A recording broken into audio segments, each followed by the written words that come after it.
Welcome to the Rocket League World Championships. We're here at Palacio Vista Alegre in beautiful Madrid, Spain. And you're joining us for some beautiful Rocket League as we watch 12 teams fight over 3 days for the right to be called the world champion. And keeping in theme with beautiful, I'm Leaf. Well, I'm not, but these guys are Lawler, Gibbs, and Shogun. Oh my God. Welcome back, Shogun is buddy. at the desk. How are you? I know. I don't know how I managed to make it in here, but I found my way, and they've not thrown me off yet, so I'm doing all right. So it's been 3 seconds. It has. You have to survive 30 minutes, all right? 30 minutes. Okay, we'll see how it goes. Anyways, guys, this is amazing. 12 teams, as I mentioned, from around the world now fighting to be the best, and there are a lot of new players, I gotta say. 17 new players are joining us. Only 2 returning from North America, and Garrett and Justin. There's a plethora of new talent here. Yeah. I'm excited to see who makes their mark. And then we also only have 5 world champions here total. So out of the 36 players, 5 world champions. We are going to see new faces become huge stars here. And it's going to be so much fun to watch. Yeah, absolutely. Anyone that did watch Dream of Montreal, where they thought, okay, Chaussette, he turned into a huge star during this. This is going to be like that times whatever number you want to come up with. This is where you make your name.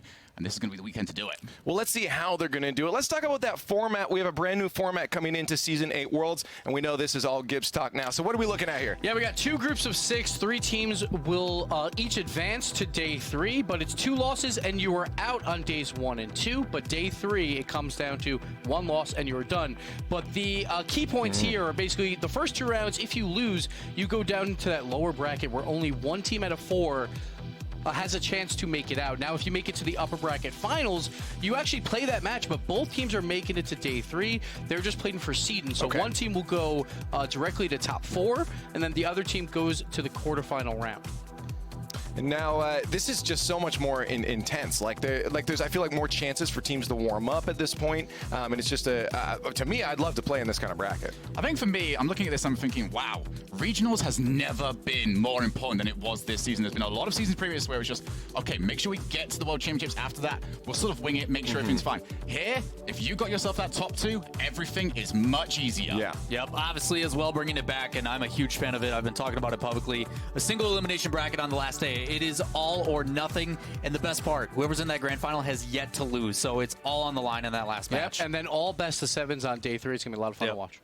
And of course, these guys aren't just playing for that title. There is some money on the line. So let's take a look at the prize pool here. I'd, again, love to be a player. I'm not good at the game. This is a lot of money to fight for. First place walking away with $200,000. Big thing to note, same as last time, $80,000 difference between first, second, and that 3rd and 4th place spot. It ramps up so quickly. That is insane, because back in Season 4, when Gale Force won, they won $25,000 less than the difference from 1st and 2nd. That's how much money this has grown. We always talk about it, too, with Flipside, Season 1. They made it to the grand finals. They made less than $12K, and that is what you get bare minimum here at this point. So much money on the line. Yeah, Rocket League, a game that does reward consistency, but probably the hardest game in the world to be consistent at. But if you can nail it this weekend, a lot of money to win. Well, that's what I'm wondering, if you think, not only winning the World Champions, but if that money's on the mind, too, if that's going to cause inconsistencies from some of these players. Worlds is a different beast. Yeah, that's what we're interested to see, right? With this many new players, we are going to see how they handle the pressure for the first time. Those jitters,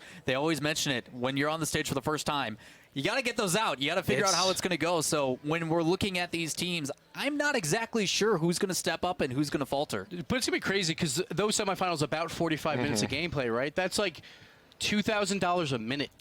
So that's a good paycheck. Yeah, that is insane. This so is why everyone you're not obviously coach. You'd just be whispering this into their ears. 2,000. He's their coach. It's going to be wild, though. High pressure situations, and once again, so many first timers here. Yeah. We just don't know how these kids are going to react, basically. Well, let's talk about high pressure and talk about that first group. Let's take a closer look at Group A. Some people are calling this the group of death right now, specifically because you have NRG, one of the favorites coming to this tournament, and your previous world champions, Renault Vitality. Yeah, difficult. Both first seeds coming in. Obviously, a lot of us believe we're going to see them meet later on, but even the other ones, a lot of us think low-key is going to make it out and get top 6. They have been playing so well in scrims lately. I don't think there's ever an easy match, but the guys that have that veteran status definitely get the nod. So I think that's why this group is more of a group of death, because I feel like we got the 2 top seeds from the other regions. Loki comes in as a 2 seed, but they dominated throughout the season. They just kind of fell apart for the regional championships, but they qualified at that point. That last match doesn't mean as much. And then, of course, you have the Renegades. They dominate every single season, so they're looking to get back on form. They won at least one game in every single World Championship until the last one, so we'll see if they can bounce back. Yeah, absolutely. I mean, I think for both the regions, this is sort of the group that you look at and just went, did it have to be this way? Because Loki and Renegades have looked really good all season long, and then you put them into this group and you just go, okay, did you have to? This was our big opportunity, because both regions have really struggled this season. This is their first big opportunity, I think, of the entire year to make it into that top 6. They've been given the toughest possible gauntlet to do so. Well, I mean, Lawler, you and I were talking about this at one point, you know, what kind of just theorizing who's going to push through this, because 3 teams make it out of this. For you, Gibbs and Shogun, what are kind of like those dark horses you think are going to pull through that bottom bracket there to get up to the buys and then pass through? I'm going to go with probably Veloce, because we talk about a team that doesn't make a lot of mistakes, and they try and convert on mistakes. And I think both South America plus OC, a lot of mistakes in their gameplay. They can pop off at times, but we know that they are prone to mistakes. So I think Veloce can really counter those teams pretty hard. Yeah, I really want to echo that. The LAN is usually a place where people play a little bit more passive. They're trying to make as little mistakes, because it means so much more when you do make a mistake. When you put it that way, that's Veloce. So for them, when they're playing this more passive play style, very defensive, we're waiting for you to make a mistake, like, it works really well. I just don't know if they're going to perform on the stage themselves, because there is some new talent for that roster. Freaky's returning after being absent for 2 seasons, the only German representation here. So I'm interested to see how they play just as a foundation, and then if they do punish. I mean, I actually agree quite a bit, but I'm just going to play devil's advocate just a little bit fair. here, which is EU United have been a team that have just played so well this entire season whenever their backs are against the wall. I don't think any of us could ever see EU United going in through the top half of the bracket, which means the lower half of the bracket, their backs will be against the wall there. We don't know what sort of caged animal would be unleashed at that point. So let's not forget, too, with Energy and Vitality, that they're going to come in cold to their games, true, while the other teams are coming off a win. So there's a big chance that we get some upsets, because of those teams have to play that first game on stage. That's a big factor in day one, though. We see a lot of teams at Worlds kind of slow down a bit. So I think that could be a big factor for a team like Energy, who's shown that's happened before to them when the Chiefs beat them back in Vegas. Same thing happened, and Garrett even said he didn't like being the #1 seed, because he had to come in cold to that matchup. Well, one of those teams that was warmed up last was your world champions, of course, Renault Vitality. So we're going to see if they're ready, as we have GREGAN on stage with Johnny Boy to see what their mindset is. We're at the stage with GREGAN from Team Vitality, manager, coach, and healthy gamer extraordinaire. But you guys, you're the defending champions of the RLCS. How are you feeling confidence-wise coming in to defend your title? I mean, you've always got to come in confident. You put in all the work over the last 6 months or so, for us over a year now, and you just want to perform on the day. So yeah, we're feeling confident, but it's a really tough competition this time. Yeah, speaking of your competition, what teams are you looking at, what players are you looking at that might be a potential threat and you've got your eye on?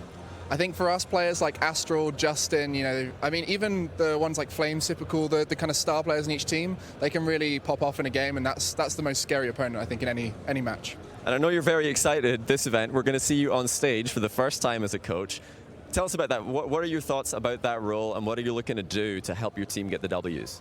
I think it's a positive environment. Have fun. These guys play better when they're having fun. And if I'm on stage with them, I can help them relax. And also, just before we end this interview, I want to say it's great to have you here. It's good to see you here on the stage, and I hope you have a good rest of the weekend. Yeah, I hope so too. And I know the devs are having a lot of fun. We're going to let GREGAN go and help his team out in the backstage. But back to you, Leaf.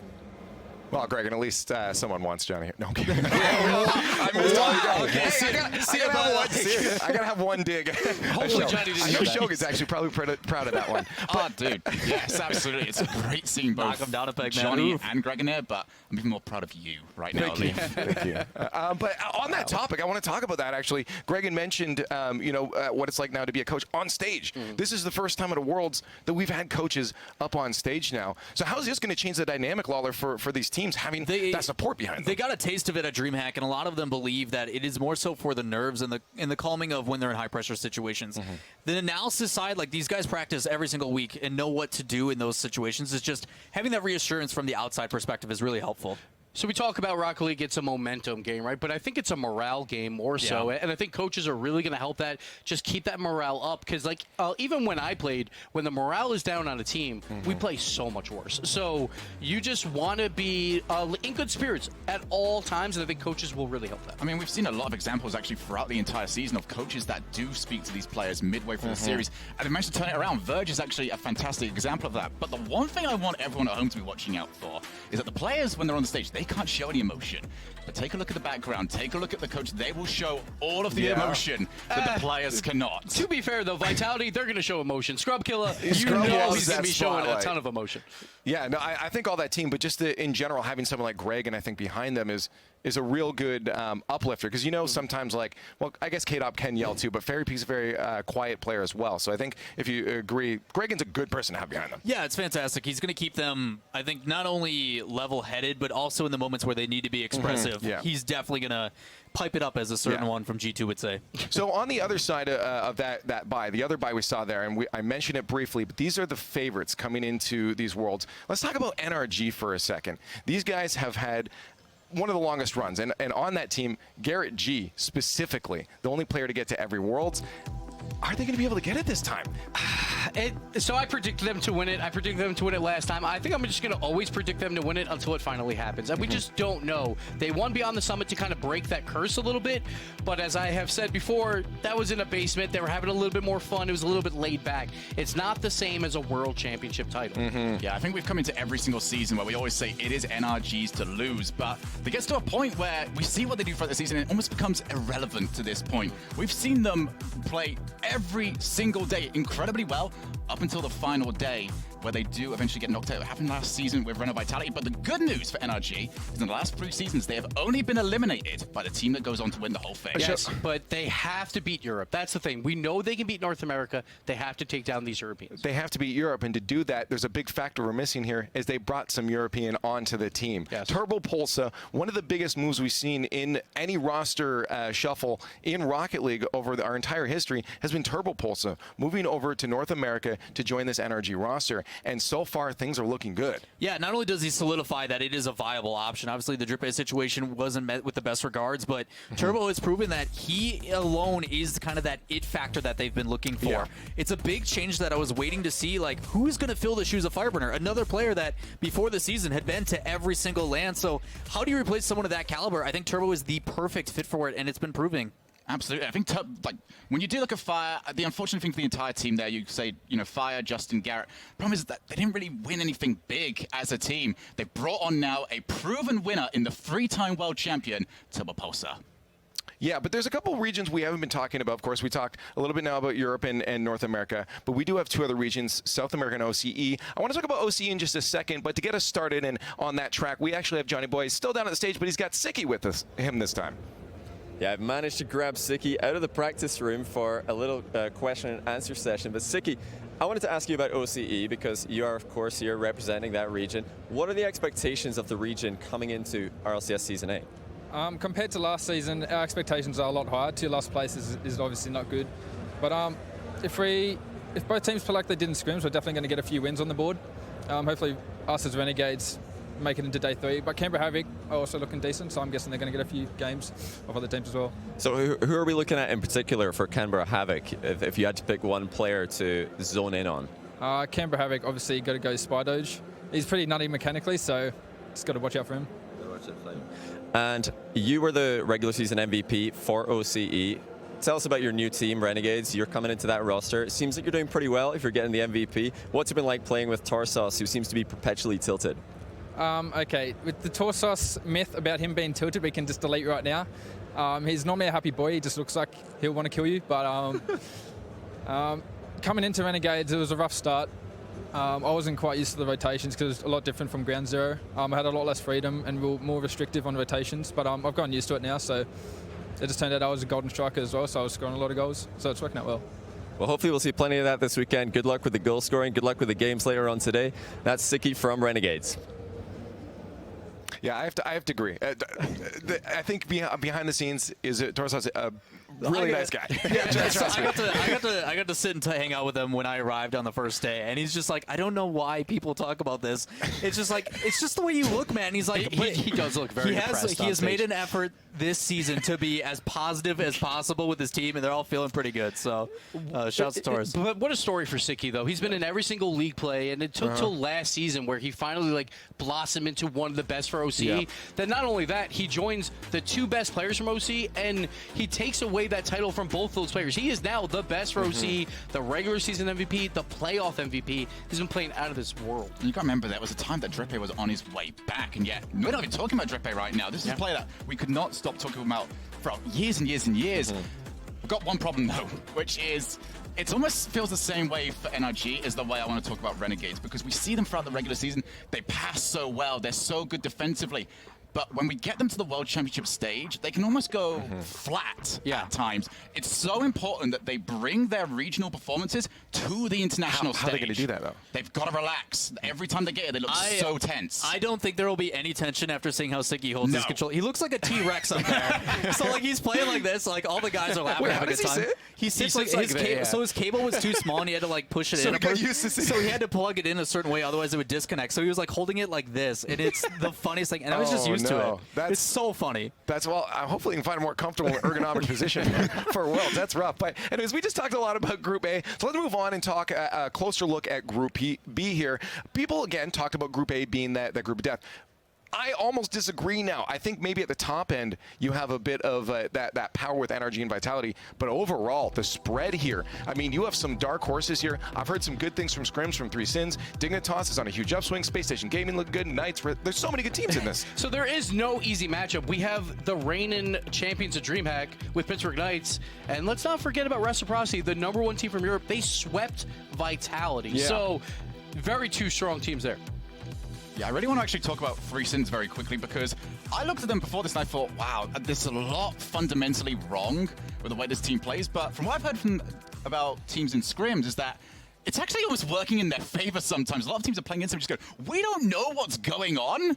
We don't know how to deal with this. It's exciting because we always mention how these teams learn to adjust and adapt to the play style of the other teams because they're usually viewed as like a lower region per se. But Sam came out flying last season. They brought that back after season. They made some roster changes and came back even stronger. So I'm really excited because from what I'm hearing in scrims, they're winning like their games 5-0. Yeah. Like it is dominant performances. So let's not forget, too, that South America, they didn't have their #1 team from league play last season here. That was Team Erodium. Now all 3 players kind of split into different teams. Yep. All 3 are here now. So it looks like South America, they probably got a little bit better, but they don't have a win under their belt yet for a World Championship. Same with OC from the last World Championship. Both these regions are really trying to find that one surprise win at the very least. I want to talk about something I've actually seen a bit of in this group. A lot of people on their predictions going through their how these matches are going to go. Space Station Gaming, I've seen a lot of people have them pass straight through Reciprocity in their brackets, and I think Gibbs, you were actually kind of mirroring that thought at one point, and I'm wondering why you think Space Station has that chance to power through. So I think one of the reasons is because Arsenal is a very momentum player. So I feel like if they get that first win, which I do think that they will get, they'll go into Reciprocity with Arsenal feeling good. He can cause havoc on that back line with like Chaussette making all those miracle saves. Well, he can't do that if he's demoed or has no boost. So I think Arsenal is that key factor for Space Station to advance through the upper bracket. It's very possible. There's no easy games here, though. I've got a huge question mark as well, because I mean, James thankfully gave me a shout out about it, but Dignitas has been like the team I've really liked all season long, but they were coming into their own towards the end of the season. There's been a couple of weeks off now. I don't know if that continues or if that now hinders them. So what's most impressive with Dignitas is they finished 4-3 with the second worst shooting percentage in RLCS history. They shot 17%, but they still got 4 wins. That's how good of a team they are on the defensive side. So you're disagreeing with Shogun then? You think they're going to be just fine coming into this? I think they will be pretty good. I think they're also going to go through the upper bracket. I think this is the group with a lot of upsets. Well, you were just talking about South America there, and we didn't get a real good chance to talk on them, so we actually have a professional from South America. CHAMAKO, down with Johnny Boy on stage to talk about Sam. You're absolutely right, Leaf. I've got the South American specialist himself, CHAMAKO. Thank you for coming to talk to us. So tell us about South America coming in. What are the expectations after what I would say an impressive Season 7? Well, I think they want to win a series. That's the main thing right now. quite couldn't get it the first time. They won 2 matches against NRG, INTC, but they couldn't seal the deal. So I think that's what they're looking for. It doesn't matter if it's against EU, NA, OZE, it doesn't matter. They really want to get one series. And what players are we looking at to get those wins? If we had to look at some players in particular for both teams, I know a lot of players, or a lot of fans back home are excited to see King Card. But tell us about all the players from these teams. Who should we keep our eye on? Right, if we're looking at Loki, we know Card. We saw him the first time. We saw Standard as well. What we didn't see was Kayo. Kayo TG1 is one of the players that have been in the scene for the longest. I think he was the first Rocketeer of the region. I mean, that was a long time ago, and he's been grinding all that time. He was blown away by not making RLCS Season 7. Now he's here. I think he's going to make the best out of it. So pay attention to Kayo in Loki. On 3 scenes, we know Maddox. He was before on INTC. Now he's on 3 scenes, and we talk about him, how he's improving the team, how he's a team player. But Math, man, Math is a mechanical genius. This guy can do everything right. So pay close attention to him. He's going to be surprising, raising a lot of eyebrows. And what are the main changes that these South American teams are making? Because obviously Season 7, they didn't get that series win. What are the changes coming into Season 8 to help them get that W? It's team plays. If you see Loki, their system has changed a lot. They're focusing on not doing everything by themselves, but putting everyone into the play. That's the main thing for South America right now. And I think, talking about that, they're trying to demo a little bit more. That's a new meta. People are talking about it. They're trying, still not there, but don't be surprised if you see some demos from them. I'm definitely looking forward to seeing plenty of demos. Looking forward to seeing you on the desk later on. But that's where we're headed back now with Leaf and the guys. Yeah, I want to talk specifically first off Loki here because overall, these players have just impressed me. I think it was one of the most impressive debuts into the RLCS from a new region, and I think they're going to continue that momentum. And now with that roster shuffle, and he said, watch out for Kyle. Yeah. You already have 2 players, Tanner and Card, that have experience, and I'm wondering if you think that's going to help them bring Kyle onto the stage and allow him to just power through and do his full potential. I think the nicest thing for these guys is there's no expectations. Talking to them when they came in, it's just they're here to get a win. They're setting their own precedent with, we need to just get a series win, and that's all they're focused about. So the pressure and stuff, I don't think is an issue for any of them. But for Kyle, he's been wanting to prove himself for so long, and he's finally getting that opportunity. I have concerns about that, though, just because I know he's probably going to want to do a little too much. But I just know he's capable of it, so I don't know how that's going to balance out. I'm not going to lie, I think just getting to Worlds is proving yourself. It's just, on this stage, it's a different thing. They know this is what they're living for, so they're here, they have the opportunity, but Kyle is make or break, I think. He could be really good. So the one thing for South America, they didn't really prove it at the last World Championship, didn't get that series win, but when they went to DreamHack Montreal, Lotus went, and these 2 teams bested Lotus. They finished 9th. They took down Rogue to finish 9th at DreamHack, so that's a good sign for South America that they can get some quality wins. When Lotus is the 3rd best team out of SAM, they're not even here. Let's see what these top 2 guys can do. The main question coming into this tournament for me is going to be on that defensive side. Looked at it earlier on, 5.2 goals per game across both teams whenever a South American team played. That is the average. Europe, anyone else, was half that. And I looked into it, it's not a case of more shots. They had the exact same amount of shots. I really am curious about whether or not these defenses are going to be able to hold up. And that was a huge problem last Worlds as well. They really need to focus on the defensive style. They always want to play aggressive, but you need a smart 3rd man on all these teams. Hey, credit to 3 Sins on that one. Only allowing, out of 2 out of 20 games, they allowed 2 goals a game at most. That is a big defensive stand for a team where aggression is everything in the region. Now, we've been talking about some of these new players like Kaio and that, but that's just the story, I think, of Worlds coming into this, is that we have so many new players, a bunch of new blood, which means huge potential for dark horse teams to come through, teams and players that we haven't seen show up on the world stage before. And Shogun, I know you had a couple points on that, so I'm going to let you get to it with our Get It moment presented by CDW. Absolutely. Now, you did hear just me talking about the defensive side of things, about how important that can be. I actually want to focus more specifically about transitions, and about transitions of 2 teams that could be major dark horses in this tournament. They're going to be Space Station, and the team we're going to start off here, which is going to be Veloce. Now, we're starting off with Veloce. A couple of weeks back, they were taking on Reno Vitality.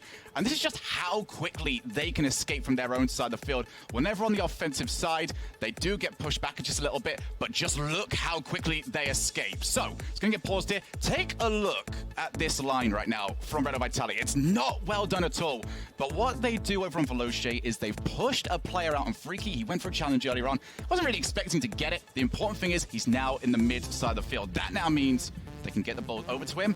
He can get the ball past, and they can get the ball into the back of the net and see how quick this play now goes down. Ball straight over to him.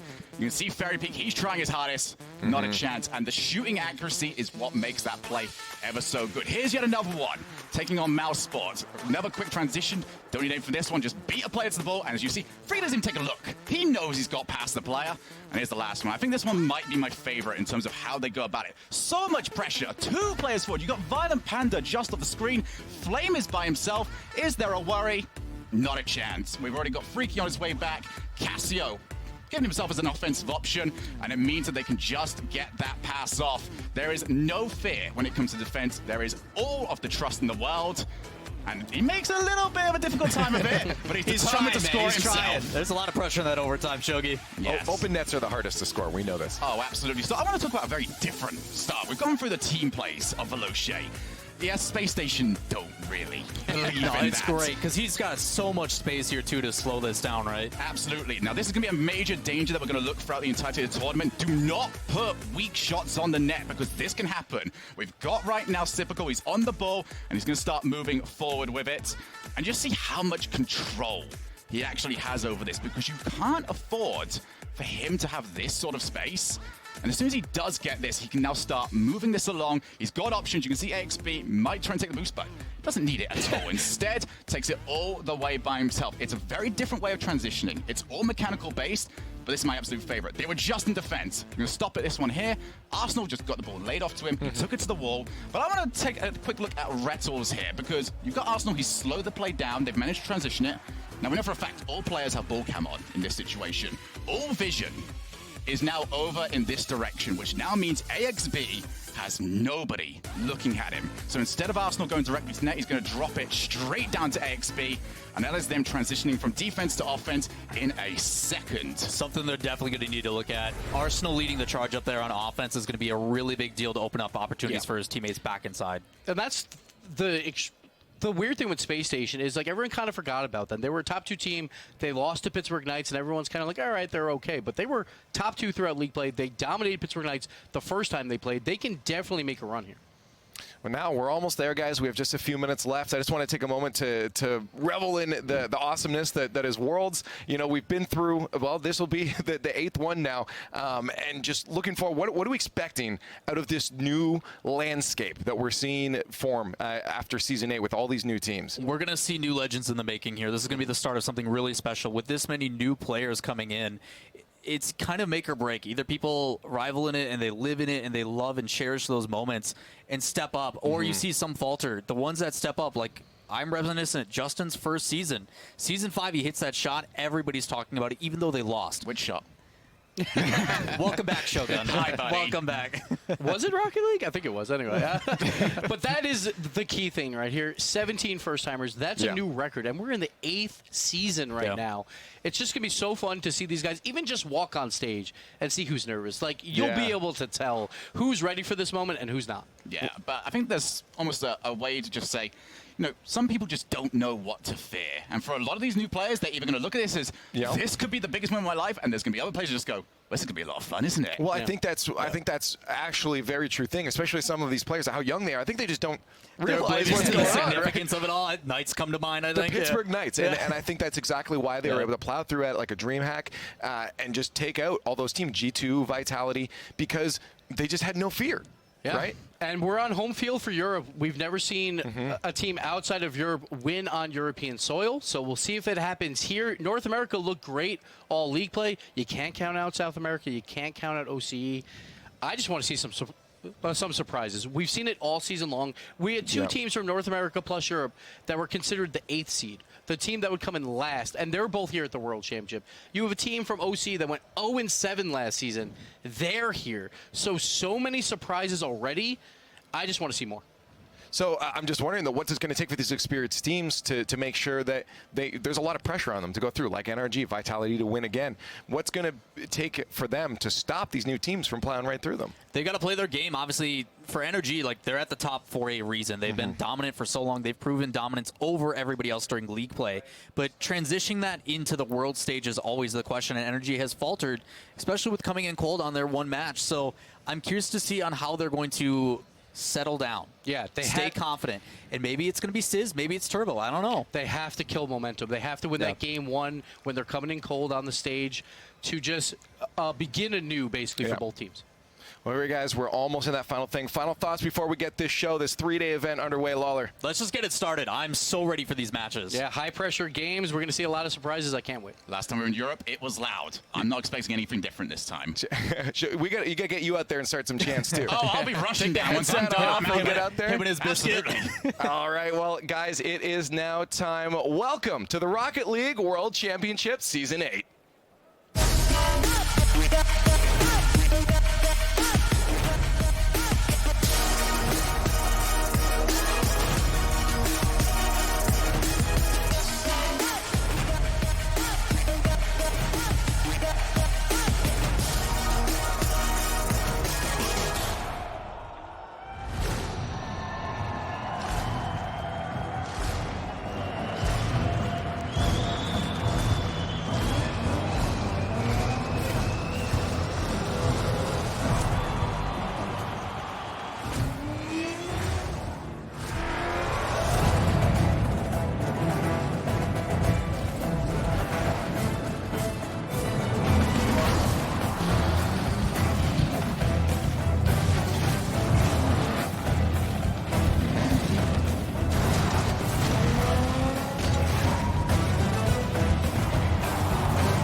Semana realmente especial.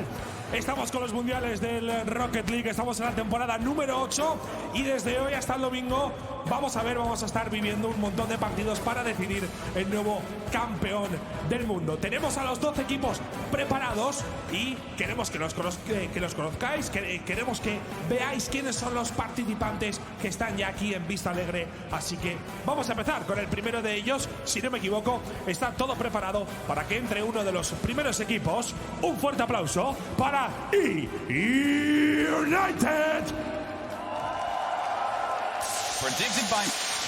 Predicted by many to finish this season dead last, they have laughed in the face of expectations and crushed the mid-table North American teams. United could well be this weekend's sleeper team.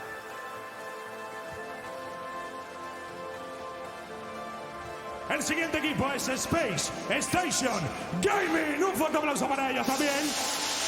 After a slow start, Space Station Gaming win 5 in a row to secure an auto-bid spot into the World Championship. They brought in Arsenal to lead the charge, but Typical took the spotlight, winning League Play MVP. All the players are making their Worlds debut and are excited after barely missing out last season. Siguiente equipo, Pittsburgh Knights. These guys are hailed as game changers. They came out swinging before Season 8 League Play with a win at DreamHack. These three focus on aggression with demos as their main tool, making other teams rethink how they play the game.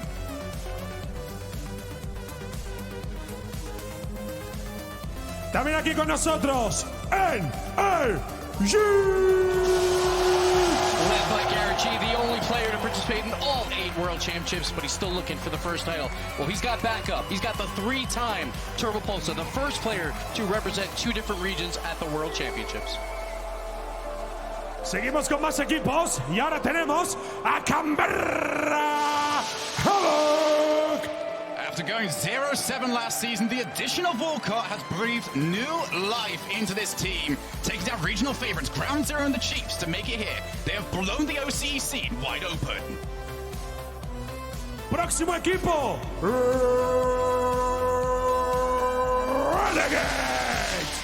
Led by Torsos, the 5-time Oceanic champ, Renegades are looking to give their region another top 4 finish. Adding SIKION to the roster has added some much-needed firepower as they look to continue offensive dominance here on the world stage. Low K eSports. After South America's first appearance in Season 7 Worlds, the region went into a huge roster shuffle to find the best mixture of players. The result? Tander, Card, and Kaio. And throughout league play, they proved that this mixture can go the distance. Day 3 is a minimum goal. También preparado, de 3, Math and Volk got redemption from last season, the #1 from league play, but failed to qualify for Worlds. Went 4-3 in league play this time, but ran the gauntlet, beating all 3 teams they lost to get the #1 seed for South America. Tenemos más equipos, ya está aquí con nosotros. Dignitas! This is not the same Dignitas you once knew. The 2-time champion Violent Panda has rebuilt this team from the ground up, bringing in the rookie sensation Astral. Been turning heads throughout the whole offseason. Dignitas won 4 straight to get to Madrid. Estamos llegando ya al final. Aquí también en el día de con nosotros el equipo de Veloz. In the RLCS through happenstance, Veloce continued to surprise their competition.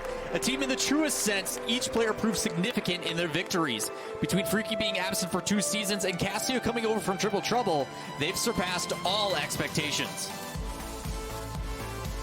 Siguiente equipo, Renegades eSports Team Brutality! Listen to that roar. Your defending world champions, Kato, is the most accomplished player in the game as he enters this weekend looking for his 4th world championship, and flanked by Scrub Killer and Fairy Peak. Who's to say he can't? Y como último participante, Reciprocity! These boys gaining power every season. Reciprocity finally enters Worlds as the European #1 seed. Fruity and Ferris set up the backbone of the team with Shazette as the monster that secures them wins. Muchachos, todo listo para que empiece el Mundial del Rocket League.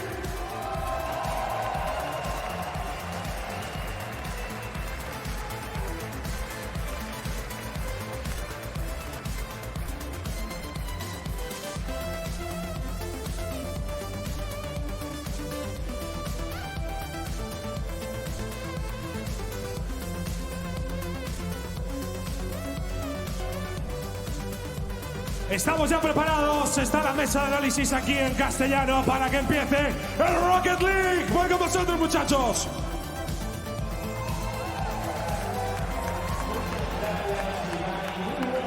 And there, now we see all the boys lined up on stage. The question is, who looked the most nervous?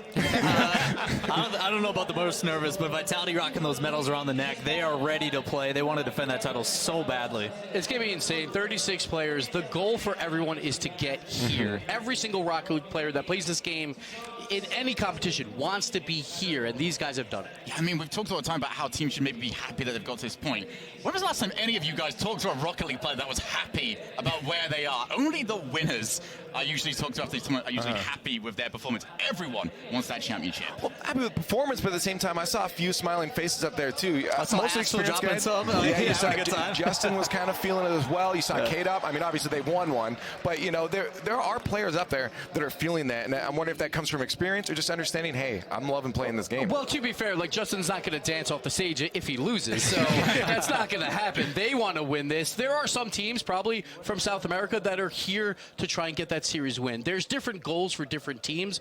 But at the end of the day, it's anyone's game. We saw it all season long. Any of these guys, one good day 3, and they could take the title. So you think we're going to see some of those new faces come out swinging? Because again, we mentioned some of these teams are a little bit slower on the first day, just playing safe, getting used to things. Do you think those new teams are going to come out swinging, or are they going to have that same problem? I think some of those guys may just be too.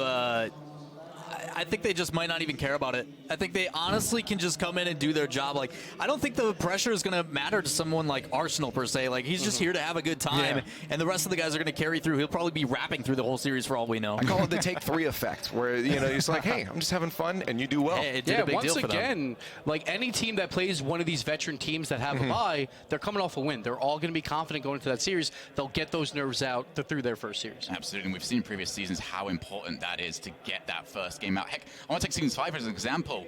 We saw Complexity taking on Tainted Minds in the very first round. They didn't look good in that very first one, but then they went on to destroy G2 in the very next round. That first one could make the world of difference. Well, it's time to start talking about some of these matches. We've been talking for a while here. Let's get closer and closer to the actual matches. We're going to talk about Dignitas versus 3 Sins. We have Dignitas, a team that is on the upswing, looking super strong. They have a great history behind them against 3 Sins, a team coming in with not that much experience behind them. So here's my stat for Dignitas and why they'll do really well throughout this tournament. Okay. A number 4 seed from North America or Europe has made it top 4 in every single World Championship except for 1. And the only time they didn't was when the OCE number 2 seed did it. So there's always a big upset somewhere, and I really feel like Dignitas is that team.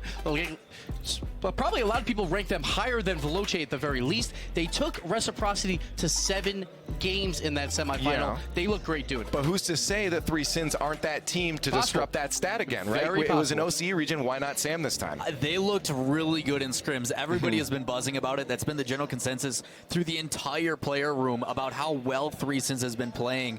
I mentioned it in the pre-show as well very briefly, but some of these matches are like 5-0 in their favor. They're looking super strong. But they have to play on the stage. Math and Volt have not played on the stage before. While Dignitas, sure, they haven't played on the World Championship stage with Astral, but DreamHacks and all that, they go to these other tournaments, get a ton of this experience.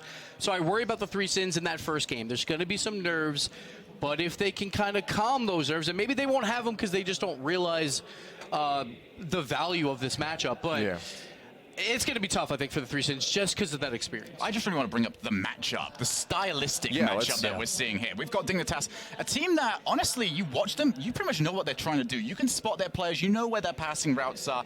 There's not really many surprises when you watch Dignitas play.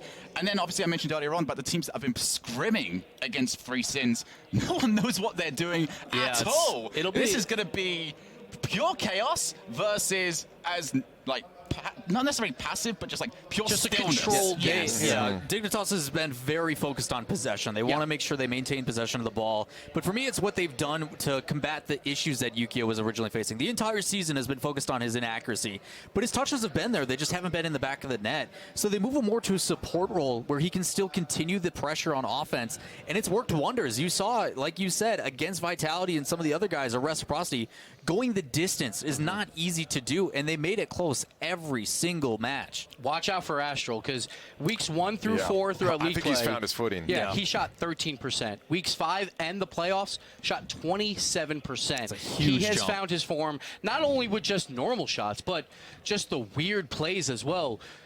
Let's not forget that versus Barcelona, they're down 3-0. He goes for the down air dribble, dodging Devo, this incredible play to get Dignitas that lead, and the reverse sweep happened. And that's because of Astral. When he pops off, that whole team is going to get that morale behind him. I really want to talk about Astral as well, because a lot of people, when Astral first came in, were saying, well, Astral's just going to bullhog. Astral's just going to try and go from one end of the pitch to the other end of the pitch and score. He's not done that. It's more of a case of he is doing a lot of ball carrying, but in terms of his actual way of doing it, actually looks a bit like an old school Bluey, where he takes the ball downfield and then he lays it off. He's used 100 boosts to give you a golden opportunity on net. It's up to you to finish it. And that's the one thing I loved. When he was shooting 13%, he was still setting up plays for his teammates. He was getting a lot of assists. And that's a good thing to see from a young player who maybe he's getting frustrated by his 13% shooting, but no, he's not. He's still playing that team game and finding his teammates. I think it helps to have someone like Violent Panda behind them to do that. I mean, the Violent Panda is one of the fiercest leaders out of any of these teams we've ever seen. Only a few rival his leadership, right? So I think that's a very important factor in Astral's growth. A lot of credit to Violent Panda, and he is definitely starting to get that credit he deserves. For a very long time, people just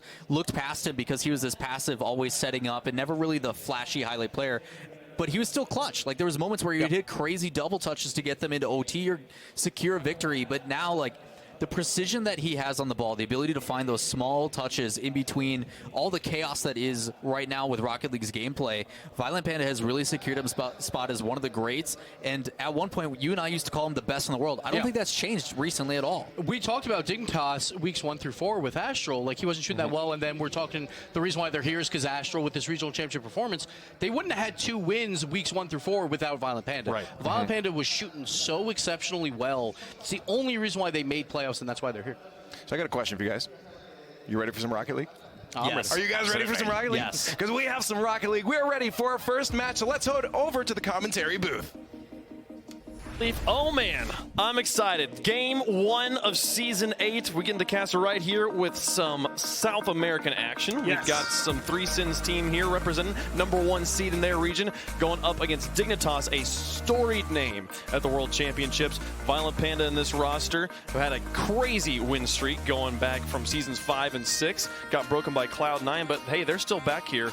And last season at the after party, I was talking to Violent Panda about like, yo, What's looking for Dignitas here? And he's like, we've got this guy named Astral. And I'm like, who's that? I've never heard of this guy. He's like, trust me, he's good. And look at him now, up here on the stage again. They're absolutely right. They make some good points. You know, Astral has turned into a great ball carrier for Dignitas, getting opportunities going. And I actually think that is going to be the biggest point of contention for the 3Sins in all other aspects of the pitch.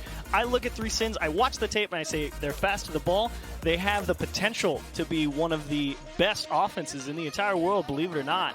And if your only problem is you can't stop Astral, the rest of the team is looking great. So Vault, Maddox, and Math, I mean, they can make your jaw drop with some of the offense they can pull out. Now, we've seen Dignitas on this stage many times, but 3Sins, 3 new players. Maddox has been here before. He was here the last season on INTZ. This roster of 3Sins, formerly known as, oh my goodness, I'm blanking on what their team was called. But something with an ninja. They were the third. They were the third place in their region. They narrowly missed out on land last season. So they steal Maddox over here. Now Math and Vault have finally made their debut performance or presentation here on the stage. And how do you feel about this roster? You've been studying them, Achieves. Yeah, I like the 3Sins. You know, they came in as the regional champions. They took down Loki in the finals. To be fair, Loki had to sub out Card. He was having some connection problems. But I look at the 3Sins. I really do think, you know, you watch teams that at the height of their power had some of the best offenses in the world. You know, Dignitas with KDOT, Renault Vitality, NRG, all of those guys. And I watch the 3Sins and I'm like, yeah, they can do that too. I think they are actually that good on offense. Well, here we go, folks. The first match of the World Championships here. Dignitas versus 3Sins. And they'll take it into the corner. Maddox with a carry. High power offense. Vaults tries to get a block. Now a bit of a back pass. Vaults now moving into the corner alongside Math. It's up high and moving over to the other side. Playing the ball, keep away from Dignitas right now. Early on in the World Championship. And they're absolutely right on the desk. It's Math and Vault. 2 phenomenal players in their own right, but they do need to really get settled in fairly quickly because you never know how you're going to perform. You can sit there and say, we're monsters in scrims, but getting out on the stage is an entirely different environment. My own study of the 3Sins tape, their pass plays stood out, but will the defenses of Europe be too much for them? They're going to have to play fast. A nice one they got going there a moment ago, but broken up by Yukio. The first minute of game 1 will come and go quietly, but so far it's been mostly 3Sins on offense. This is Dignitas a little bit trapped here in their own half. Dignitas in the blue, 3Sins in the orange. A best of 5 for our first few matches here in these group stage games. There are a couple things that Dignitas will definitely have to watch out for that 3Sins offense. They do have a tendency to go for a lot of quick passes that go across the box as people are rotating out of offense, and they're always seemingly ready for them. So you get a lot of shots that come at you a lot quicker than you think they might. Astral takes a shot. Vaults has it handled just fine. Violent Panda not quite able to reach it. Astral will turn in midfield, try to slow down the advance. The South Americans. Here comes Violent Panda, bumped high. This ball loose in the midfield. Astral will close the gap, and now trying to get the pass across. Yukio gets the shot, and Violent Panda will tuck it in. That's 1-0 Dignitas. That is a pretty passing play here from Dignitas. They bump Violent Panda off. Astral doesn't go for the net, though. Dishes it back across, and after landing, Yukio puts it right on his nose, and that is a great bit of misdirection from Dignitas to get that one through the defense. All three players getting involved, and they'll take an early lead. Vaults now. Looking forward on the other side. Math will win the challenge in the midfield, but Violent Panda's got the clear all the way to the orange corner. Astral demolished on the push-up. Now the ball in midfield. Three Sins will take over. Lofted high. Math following this one. Two players there to work with. Gets a nice pass outward. Here comes a shot, but Maddox has placed it a little bit wide and slow. Dignitas will handle it just fine, but the pressure continues. Three Sins. Nice rotations in the midfield to keep this one going. Maddox gets faked off. Violent Panda tries to flick one, but Math gets a handle on it, and Astral will get the save on the goal line. The pressure coming from the boys in the orange. And you can see that fake, but they're not done yet. The pass in front. Math puts that one away. That'll be a tie game. A nice bit of play here, winning the challenge. Vault really doesn't do too much. He just tries to slow it down and figure out where the defense is. It's so easy to just rush that play out of the corner and go too hard and just push it right into a defender, but he gives himself that bit of extra time to read the defense, beats the last man, they get the ball through. Dignitas has had their hands full on defense. So many solid options from Three Sins, but here's another push. Violent Panda is just a bit wide. Vault will move up as the front line defense. Astral tries to push it through him. Now Violent Panda, a launch from the midfield. It's wide. Math will scoop it off to the edge. Vault onto the side wall. Astral keeps it high over the top of Maddox, and Vault's doing all the work on defense right now. He won't quite have that extension, but this one off the crossbar. Math is up, and Yukio waits him out, but Math hovers behind that ball, manages to push it through and into the blue. Defense kind of a muck here for Dignitas as the Three Sins are crowding the box. Now in the corner with two players. Math will look for Vault, who's on the far side looking for boost. Instead, Maddox gets involved. Violent Panda now onto the wall once more. Yukio in tow. Astral behind as well. The three-man play set up once more. But off to the edge, it won't be anything this time. Astral through one. Maddox has the defense now to his teammate, but Yukio wins the challenge. Now Violent Panda closing in. Can he find the shot? He can. That's two for Violent Panda. Yeah, they kind of get tied up here on defense for the Three Sins. Maddox, it's a soft touch. Math just going for the challenge, but unfortunately the third man off grabbing boost. And you can see Math after landing, instead of trying to cover the angle, he thinks he's already got somebody back there. He goes for the other corner boost instead of trying to cut down the angle. And they unfortunately just can't close the gap. Maddox crowded into the corner. Violent Panda nearly finds a third shot following the kickoff. Mathematics now looking on the advance. Yukio's out of boost in the air, but still a threat and respected by the Three Sins defense. Now Vault and Math working together off the backboard. Astral, excellent read to move that one back out. The shooter was inbound, but Vault will keep that pressure on.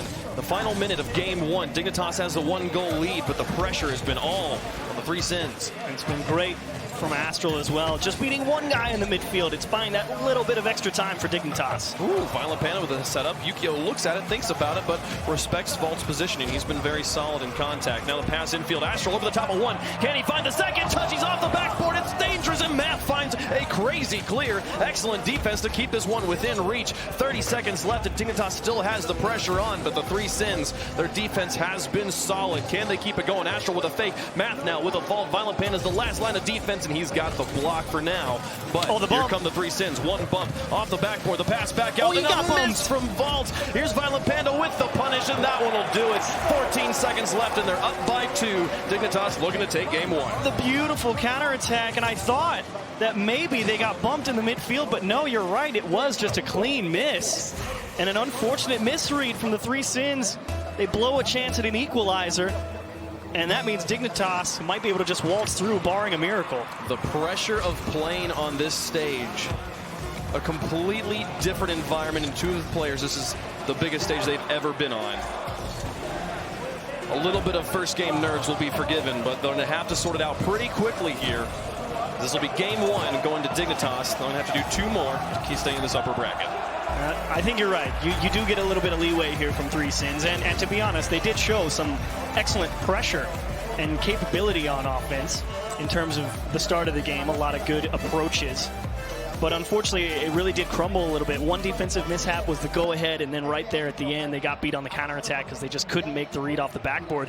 An interesting thing here, 6 shots for Violent Panda, who's the guy who's really been laying it off to Astral and Yukio for shooting. So I think it's great to have Violent Panda, the guy who's been around for so long.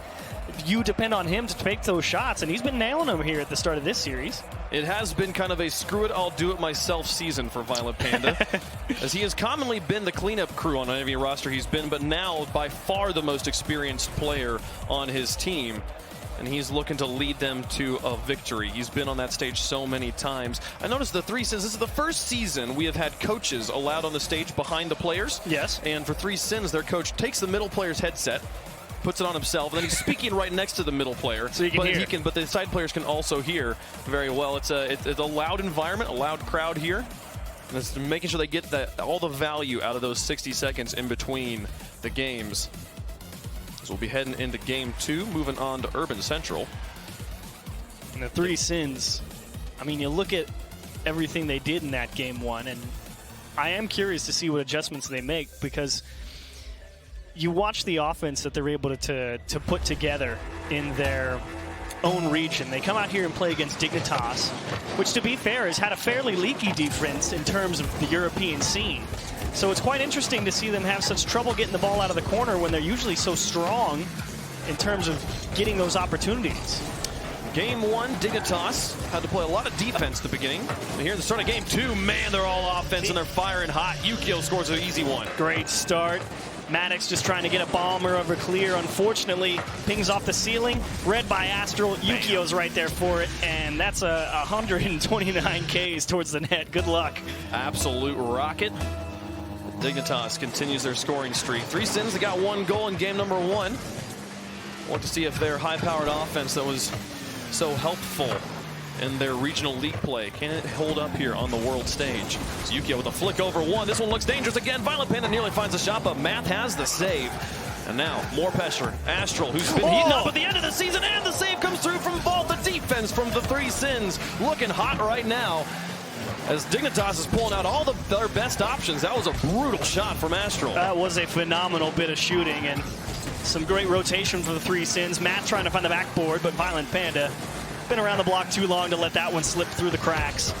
And Dignitas once again pushing out. He's got boost. Astral's got a flip reset too, but taken away. Excellent defense. A nice read, but that one, the goalie demolished. Here comes the follow-up shot, and that's a second goal. Oh my goodness! Oh, they'll finish it. Astral gets it. I can't believe they stopped it. You can see Yukio. He's definitely making sure he just doesn't punch this one off the wall. Kind of gets it in the middle of the undercarriage, and it was a great attempt, but they can't recover fast enough. Astral lurking on the far corner will finish the job. Oh, great effort from 3 Sins. Yeah. Their defense has been stalwart. The one demolition really opened the gates, though, and Dignitas made it work. Took them 2 shots to do it, though. Now on the far side, can they get the scoring going? A Fields backflip, I think, maybe from Vault, or maybe he already knew he didn't have that shot, but still, they have yet to get much of a shot on goal here. Violent Panda now onto the backboard. No one's home. Astral's up first. Sends the shot home. Maddox gets in the way. Yukio with a follow-up off the backboard once more. Violent Panda's there too. Vault gets in front of it. We'll get that contest away. Now back out. Astral.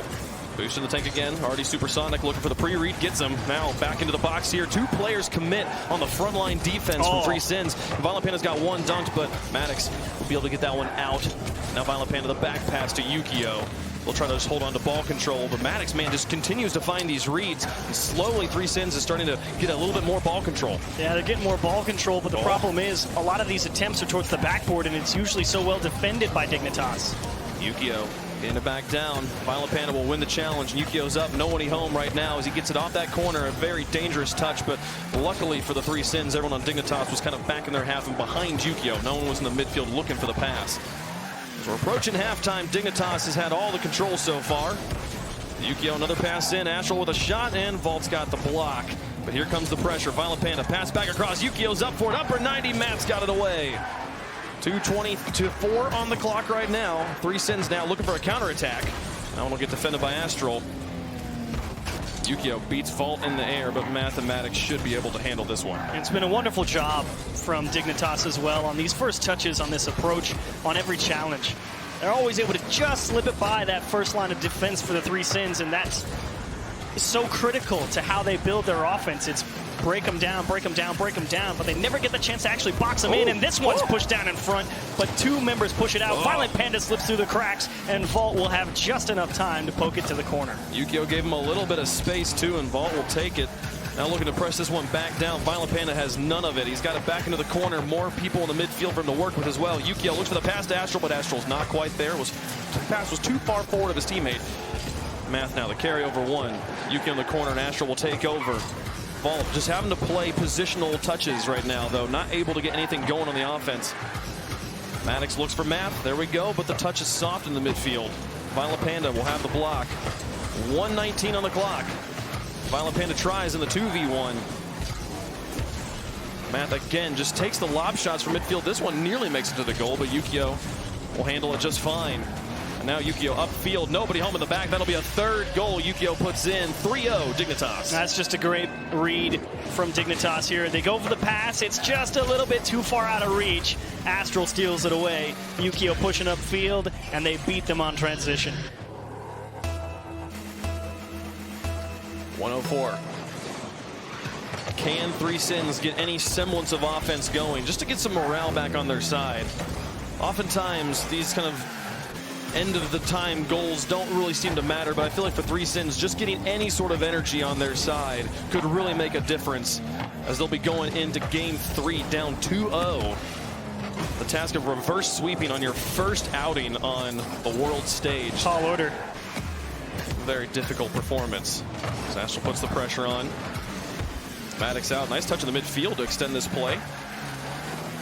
Now Violent Panda underneath one. Maddox moves over to the side. 3 players in the corner for Three Sins. They're sending the whole house, but kind of to the wrong side. And now this shot from Yukio again saved. Here's a follow from Math, just barely wide and also slow. Astral now through one is a little bit low on boost, but he's just got to stall it out for 15 seconds as this one goes back across midfield. Three Sins. Any goal would help, but at this point it will not help them win the game. They'll be down 2-0 as Dignitas has just kind of been normal work, normal day at the office. Yeah, a couple of great saves by Yukio in this game. Could have definitely made a difference. He was having to make them from rotating back into the midfield, and Three Sins not giving up here at the end. They might actually get this one. A nice second touch from Astral, though, to throw him off the sin. And a double commit, and that is not a good sign. That one will do it. Yukio drifts it into the ground, and Dignitas takes their second win on this stage. And for Three Sins, there have been so many opportunities they've had to shoot, but they're struggling right now to get the power behind the ball. It seems like every one of their shots is slow enough for, especially Yukio seems to have been in the net most of the times as he put up 4 saves here. He constantly he had so much time to read and to think about what he wanted to do, and it was never really that much of a challenge. Well, except for those 2. He had 2 very difficult saves to make in that game. And speaking of difficult saves. Speaking of difficult saves, there is one. They nearly made it back to get the second one, too. Very close. Would have been pretty nuts, but yeah, it was that demo that really made that difficult. But a lot of double commits from Three Sins. You can see it even there. To be fair, you can understand why they double commit there. But even at the end, at 0 seconds, I mean, the Three Sins, watching all the tape throughout the season, they're a team that started off with double commits, but never on offense. It was always on defense. And then as the season went on, the defense got cleaned up as the team got used to each other because they didn't have a lot of time before they formed and the season started. So it was a bit of a slow start. But the offense has always been clicking. So to see them double committing on offense is just such a surprising thing for me to see out of them. Well, to me, I feel like that is a result of the faster level of play that a world championship and the caliber of teams that are here will create. The fact that Rocket League is a game where you do not have time to verbally communicate who is going where. It is a game about, I know where I'm supposed to be. Double commits happen when you have to make a decision too quickly and you make the wrong decision because of the speed of just the stage, the amount that draws out of people, makes players play the best they possibly can. And is this an early goal here? Matt looks for the block and he gets it. He blocks Astral. And Violent Panda can't find the follow-up. What looked like a disastrous kickoff now might be a counterattack. His Vault looks for it off the backboard, gets blocked by Yukio. Here's Matt. Oh, it's too high. Does he have a second touch? He drops it in. What a play. Three Sins score first. And there's Matt. That's why you wanted to see him at the World Championship last year. Just goes up, beats Violent Panda. Astral's helpless. And a great second effort to get that one through. But I think he got the save, too. That blocked Violent Panda's easy shot. What a performance. Three Sins backs against the wall. They pull all the tools out of the closet. But now Astral's like, that's a pretty airplay you got there. I can do it too. Not quite able to make it work. That was, again, runs into Math in the goal. Now Yukio looks for a shot from midfield. This one easily defended, but a double commit on defense. Violent Panda looks for the pass across. Astral pops it high, and Yukio not going to be moving in just yet. This opportunity will come and go. Three Sins will hold on to their lead for now. Dignitas chomping on the corner boost, though, and actually they get all tied up. Yeah. Off the ceiling, Yukio is a monster. Well, it's interesting because Vault was going for the midfield, saw it, didn't spawn. They turned around, so they all go to the same corner boost, and Yukio's sitting here, yeah, I know it's off the ceiling and it's hard, but they've all played themselves, and I just got to put it on target, and Yukio nails it. Well, there was the violent pin to the Astral pass, and I was like, oh, Yukio's moving back. He's not going to score. And he's like, hold on, wait, punk. Just watch. I got it. I'm just not taking that shot. I'm going to take the cooler one in just a second. Tie game with 4 minutes left to go in game 3. Dignitas looking to sweep this one if they can finish it off here on Manfield. And it is good to see a player like Yukio starting off strong in the shooting department as Astral puts one off the bar. Violent Panda follows suit. Third chance.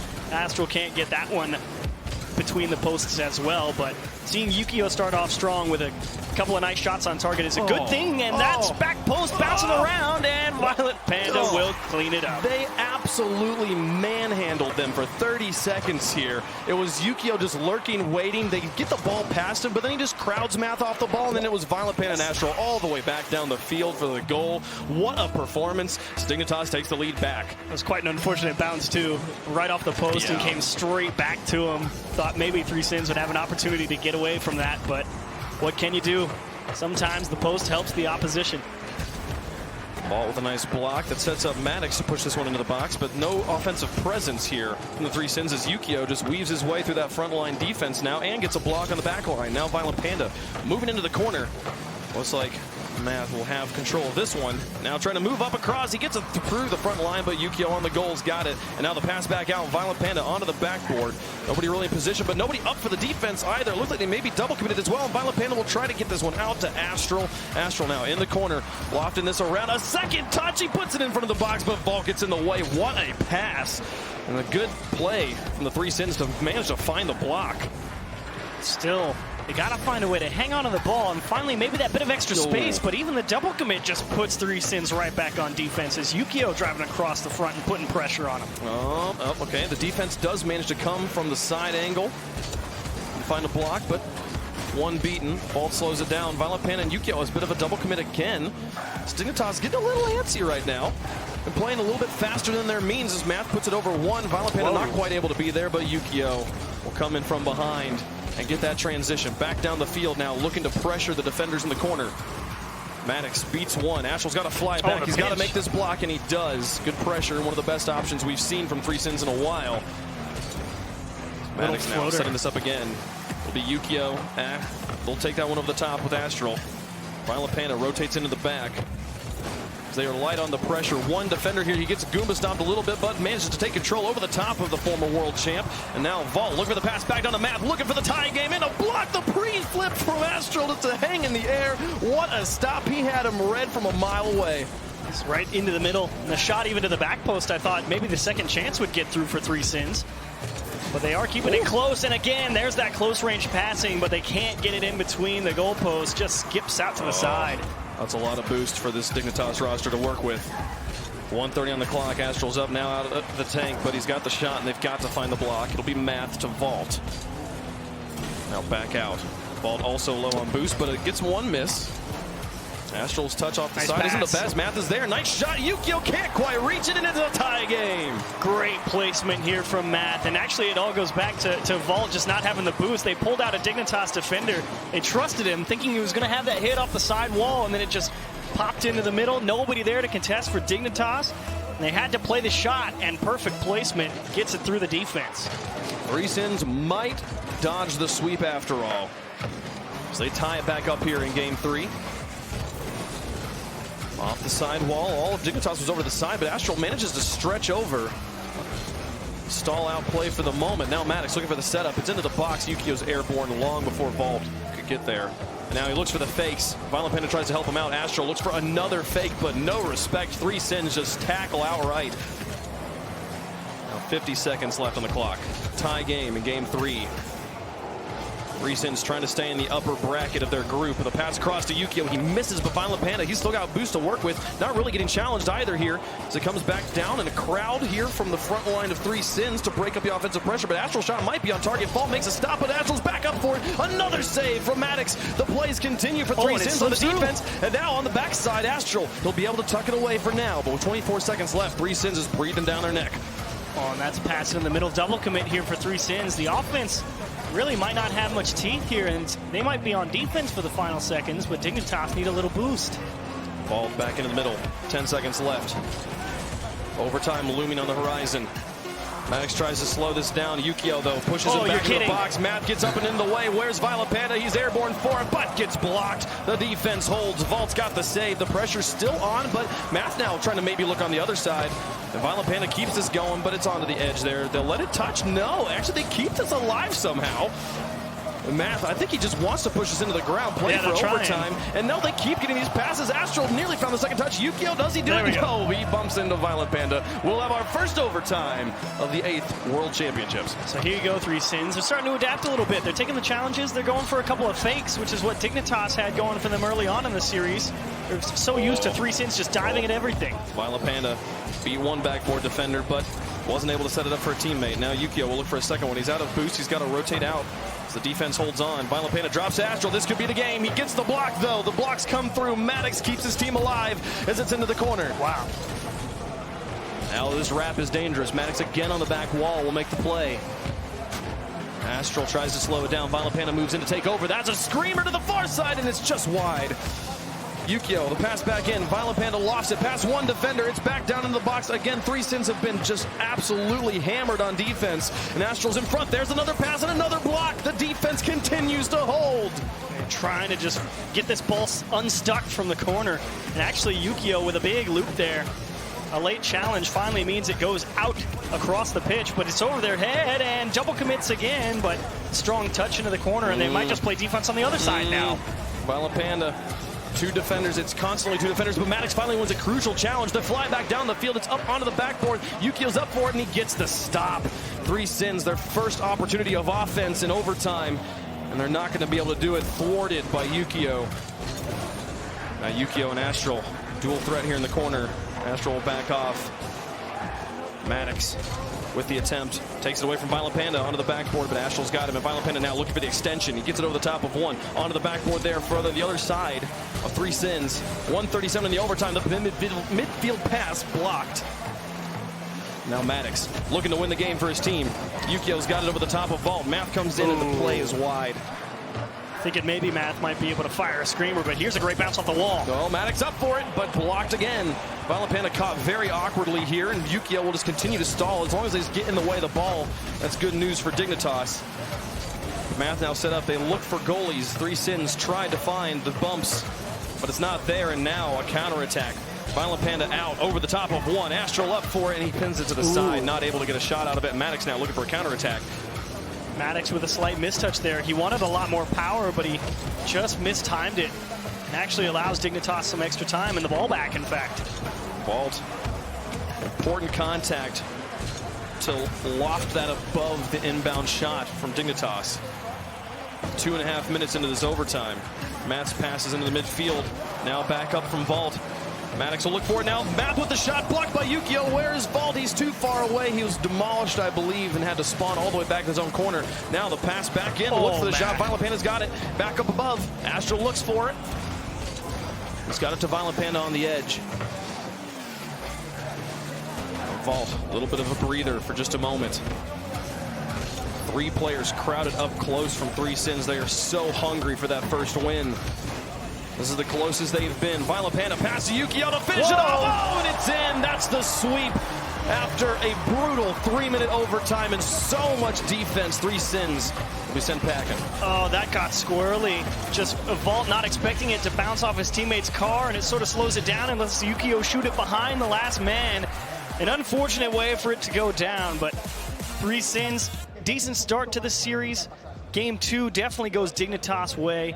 And overall, you got to commend Dignitas. I mean, they boxed in Three Sins so well, which, I mean, I expected Three Sins to come out here and have far more success in terms of getting the pressure going, but Dignitas well done to you. You locked it down. I do think there's such a genuine difference of the pace that all the players will play on this stage. There's always the possibility when you're playing league play and you're playing in your home environment, the same environment you stream in and that you scrim in, that you're a little bit of like, oh, I'm not taking this seriously. My mind's somewhere else. I'm thinking about what's for lunch later. None of that's going to happen on this stage. This stage brings out the best in all players. Yes. And someone like Violent Panda, who has surrounded himself with some of the best players in Europe, they're going to be playing absolutely so fast. And for 3sins, that might be a pace they have never played at before. Well, it was quite interesting because the start of the game, 3sins were always just diving at everything. Very aggressive, always challenging, and Dignitas just started faking them. They're like, all right, fake challenge, and then it broke out. Then after that, just Dignitas making sure they get the perfect touch just to beat the first man. That was all Dignitas' game plan, was get through the first challenge,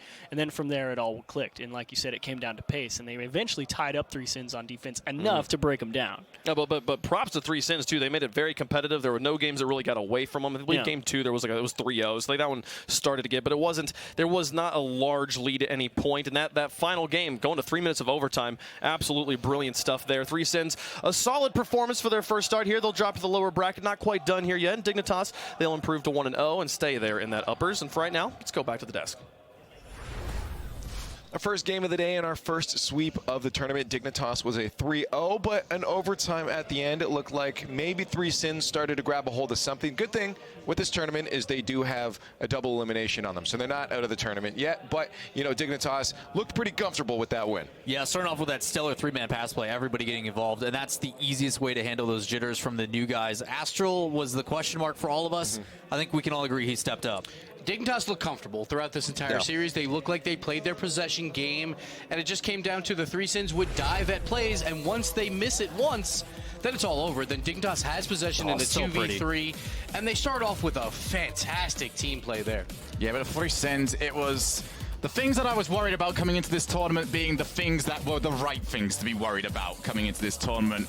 They could not, I don't know if this was like a regional thing, but they could not maintain pressure at all. Yeah. Every time they got a hold of it, they put too many players forward. They were quick getting forward, but slow getting back. And that really cost them because Dignitas are the quickest, and I'd say both North America and Europe at getting out of those situations. And then that was the problem. They would get too aggressive, and they would go for that pass, but then they're on a bad angle, and they can't score the goal. And that was a huge problem for 3sins throughout The other difficulty, too, is their shots were just so weak. A lot of their focus felt like they were putting as much time on getting to the ball first. And because of that, they're out of a weird situation or a weird position, so when the shots do come in, they're just too soft, they're easily cleared, and then you saw the counterattacks. I want to hop very quickly again on this midfield positioning, because whenever you do go for those transitions out, let's say they send Yukio downfield to be passed to from the net, he's typically going to pick up that middle boost. Right. That's another one that the offense can't get on their way back. That means they're going back with 100 less, means the passing play is that much easier, and it makes the rest of the defense so much more difficult. It was something that they need to look out for if they want to continue in this tournament.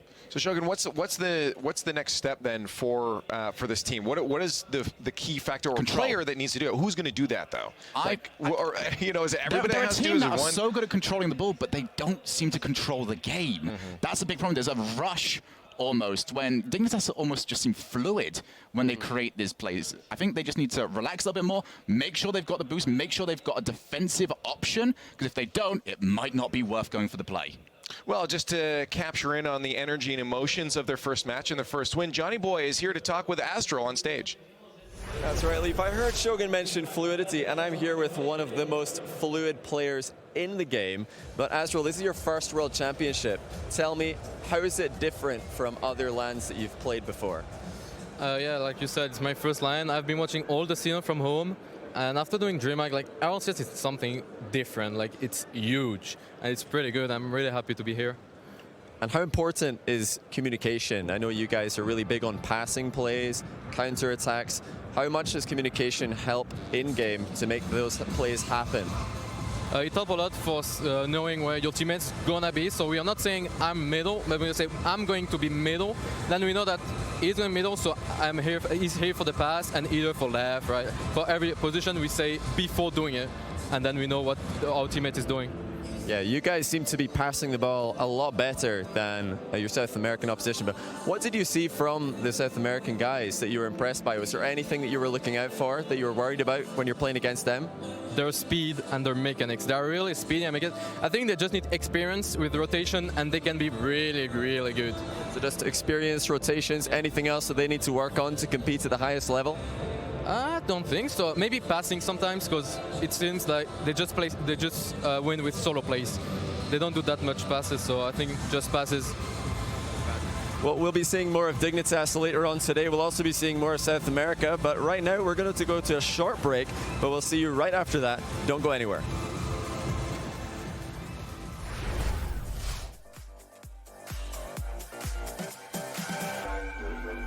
Flip reset two, but taken away. Excellent defense. Nice read, but that one, the goalie demolished. Here comes the follow-up shot, and that's a second goal. Oh my goodness!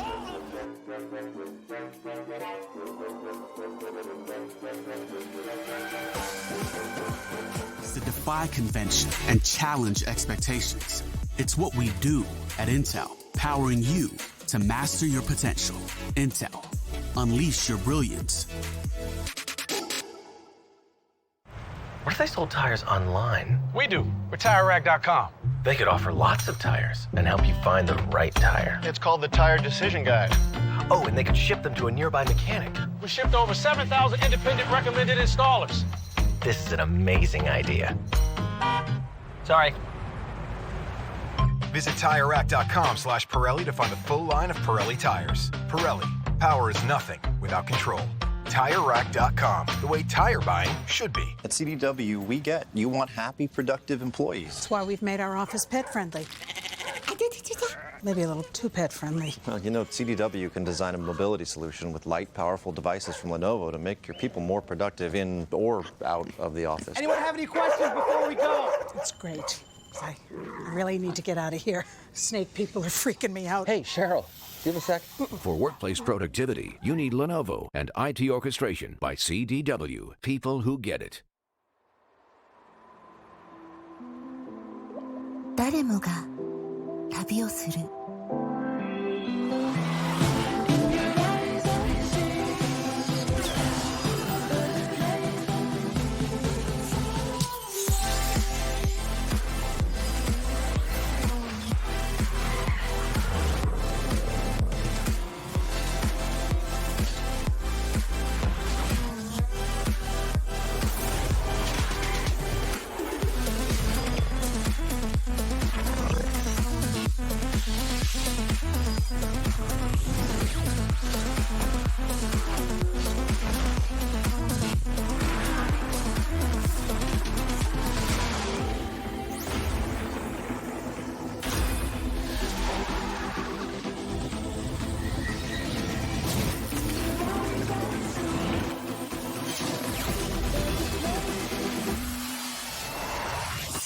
ここまで来た。あな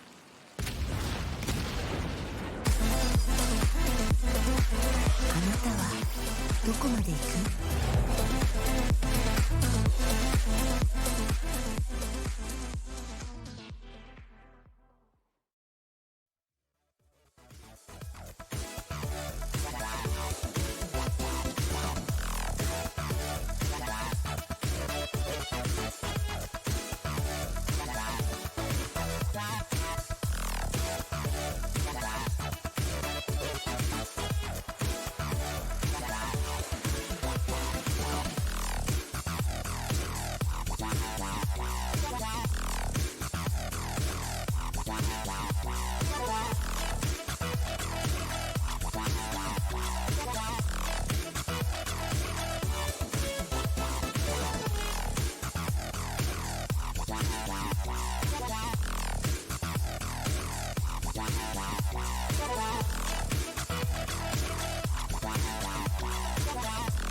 Hi, my name's Leduc.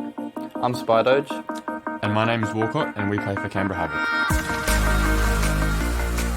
It's always been like a dream to come to RLCS. I never thought I'd be able to get here so soon.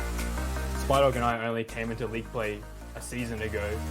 We were definitely underdogs this season. We had a pretty rough start. People were pinning us to be, 6th, 7th place team. If we're able to do well at RLCS, it proves a lot of the people back at home wrong because they don't think that we should have been here. Leduc is just one of those players that's really solid. He can do the job perfectly, he just gets the job done. Especially when it matters. Walcott's just a top 3 demoer, I guess you could say. Amazing having him on the team. Came last, going 0-7 against OC, and then pick up Walcott and then come second in the region is absolutely insane. I never thought it would happen. Spydog is probably the best player on the team for sure, without a doubt. One of those players who can just take the ball, get past 3 players and score a goal. You just think, how did he do that? But he does it time and time again. We definitely took it to the top teams in our region and managed to now make it here to Worlds. But to be able to take a series would be the dream.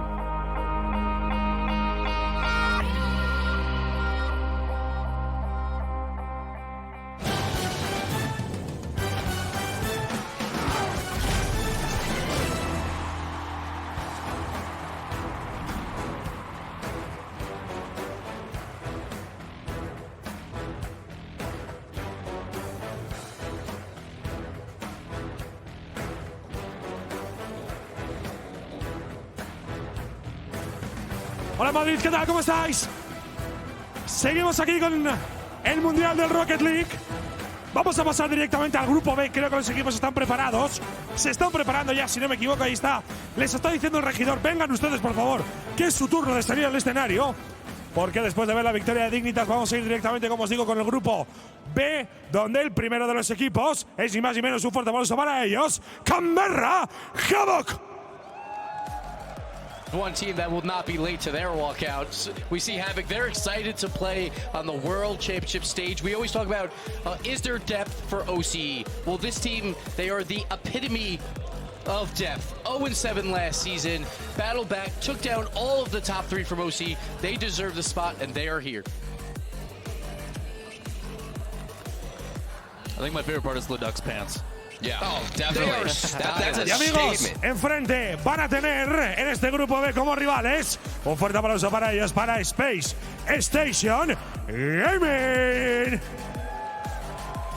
I've been talking a lot with Rob. Kind of curious to see how he gets that impact on stage. There's been a lot of discussion of how the coaches are going to be involved, but he's taking a very young team and kind of adapting them to bridge the gap between their play styles. He doesn't want to force them to do anything they're uncomfortable with, but more of a focus on what can I do to make you guys excel as much as possible. Yeah. One of the big roster moves was taking out Sathu and bringing in Arsenal. And the last time we saw Sathu was that devastating DreamHack performance versus TSM to lose that series. What do they do right after that? They lose another series. That's the problem with Space Station. Every time they go to these events, once they lose one, they lose all morale. So I think Chrome's coming in, trying to keep them excited and ready to play. Now, of course, they'd rather not lose at all, and they have a good chance here. But these guys do get nervous on stage. We've seen it at DreamHack, so I wonder, will that show here, like for a big stage here? I'm kind of curious then, like, having a coach back in the day behind you, would that have helped, like, calming the nerves? I know you've talked about it, like, getting on stage 4, you feel it. Everybody feels it, right? But it's like, having a coach behind you, would that have helped? I think it's a great question because it's so player specific. I mean, I look at somebody like Arsenal. He has so much confidence. I feel like he could be alone on the stage and still feel confident. Playing with all 3 controllers. And you can see that in the way they walk out, but there's other players who come out here, and I think that having just the support and the idea of, somebody's behind you, somebody is there to, comfort you if you guys lose. He can just pat you on the back, say, you got this. Just knowing you're not alone with your teammates is everything. I think coaches play a huge role, and it's just so underlooked. Yeah, it's a massive reinsurance, right? Yeah. Like, just the capability of saying, like, I understand that sucks, but it's one game, man. We've got a whole series to play. Let it go. We're moving forward. Now, for this matchup, it is very juicy for Arsenal. He takes the most boost. He is the most annoying player in all of Rocket League. That's how we consider him. He's playing against a very defensive team for Havoc, where they were minus 51 shot differential, and that's in OC, where they love to play defense and go for counterattacks. That's exactly what Arsenal wants. He wants 3 targets to go for demos. He wants to cause as much chaos as possible. Plus, So this all comes down to, for Havoc, they have to find a way to avoid Arsenal so they can counterattack, because that's what worked so well for them when they played in their region. But if Arsenal gets going, it's going to be very difficult for them to do any of these counterattacks. Yeah, and it's so tilting on LAN especially to deal with demos and the aggression and your boost starvation, because I feel like, keeping in mind that you have to get boost, that you have to be, conscious about how you're using it is so much harder in a high-pressure situation. So if Arsenal can get those demos and get those plays, it will be so threatening to the defensive end. I mean, when I asked them how they wanted to be remembered, Space Station said that we want to prove it's not a fluke. Yeah. They are a new team. There was a roster change. The discussion between Arsenal coming to play with his buddy Sipical, all that spotlight got taken away because Sipical was the MVP. Like, he came in as a player that I really respect because of how much effort he puts in. He averages, like, 70 hours a week of gameplay, which is just an astronomical amount out of someone who's dealing with school and all these other out of circumstances. So for these guys, like, they have a lot to prove, and it's a lot of pressure they're putting on themselves. Really high expectations. And this really comes down to the first thing that goes when you're nervous is your shooting percentage. You miss shots. Yeah. Space Station, before this season, we always called them the 95% team. They do everything right until they shoot the ball, and then they hit crossbars and posts. They fixed that throughout this season. But again, once these nerves creep in, that's going to be a problem. And that's why I'm looking at AXB the entire time on the field. I think he's the bridge for Space Station to find confidence on the field, because he's the assist legend right now on Space Station. If he's going to set up his teammates and just make it so easy, because if you can just hit a bunch of open nets, start that confidence early, he is really the key to finding confidence for Space Station and making sure that everything goes smooth for them in this first series. So a lot of focus obviously on Space Station, but what about the opposite side? I mean, we haven't focused at all at Canberra. Like, they were a really rare circumstance. Like you guys said, 07 bounce back, roster change. My concern is with Walcott. He was just on vacation in the United States for about 2 weeks with his girlfriend. They didn't really have time to practice. They're just boot camping now for the first week through, scrims with the players here. Other than that, it's been like a month off. Yeah, we need SPYDOGE to just go off. Like, he's a mechanical beast. He used to play on Xbox for the longest time and finally switched over, and he's just gotten better. Probably feels so fast. The whole point for Walcott is to just play back, like play that third man role, let the other two do the offensive work. The problem is getting out to the offensive side of the field. We always say this about the other regions when they come up versus a North American team, versus a Europe team. Finding a way to gain possession is the most difficult task. Well, let us know what you guys think on Twitter at RL Esports, hashtag RLCS8, hashtag live the moment. But we are living the moment right now with our second match. Wake Punk and Achieves have it for you. Thanks so much, Leaf. We've got the North American MVP of Sipical and Space Station Gaming going up against Canberra Havoc, a team that has they have an interesting stat. They finished their season 5-2, and they were the only team to beat the #1 team, Renegades. They were also the only team to lose to the last place team, Mindfreak. So they've had a little bit of an up and down season, and some would say that maybe Renegades got a lot stronger after they warmed up after their week 2 loss to Canberra. But Canberra here is going to be looking for those first wins. There's 3 rookies. I believe actually 4. This is all six players on this stage have never played at the World Championships before. Yeah. This is a completely new roster. So the whole conversation we were having about nerves in the last game, I don't feel like it's really going to be relevant here. It's going to be who gets over them the fastest, who's able to adjust to this stage the most quickly, because everyone here is playing on it for the first time. That is very true. And if they do, like Gibbs was talking about, play that counterattack heavy style, you have a feeling like that's going to allow Space Station Gaming to get into a rhythm and start clicking a little bit sooner, because it's much easier to be in the driver's seat than it is to have to react and play defense consistently. So I think if Canberra Havoc want to come out here and take command and have that advantage in terms of settling in faster, you need SPYDOGE, like they were talking about, to come out there and get control, get through that AXB wall that he's always up there in the front and such a nuisance, get through that first line of defense and go from there. I'm excited to watch SPYDOGE play. I've heard so many wonderful things about him and watched some of his tape, but to see him here in person, see what he's able to do. He's definitely the player I have my eye on from Canberra Havoc. Who should people be paying attention to from Space Station? Which player you got your eye on the most right now? Well, for me, Sipical might be the guy who won the MVP and scores the ball, but for me, it's all Arsenal. That's the guy who gets the ball out of the tough positions into scoreable places. So Arsenal is always my guy to watch over on Space Station Gaming. If you need something done, you can always trust Arsenal to get it done. So he's definitely the one that Canberra needs to worry about in terms of getting locked down and making sure not to allow him to be the can opener for Space Station. All the players on the wall there. Getting to see your picture up in lights like that's got to be a trippy experience for sure. And to know that how many people here in the venue and also online are watching you play and rooting for your success. Canberra Havoc, one of the 2 teams here representing an entire region.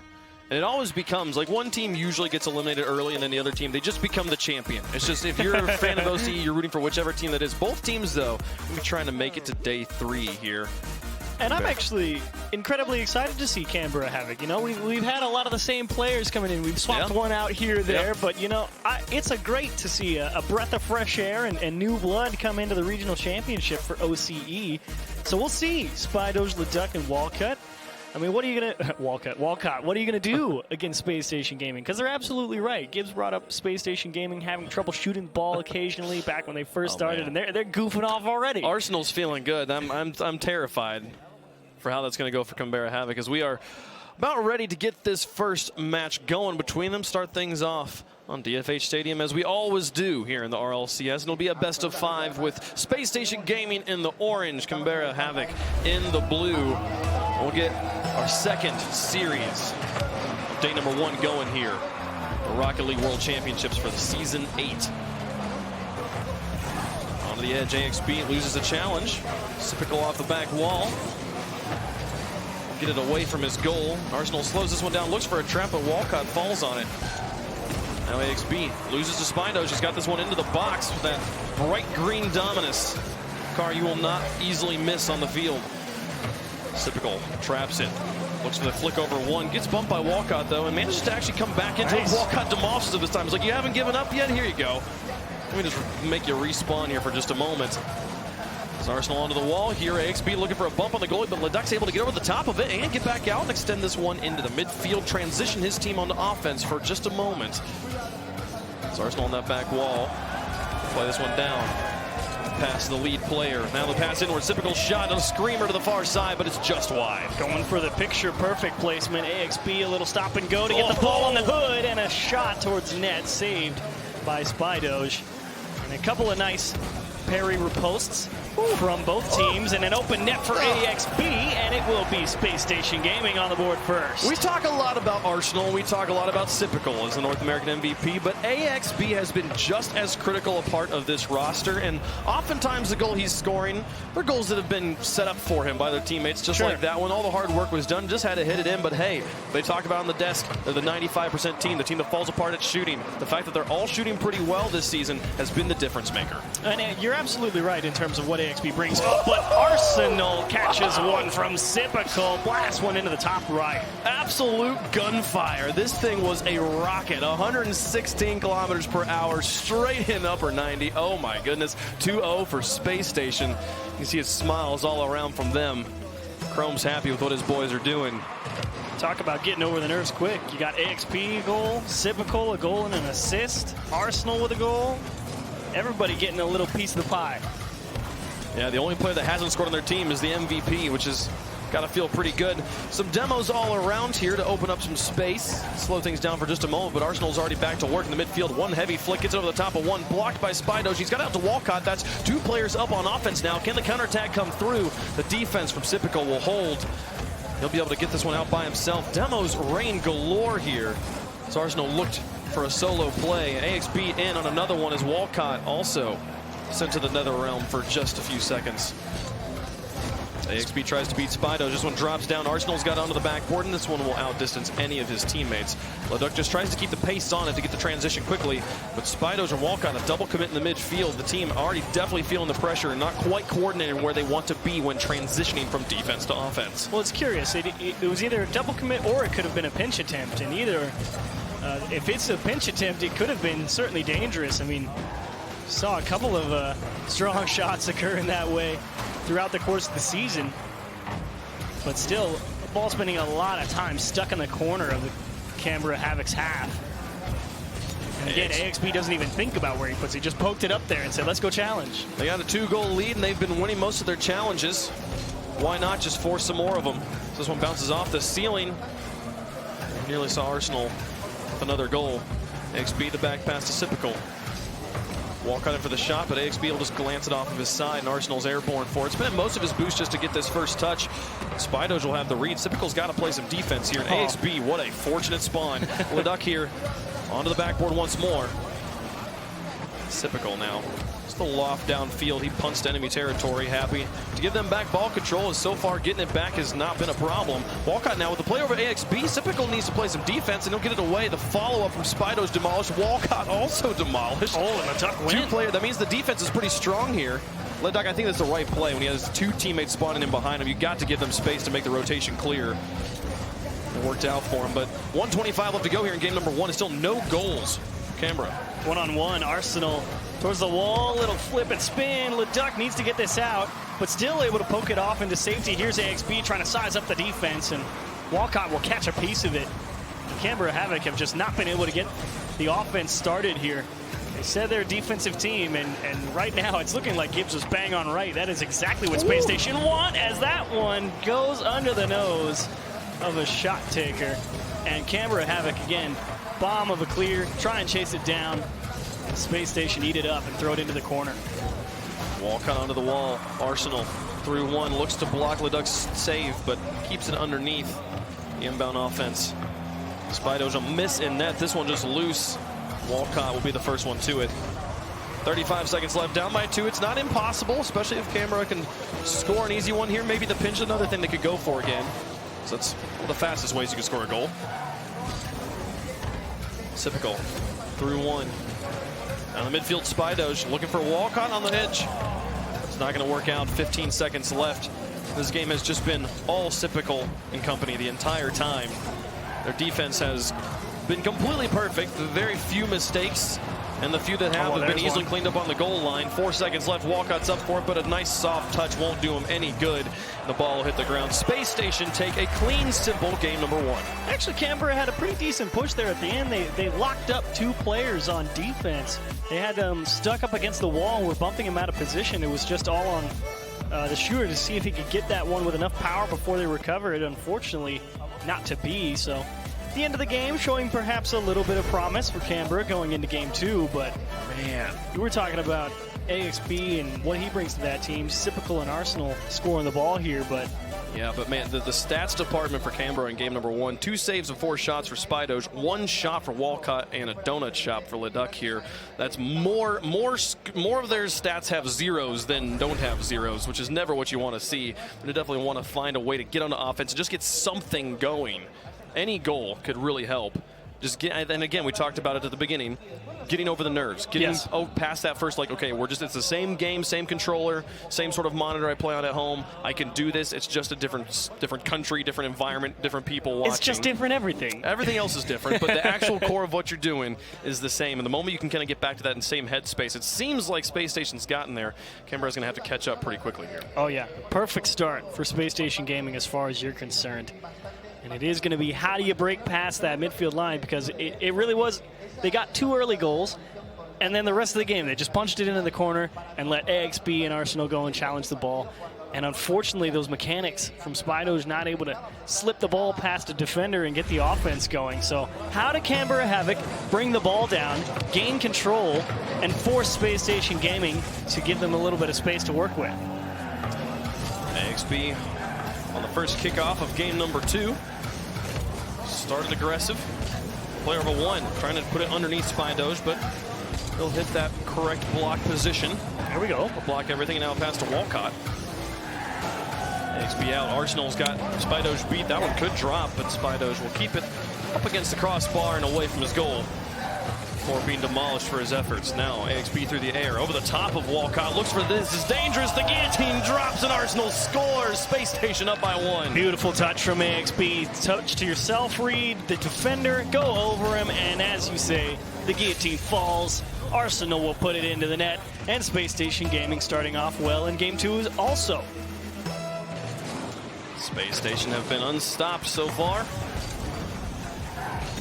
Bleed continues here into this game. Typical looks, nearly dunks it in. This one's dangerous, but Leduc will get it away. And AXB now on the back line has to play clean here. So you know Canberra's going to be breathing down their necks. They try to force it through the air. Now Leduc in, his shot a bit high. Definitely a decent scoring opportunity, but his positioning was going to make it difficult. And a bit of a pinch setup here to Arsenal. They'll try to just push this bulldoze through Spidoge in the air, but it's not going to work out just yet. AXB looking for a second setup. Leduc's got this one away. Sypical in and underneath. Will take it to the corner. And now he'll be looking for AXB in the midfield. Walcott's got other ideas. Never good when you're forced to hit the brakes stuck on the wall like that. The Camera Havoc trying to just battle for possession. Arsenal with a great fake to go under one, and again it's just getting jammed in this corner. Another long clear from Leduc, uncontested. That's one you got to take care of. Get that ball to space, try and bring it down, something other than right at Space Station. Spidoge will play to the corner. He'll look for a pass down, a nice setup, but couldn't quite get it all the way to the box to his teammates. A little bit of space given by Space Station as Canberra is starting to get a little bit more control on offense here. So there hasn't been that immediate clear with no response and complete confusion from Space Station. Walcott will punish. What was that? Walcott, ace shooting here from the corner. AXB and Arsenal are kind of just flopping around, trying to figure out how to hit it. And then sitting on the goal line, they're like, are you kidding? None of you are going to touch it? Typical. To be fair, cannot stop what was essentially a perfect bit of shooting from Walcott. Walcott the defense completely collapsed, but what was presented for Walcott to shoot was not easy. Absolutely difficult shot, and he nailed it. That's a tie game and an important first goal for Canberra. A Rocket League ball-sized window. Yeah. And he aced it. Oh, AXB onto the backboard. The drop comes through again, but this time the defense got it. And Arsenal will look for another one. 2:45 on the clock in a tie game. Arsenal looks to play this by himself, but he's out of boost. The best he can do is get a setup. He's giving it to AXB off the back where no one's home. Good Sypical find it, nearly did, but Spidoge careens in from the corner and makes things difficult. Now, here at halftime, Spidoge in his corner. AXB is of the loft, but this one kind of went behind him. He's going to look for a pass across, but Leduc's definitely there first, but he misses contact. You can't really blame Space Station for expecting that one to be blocked and not really going for a clean shot. Well, it's funny. I actually think it was Canberra who expected Space Station to be on it a lot quicker. So I think they kind of just let him jump by because they saw he was going to miss. Everybody counter-reading a little bit too much as they get another one. This waterfall-style play from Space Station paying off dividends. They're definitely picking on it, no doubt. An empty backboard. Sypical again goes for that top corner drop shot, and AXB will eat it up. 2:05. Space Station again with the lead.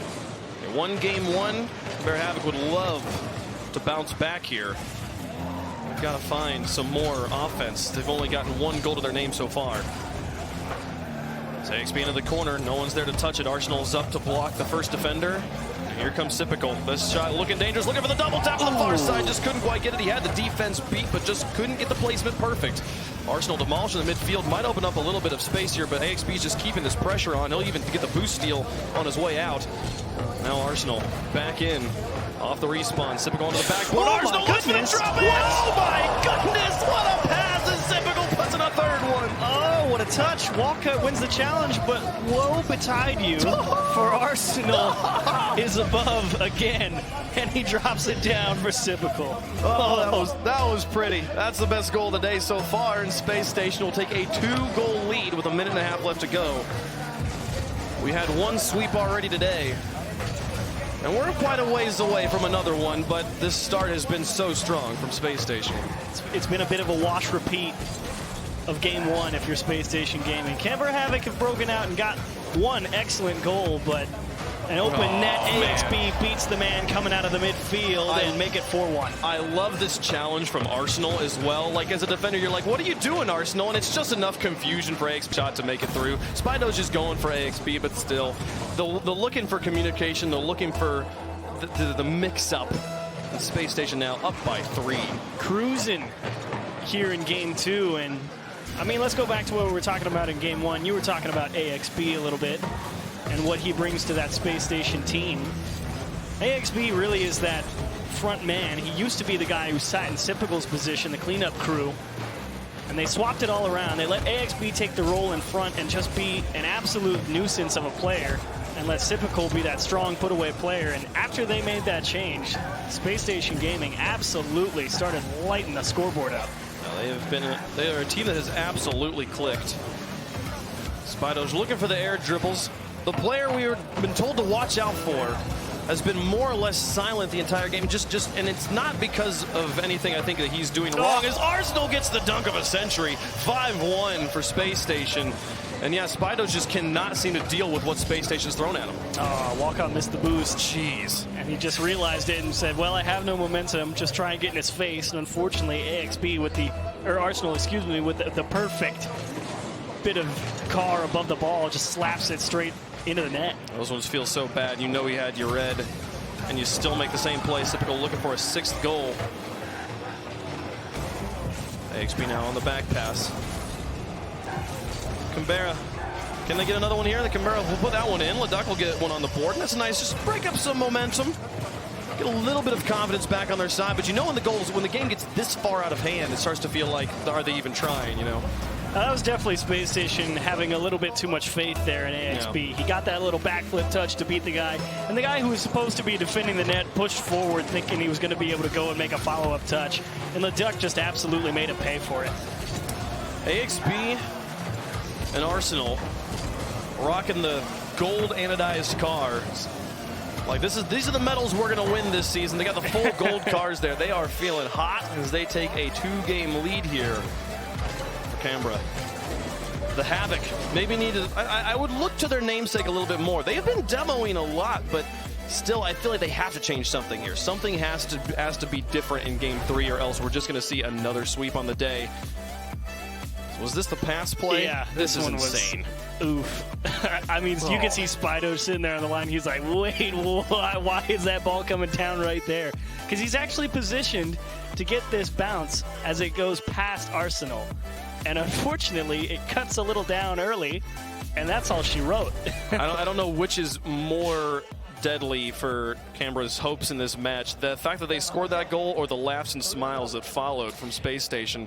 They are so confident right now. It is absolutely the laughs and smiles. I mean, you start making plays like that, and it is instant morale. Any team who scores a shot like that, those are goals that, you know, keep the momentum going and you destroy them in Game 3, or those are the types of goals that if you're losing, turn everything around, because everyone goes, let's go, and it's just an amazing tone shift potentially.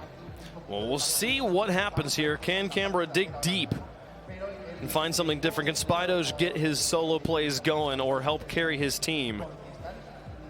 Or is it somebody else? Can Leduc or Walcott really come alive? Walcott, I've been very impressed with Walcott's play. Yeah, he's been doing all right. That shot that he scored was just phenomenal out of that left corner there to try and get something started in Game 2. But here in Game 3, if you're looking for what to stop on Space Station, that backboard defense needs to improve, but they missed the touch across, and Arsenal takes 5 seconds, and he's into the back of the net. I didn't think this was going to go in when AXB missed his shot, but they got a second attempt at this kickoff goal, and Arsenal will make it count.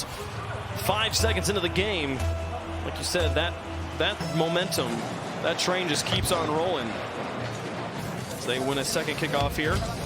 Sipical with a full take from the back corner boost. Leduc will try to get a block. Sipical looks for a pass at kind of a crazy angle. They're feeling good. A second one goes in. AXB just absolutely hammering them. And this is a disastrous start for Canberra. Another small window shot. AXB, he's only got the top left corner. That's the only place that can go. And he nails it. I feel like every player on this team could have possibly had a title or run an MVP for this season. Oh, absolutely. Everyone playing so well. AXB up onto the wall now. Tries to fall on it. Keeps this one a little bit off to the side. Doesn't immediately concede ball control. Nice pass for Spidos, but AXB comes in from the edge. Just had it read before the rest of the Havoc roster. Nice setup. Sipical's like, thank you very much. I'll take over now. Done your job, sir. There's a pass inwards. They nearly get a shot opportunity. Arsenal just a little bit behind them. That's how good the challenges are from Space Station. Not even Space Station's expecting to win them. We're quite there. Sipical with an excellent cleanup on the other end. It's been all Space Station for the first minute here, as they've already gotten 2 goals in Game 3. And Arsenal just running a little bit of a delay game here. He knows that pass had potential to break Canberra out. And they get them a little bit jumpy on the defensive side for Canberra. Havoc and AXB is making Leduc think twice. What is this creativity? Okay, Walcott gets the block. That looked like it was a guaranteed goal to me, so excellent defense. But Canberra's got to get the offense scoring, and Spidos loses that one on the backboard. Arsenal thinks about the pass. He's got too many options. Walcott and Leduc both gamed, and Arsenal gets it off the crossbar. Stands up, pops off. He's feeling good. They're looking for the sweep. I mean, Walcott was thinking, Arsenal, what are you going to do? And then Walcott just kept driving to the right, and Arsenal says, you're going to drive that far? All right, I'm going to jump, do a little backflip, and tap it in off the crossbar and make you look silly. If you want to see a game of no fear, get the replay of this game and just go watch everything Arsenal's done so far. He runs out of boost, and he's like, nope, still going to keep going. I'm going to keep flipping in every direction possible to keep as much momentum as I can. Up by 3 in their first series. This isn't just a great way for Space Station to start against Canberra. This is a great way for them to start at the World Championship. It's going to give them so much confidence moving forward. There's Arsenal trying to advance. AXB up. He's got Sippical in tow. Here we go. Walcott now with an opportunity out of the corner. Can he find the absurd angle?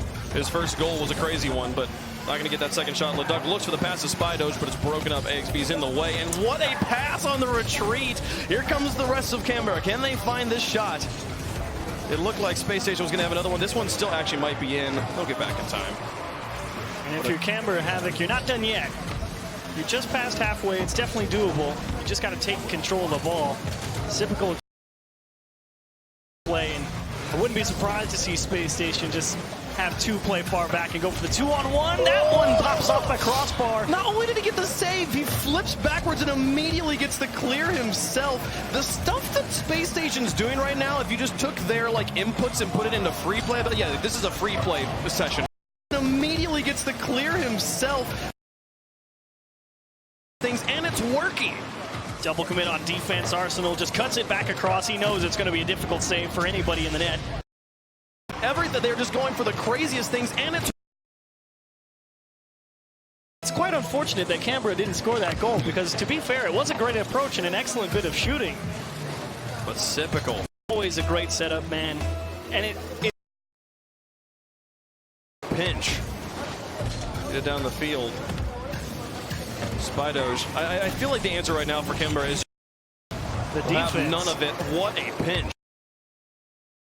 It's not going to work. You don't have enough time to score 4 goals in that amount. Playing normal has netted you an 11-2 score differential, almost 12. At this point, playing clean and simple is not going to work. How confident he is he's won this game, as he is straight up going for free play goals. Leduc through the air and stopped inputting for a moment. That's how confident he is he's won this. As Arsenal back down. Sippical trying to take control, but Leduc there for now. Last one. Zar caught off the wall. Back to Spidos. Taken away by Leduc. Bit of an offensive double commit from Canberra. Look at one.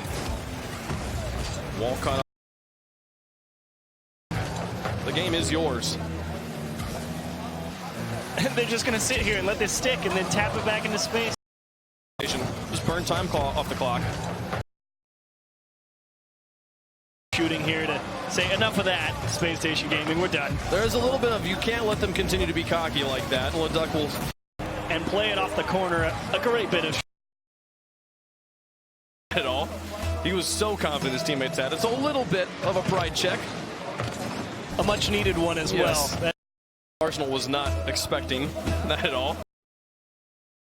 Confident, like they were going to get blasted in whoever they played next. With 42 seconds left, Canberra definitely have almost too confident, like they were going to. And right now, just getting a little bit more, spending every second you are on that stage is not only a privilege, but it's an insane comeback if they were able to pull it off. Can easily kind of chalk this one up and just have some fun. Canberra needs to be getting all the experience out of the world stage they can. I feel like while Space Station can easily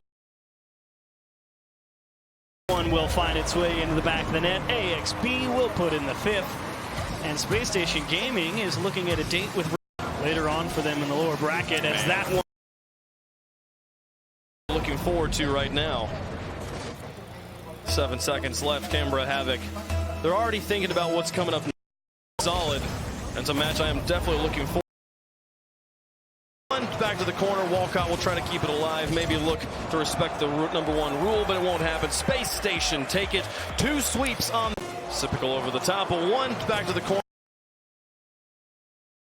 About an opening performance. Yeah. If you're Space Station Gaming, that's a way to come out here.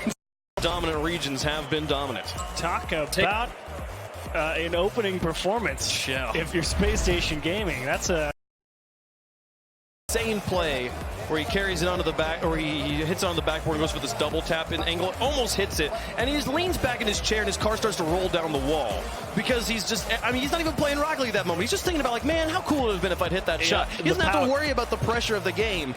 That is absolutely a crazy mentality to see from a rookie playing on this stage for the first time. Coming out here, guns blazing for Space Station Gaming. Good start, but you're going to have a tough one in Reciprocity next. Fruity Farah and Chaussette, no joke. And Canberra Havoc, you gave it a good try, but what are you going to do when Space Station Gaming is coming out with the shots off the top corner and the passes and stopping some great approaches? You know that going into your next game, you cannot afford to play that same style of, okay, we need to get the ball somehow. And that's all Canberra Havoc is going to be doing because they're like, okay, we didn't have the ball like at all. Yeah, I almost feel like the game went too well for Space Station. Like almost to the point that last goal that the Havoc scored is almost better for Space Station than it was for the Havoc. Like it reminded them, by the way, you're on the world stage and people are taking this very seriously. Stop goofing around so much, right? Like to take that level of cockiness into their next game could spell disaster in game 1, right? Absolutely. So like to remember, this is a stage that brings out the best in everybody, and you're going up against the best in Europe next. This is going to be pretty crazy, but an excellent start, absolutely excellent start there from Space Station. I'm excited to hear what the desk has to say about it.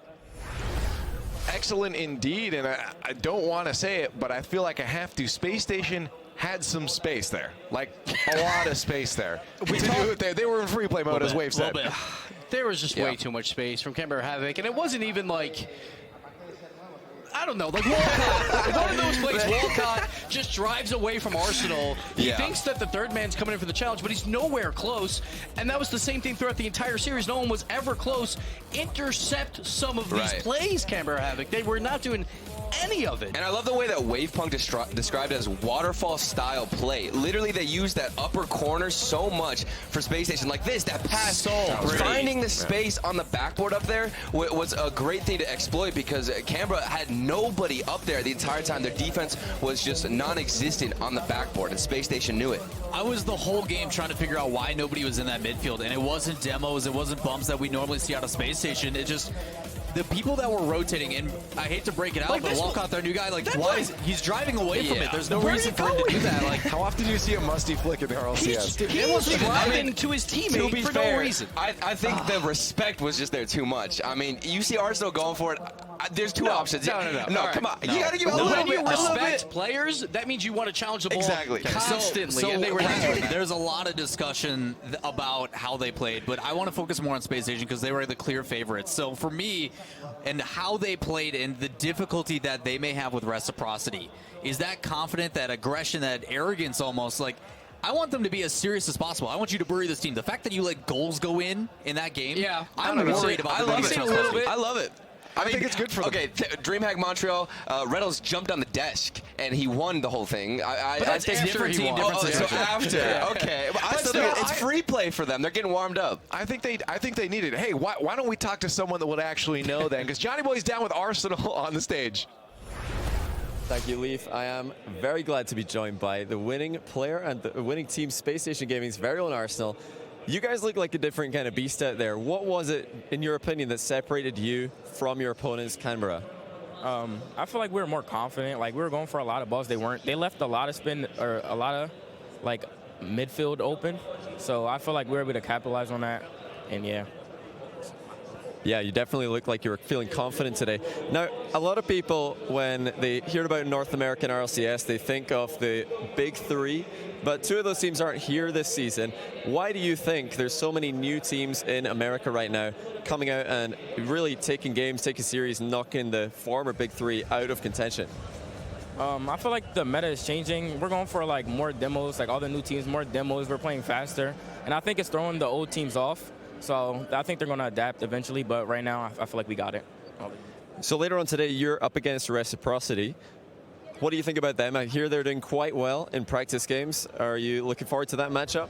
I can't wait to play Fruity. Like, I can't wait to play them. I feel like they're the best team in EU right now, and they also demo a lot, so it's going to be a good battle, demos.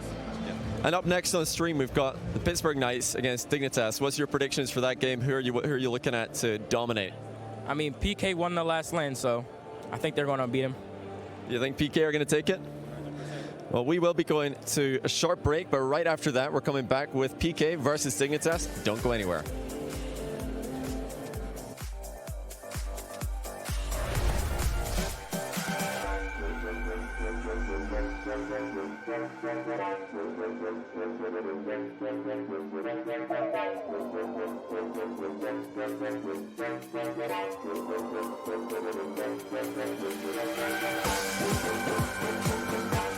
Brilliant is to defy convention and challenge expectations. It's what we do at Intel, powering you to master your potential. Intel, unleash your brilliance. You know, I'd buy tires online, but then what? We've thought about it. We're TireRack.com. They should let you ship directly to a mechanic.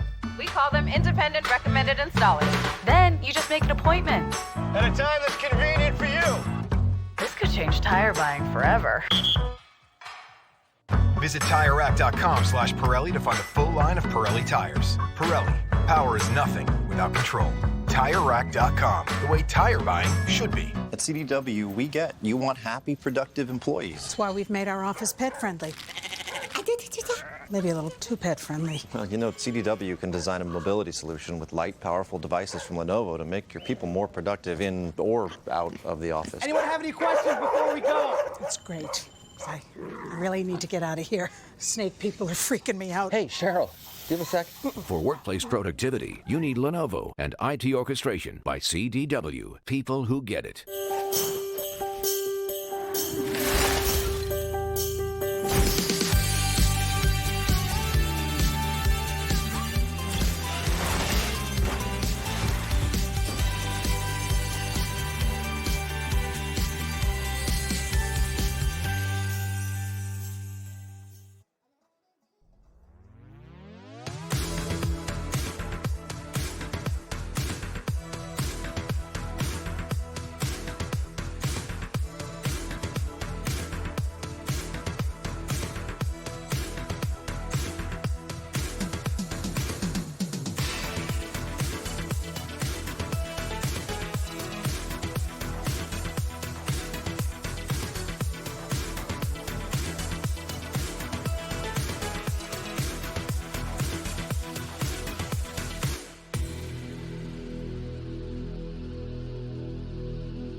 Playing with Astral, sometimes you have to take a step back and just let him do his stuff, because not everyone can do what he can do. Astral can pop off. He's the only player right now in the league that can actually make an individual play that changes the complete environment of the team. To stop Astral, it takes more than one player usually, and that makes it quite uncomfortable on defense. All three players on the opposite teams have to focus on Astral when he has the ball. And we saw it in the playoffs against Barcelona. They were down 3-0, and then all of a sudden he dribbles the entire team, and that's what changes all of the momentum. It's great recognition from Violent Panda to come in and cover up one-on-one for Astral, and oh, he got it! The sheer mechanics of it, where he has to turn upside down, use his double jump, turn back upside, then jump again around Devo, and he does it with such ease, and it was so quick. The pros at Beyond the Summer were like, I didn't even know that was possible. He flipped back into the ground! When Astral starts popping off, you have to almost like target focus him, maybe get into his head. We've been helping him with working on his mentality game, so when he is in a positive mindset and he is feeling it, we could beat any team in the world. What is that? The mechanical ability from this player alone is enough to carry his entire team. And right after he got that leadership and that mental game up, he is just a monster that I feel like you can't take down at any given moment. And I cannot wait to see him for his first World Championship and see what he does when the crowd is behind him. It's going to be nuts.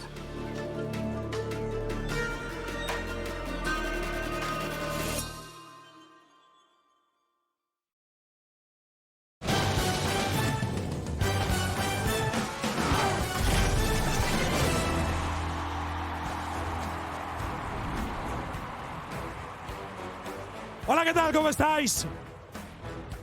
¿Se escucha? ¿Hola? ¿Estamos? Todavía no. ¿Ahora sí? ¿Se escucha? Ahora sí. Ahora sí, chicos, es viernes por la tarde. Cuesta trabajar. Y es que ahora tenemos un auténtico partidazo, probablemente el mejor que tenemos en el día de hoy, uno de los mejores. Y es que ya tenemos preparado un fuerte aplauso al equipo de Dignitas. Man, they look pretty good in the first game. Hard to argue. But different story with Pittsburgh Knights, I think they're going to be coming up against. They kind of had their way with I don't know. They got a Super Saiyan on the team. I think they're good. They're taking this. And they're perfect so far. And Astro looked pretty good in his first series on the world stage. Un aplauso para ellos a Pittsburgh Knights. And here we see the team. They are not the 3 sins. Pittsburgh Knights are here. They have invented this meta, it seems like, nowadays, where we're talking about the demo plays time and time again. And it really comes down to, we have a possession team in Dignitas versus a team that wants to get in your face. Comes down to that first challenge every single time. Well, here's the thing, and this is an important thing to remember, too. From Scrub, specifically, he said that Pittsburgh Knights will never win another LAN with their play style. And I wonder, Jorby, if you agree with that. Do you think the Knights have what it takes to run this whole way through, or Scrub right? Well, first, I think the Knights do have what it takes to win a World Championship. I don't think there's a question there. Will they, this time, this is their first real test again. And Dignitas, with the way they're passing right now, if that continues into this game, I think the Knights, when it comes to their physical play, it's not about quantity, it's about quality. Finding those demos on the line, when you find Dignitas on defense, just one demo to crack open the rotation. So let's not forget, though, DreamHack Day 3, no one thought that the Knights would win that either, and they came out with the victory. I don't know, man. Like, Knights have a playstyle where boost is priority, then it's demo, because you got to have boost to get the demo, and then the ball. Like, there is numerous times where they move downfield with 2 people in tandem, and the first player will just go past the ball and go for a demo instead to open up opportunities. They're an all-or-nothing type of team on offense. It's going to open up a lot of options against Dignitas. My one concern, it's been the same concern all season for Pittsburgh Knights, they don't even know that small boost pads exist on the field.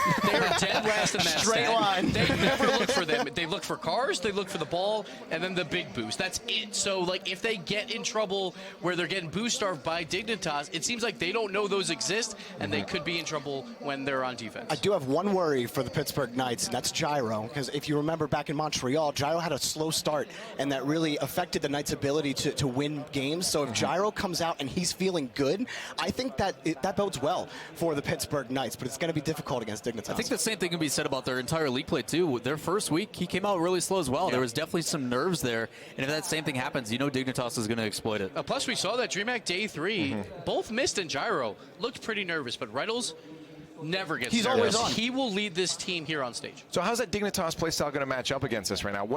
We just see great communication. Maybe that's going to help. Hey, guys coming after you. Or are those demos too quick? I mean, Dignitas is looking really, really good. But are they going to be able to hold up now against this Pittsburgh Knights playstyle? I think.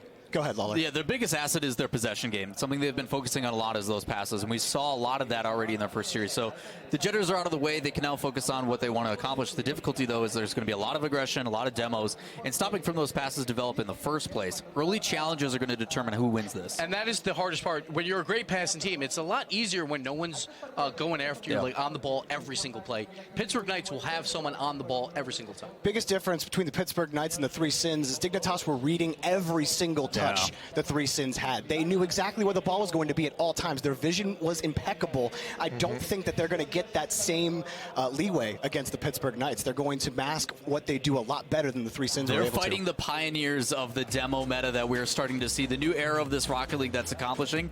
They're going against the guys who pretty much originated and made it their own. So I'm worried about Dignitas, but at the same time, there's definitely some flaws from Pittsburgh Knights. My biggest one is they rotate together on the way back, so one player can turn in and challenge it in the midfield. Dignitas can easily punish that with their counterattacks. So let's not forget, this match so important. This round particularly, so important, because if you win here, you're into day 3. You play tomorrow for seeding purposes with a chance at a top 4 spot right away.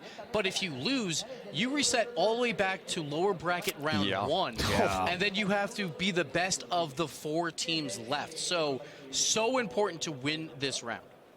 Yeah, no, it's like the pressure to be in the lower bracket. Sure, it's like whether you lose in the match before, the series before, or this one here for Dignitas, you would have ended up in the same spot, but you're still now, okay, life on the line. One spot left. Like, you may as well go through the upper bracket. You're looking at the youngest team ever in attendance, 16, 16, and 17 for the Pittsburgh Knights, against some of the most veteran status players that we've seen in Violent Panda and his teammates. So Violent Panda's a tactician, man. But put this way, Mist.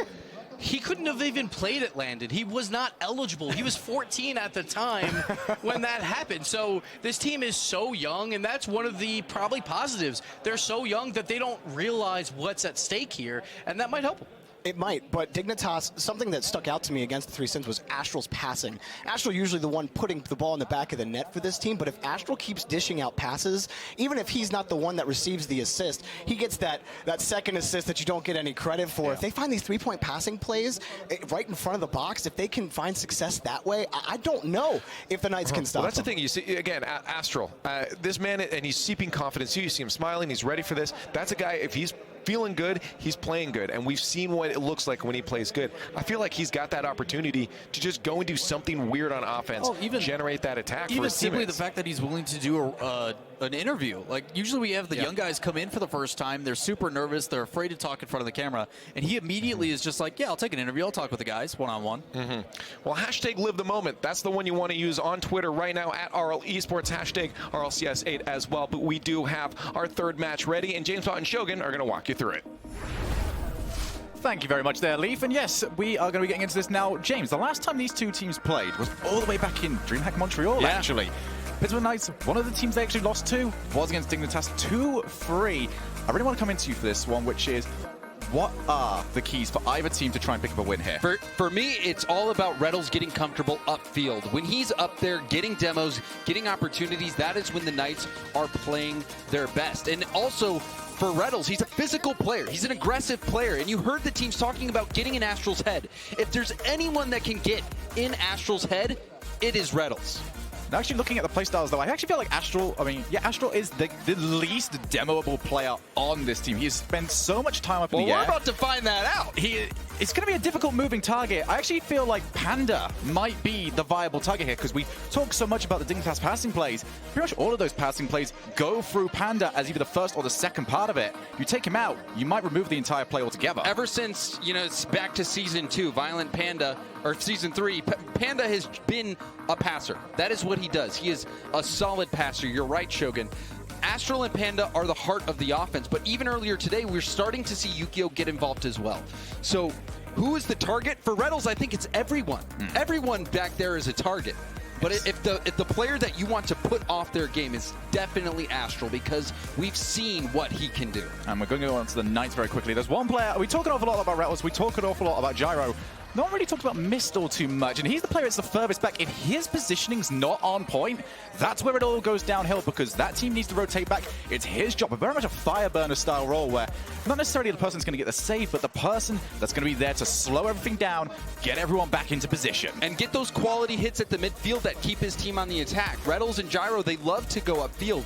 And Mist, you're right, he has to hold it down. So if he can't keep that pressure on with those clutch hits at the midfield, then that really puts Pittsburgh off their game, because they rely so much on that aggression, playing deep in the enemy zone. Well, it's one of the most potent offenses in the league versus one of the best counter-attacking teams, Dignitas against Pittsburgh Knights, and it's a very awkward start from Dignitas. Pass all the way out, Mist takes the shot, and it did not take long. Just 9 seconds in. Mist coming all the way from the back. Gyro's speed beats out the first defender, and Mist, that last player back, rotating through, picking up that goal off the Gyro pass. And Dignitas only have themselves to blame for that play. Tried to overplay it, tried to get the mechanics going, and fell flat on their faces. They need to pick this up now.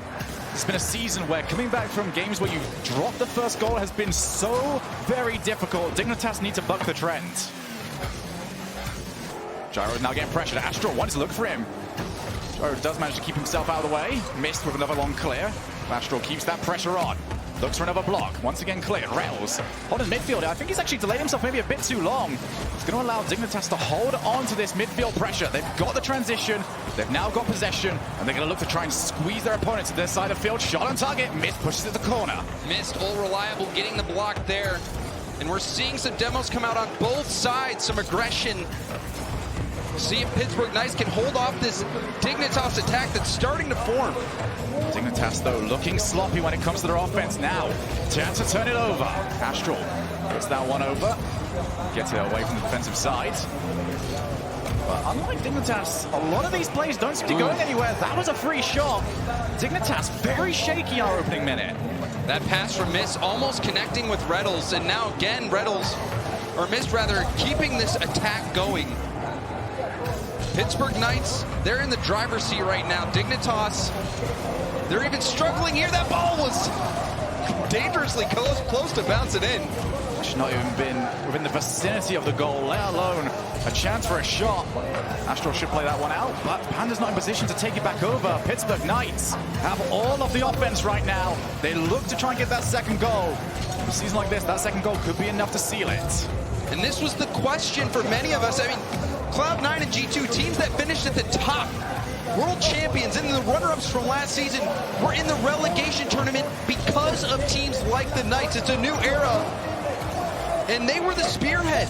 And the question was, will they perform against these European teams? And so far in game one, they have kept Dignitas down. Dignitas looking a bit better this time.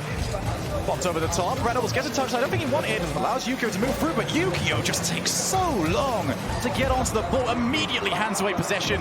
Pittsburgh move back into the blue side of the field. Certainly a different Dignitas than we saw against the Three Sins, who were able to take their time, get that space, set up the passing plays. The time is just not there. Panda gets bumped, sets down, required some assistance. Astral moves himself in. Maybe a chance now to counterattack. Astral moving downfield. Panda and Yukio onto the left and the right. Looks for a setup, but couldn't make contact. Still a chance. Infield pass for Yukio. And it's saved by Gyro, but the offense now starting to look better for Dignitas. They might get caught on the break, though. Reynolds with the demo off the post and moves out of a shootable area. And more demos coming out. This time Astral on Gyro. Panda, an awkward ball for him.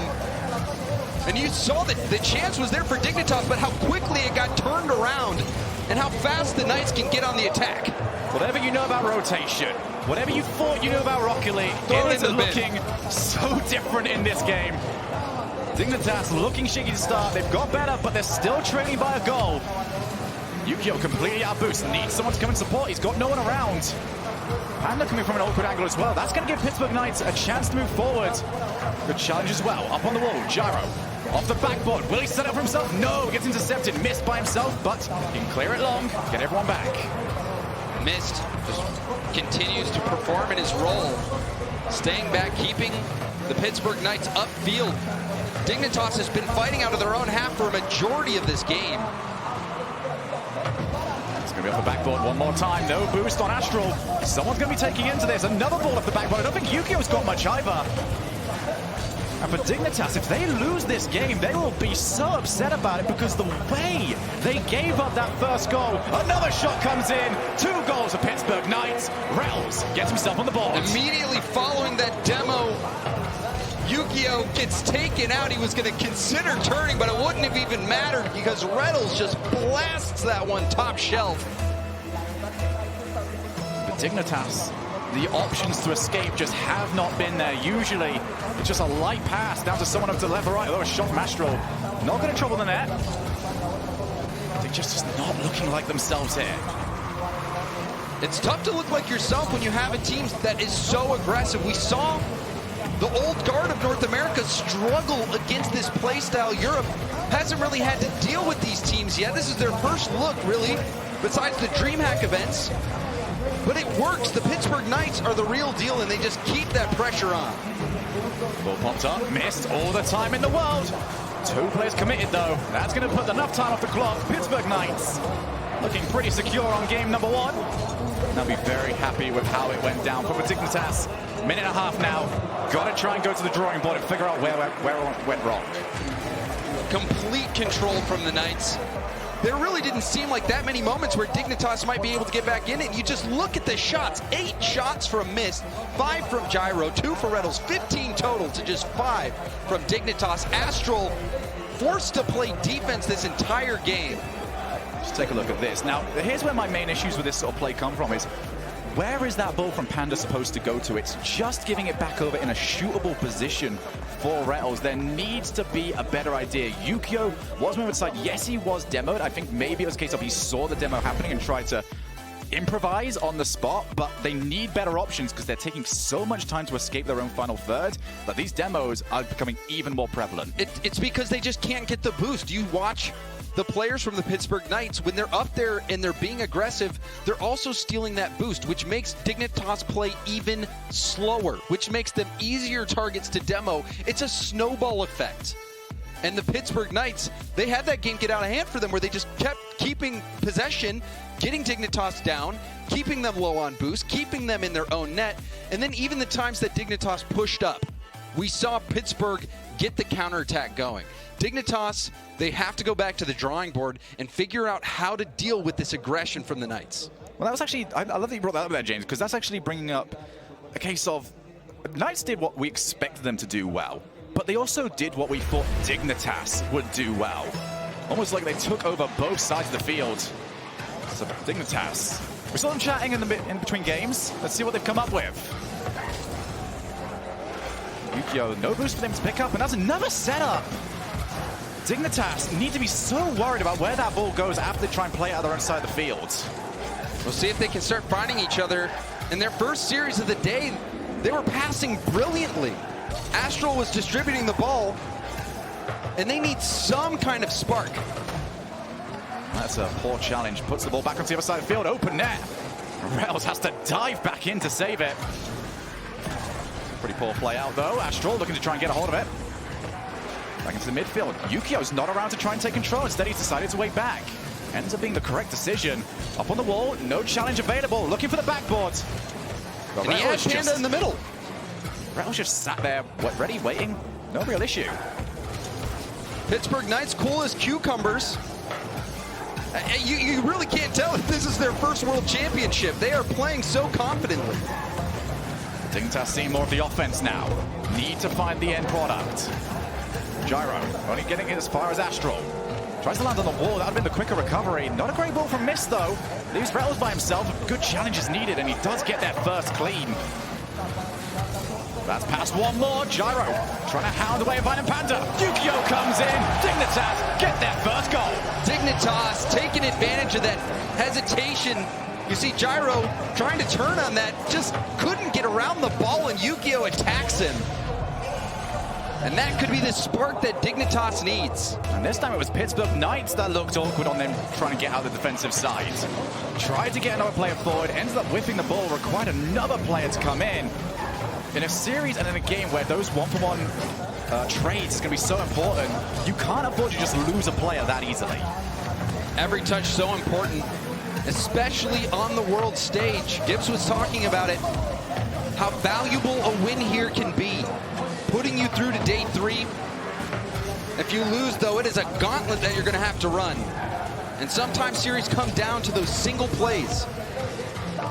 Ball popped up. Who's going to be first to it? It's Gyro. Ends up missing it. Allows Astral to move forward. He's on low boost, just ends up powering the ball long. That is a fantastic play. Get rid of all the pressure. Only as far as Panda, but it gives a bit of time to get some boost. Unfortunately for Mist, it's not decided to pop up. And if Panda can control its properly, that might end up coming to cost them. Panda looking for the setup. Tries to go underneath. Look for the bump. But Mist was privy to it. And a great challenge from Gyro as he wins this deep to the Dignitas corner.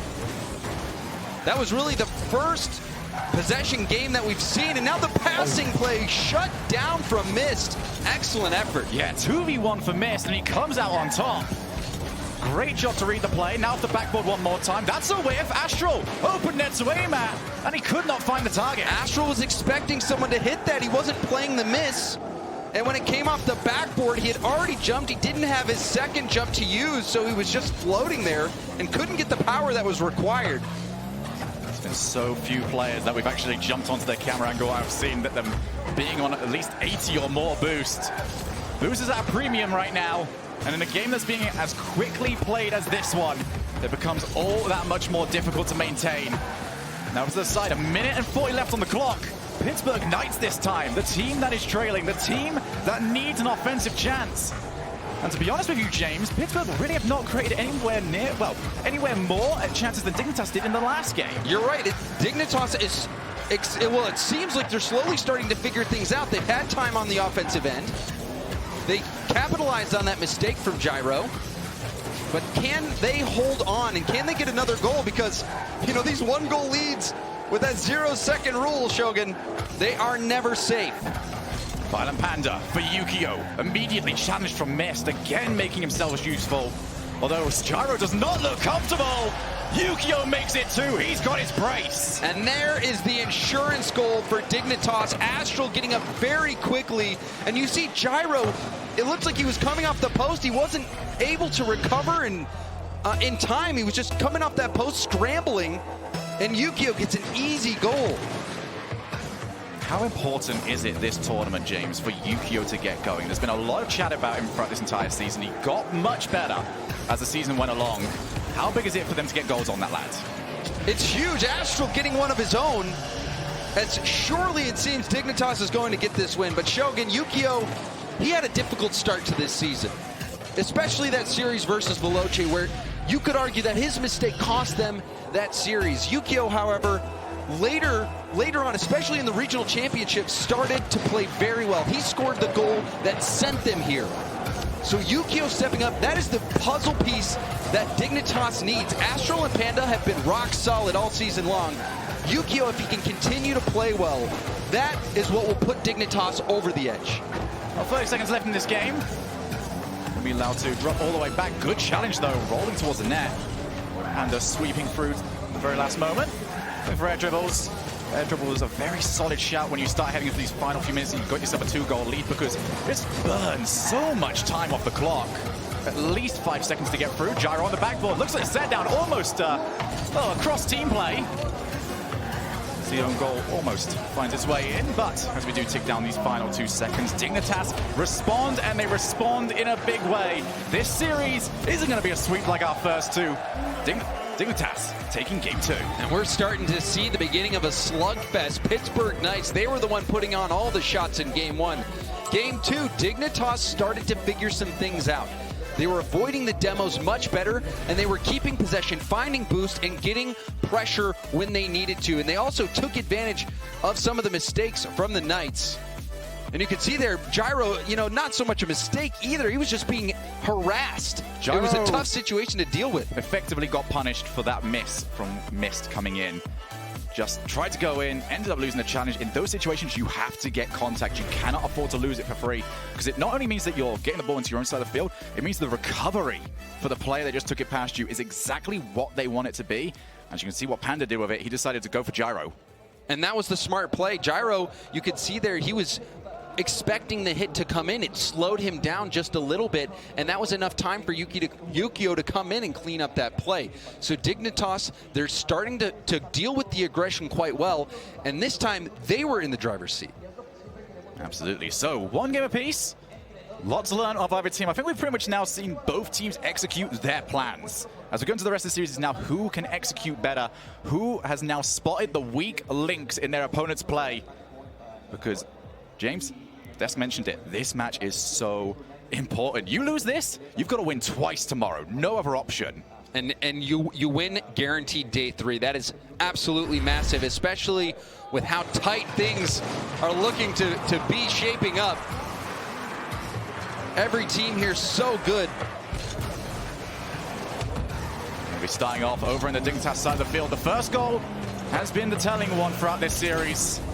Astral, he's got Yukio as a passing option, decides to go by himself, and that's just the use. Astral might have that drop down. Heroic save, though. Keeps it away from the oncoming blue player. Brilliant from Gyro. Astral had that ball read the whole way. Gyro knows that Astral's right behind him, so not only does he have to clear it well, he has to avoid Astral, who's coming in the air. And Gyro answered that call. What an infield pass, though. Those are the dangers. Took a bit of time. Violent Panda coming in from the same side where the pass was taken. Gyro looking for the bump. That's going to be so hard to pull off, but they do pull them off well.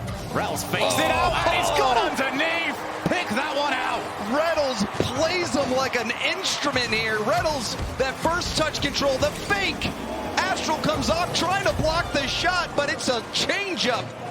And Rettles, an incredible play to get the first goal for the Knights. That is what you expect from him. Dignitas will want to respond quickly. Gyro off the backboard, gets a second touch, but it doesn't throw off Panda. Yukio actually going by himself. He's got one more to beat, but again, we saw this in game 1. He can take a little bit too much time getting the ball back under his control. And Knights are probably the worst team to try to take your time against Astral. We'll take another look at this replay. It was a good touch to the corner, but Astral's already there. Great vision from Astral as well. Spotted that nobody was back. It's the sort of situation where you see the ball played there. Usual response is just hit it off the backboard. Get someone else to come in, let them take the shot. But Astral notices there's no one back left. I can take the shot. And if you're the Knights, that's not normally a place where people take a shot from. But I mean, watching Beyond the Summit, there was a pinch goal from Astral in the corner that was just as spectacular. Astral can score from anywhere on the field, it seems. Well, I said that Dignitas wanted to get the goal back quick. They managed to do exactly that, but now they find themselves stuck on their own side of the field. Gyro looks to go low. It's low, it's in! Rettles has got his second! They're just swarming in front of net. No one could get boost. You saw Panda had the boost taken from right in front of him, and Rettles just zooms in. It was a temporary reprieve for Dignitas. Now they've got to get back on the hunt. Losing this one would put them at series point for Pittsburgh Knights. They've got to try and get this back, but missed. Off the backboard, that's a huge miss from Astral. Yukio has to scramble to save him. A rare defensive misstep from Astral, but Dignitas get away unscathed. Up on the wall. Astral, this is where he usually likes to play the ball. Bounces off. No challenge for a while. Very slow from Dignitas. Just drop down. Astral. Time. He's got a bit of boost. Not too much. Oh, double demo. It's going to mean that Astral's got to try and put himself back. Thankfully for Dignitas, the play back to their side of the field took a bit of time, meant that they could reset themselves, but it's more of a boost thing. If you've got 100 boost and you get demoed, you drop straight back down. And we've seen how it is this series about how difficult it's been to maintain boost. That might be a bigger thing that it does to Dignitas' play than just disrupt the rotation. It's about withering them down. The Knights, by getting those demos, Rettles taking those 2 players off the field, you're right, Shogun, put those players on a 3rd boost tank no matter what, and slowly the Knights can start whittling away and getting that pressure and eventually score those goals. We've seen Rettles get 2 already this game. Try for a challenge. Astral gets contact, but no follow-up for his team. Panda's touch isn't good. That's going to give Pittsburgh Knights a chance to move into the Dignitas side of the field. Yukio tries for a clear. No power on that either. for the backboard. Reynolds will be waiting for it. Looks for the drop down, but he's forced everyone else to move. Allows Mist to move in. And Astral has to take it away. Keeping the pressure on though. Panda flicks over one. Gyro covering this time around. He was caught last time he was one-on-one with Panda. Good flick over the top. Yukio's not in a great position to play this immediately. Lays it straight off to Violent Panda. Looks at the backboard. Again, Reynolds, though. Up on that backboard. He's either living there or he's living looking for your car to demo. A lot of times he will be all the way upfield. Comes back. It's Panda, who wasn't even looking. Straight back to the middle. Panda flicks up. But again, Pittsburgh Knights quicker on the aerial. Dignitas need to be quicker on the trigger. Here's Mist. Couple of options. Will he go by himself? Why not? Over to Reynolds. Huge save from Violent Panda. And now it's going to be back over the side. Astral looking for a challenge. It pops out to the side. Yukio can keep this one moving. There's no boost that popped up from him, though. It's going to make this play a little bit more difficult. And you can see where it went wrong because of that. Breakaway opportunity. Gyro sets it up. One more time. Astral flicks it back down. Open net. And Mist will score it. And Reynolds was so fast to challenge off the wall to get that ball upfield and get to demo on his way back. That put Dignitas in a difficult spot to begin with, and Mist able to clean that one up. The Pittsburgh Knights bring back that aggression and overpower Dignitas in Game 3. That's just how small the margins have been in this game. That entire play coming down to the fact that Yukio couldn't find boost, but Astral, he can find the net, and he can find hope for Dignitas. Incredible individual effort from Astral. Taking it by everyone. That flick just under the crossbar. And Dignitas, you know, maybe I counted him out a bit too early. 28 seconds left on the clock. Plenty of time for the shot. As Mist came in. They're going to need one more chance. 20 seconds on the clock. Astral gets it over to Yukio. It's not a great position for Dignitas to play. They've got plenty of time, though. Panda wins one more challenge. In comes Astral. Off the backboard. It's going to be on Yukio, but Yukio isn't in a position to try and move in. That might have just done the pressure, but Yukio for one more. Couldn't get it beneath Gyro. Now the ball needs to hit the floor. Reynolds looks to try and secure it, and Mist will do so. And that was a great last-second effort by Dignitas. We saw them almost bring that back. Low boost for the Knights, but they still managed to hold off on defense. And Gyro, no shots, but two big saves at the beginning of this game to keep the score sheet clean initially. And Reynolds this game, he was brilliant. So many good touches. The go-ahead goal was from him coming off the back wall to challenge and get that counterattack started. Reynolds demos on his rotations back, getting his team chances, and then this play. Filth. Just filth. You can just see he stopped. You can see how much they're celebrating. He plays the whole team. That first touch, fakes the third. Astral jumps to block the shot that didn't come in. I want to point out just how many options Rettel has in that play. How almost no chance for Astral, because you can go underneath him, you can take the shot to the top right corner, or if you did notice him just over in the middle, Gyro was there if you want to try for the infield. You don't envy Astral in that situation. He was playing for a much harder shot, staying on the sidewall. It's much easier to block those fast shots coming in, especially if they're going to be aimed higher towards net. Reynolds saw the situation. He read it beautifully and just picked away at the Dignitas defense. So Dignitas now need 2 in a row if they want to secure their spot at Sunday's championship games. They've got to try and overcome a tough Pittsburgh Knights test. And they've got to try and do it now. Gyro gets himself plenty of boost. He's going to have time to try and play his butt. Not looking overly comfortable doing so. Seemed like Dignitas was starting to figure things out in Game 2, but Game 3, Reynolds kicked it into high gear. And he did what he was doing all league play long in North America, and that was just get in your face, get demos, and score goals. Almost feels like that one was overplayed. Violent Panda, it's going to take a bit of time for a player to get back to net. Instead chose to go for the passing play. It didn't come off. Now Mist. Wants to try and get the boost. I'm not too sure who got hold of that one, actually. Looks like it might have been Yukio. He was the player that was tasked with trying to clear the defensive lines. Astral again on that backboard. 2 players committed. This is an opportunity now for Pittsburgh to try and set themselves up. They've got time to get those bumps going. We saw that there was one being attempted on the back line. Thankfully for Dignitas, they were able to avoid it. But when Pittsburgh have managed to secure the offensive rotation, they've been so hard to get rid of. And Astral almost gets beat to that. I wasn't too sure where he was going. I thought he was going to try and go backboard. Turns at the last second and just about pips the offensive player to the ball. And those are such difficult reads to make. The ones that bounce off the arc and come straight down. But Astral handled that wonderfully. Remember how hard those balls are to play as well, because you can't afford to play it whilst outside of the net. You've got to give yourself either behind the ball or get yourself to the side of it. Yukio with the shot. This could be huge for Dignitas. They needed that. And you saw Panda also leading on this attack. Looked like he was going for the aerial bump. Just missed it, but it didn't matter. Yukio getting to the ball first. Reynolds couldn't get that challenge. And Dignitas open up the score sheet in game 4. And once again, it's Yukio that gets them going.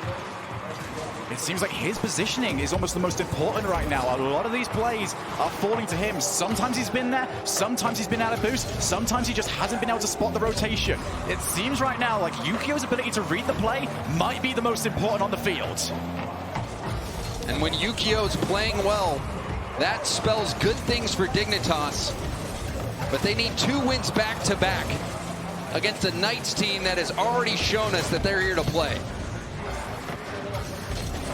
Be played off the backboard. Rattles wants a second touch, can't quite get it. Panda respecting him enough though to wait for the whiff before going for the ball. Smart play from Panda, realizing no real options were around for him. Instead, make it awkward for Pittsburgh Knights. So the rest of your team on the rotation. He's going to be coming in late here. Missed. Great Gets it over the play. top. Now it's everyone trying to get themselves forward. Couldn't find the demo. And Dignitas get players back.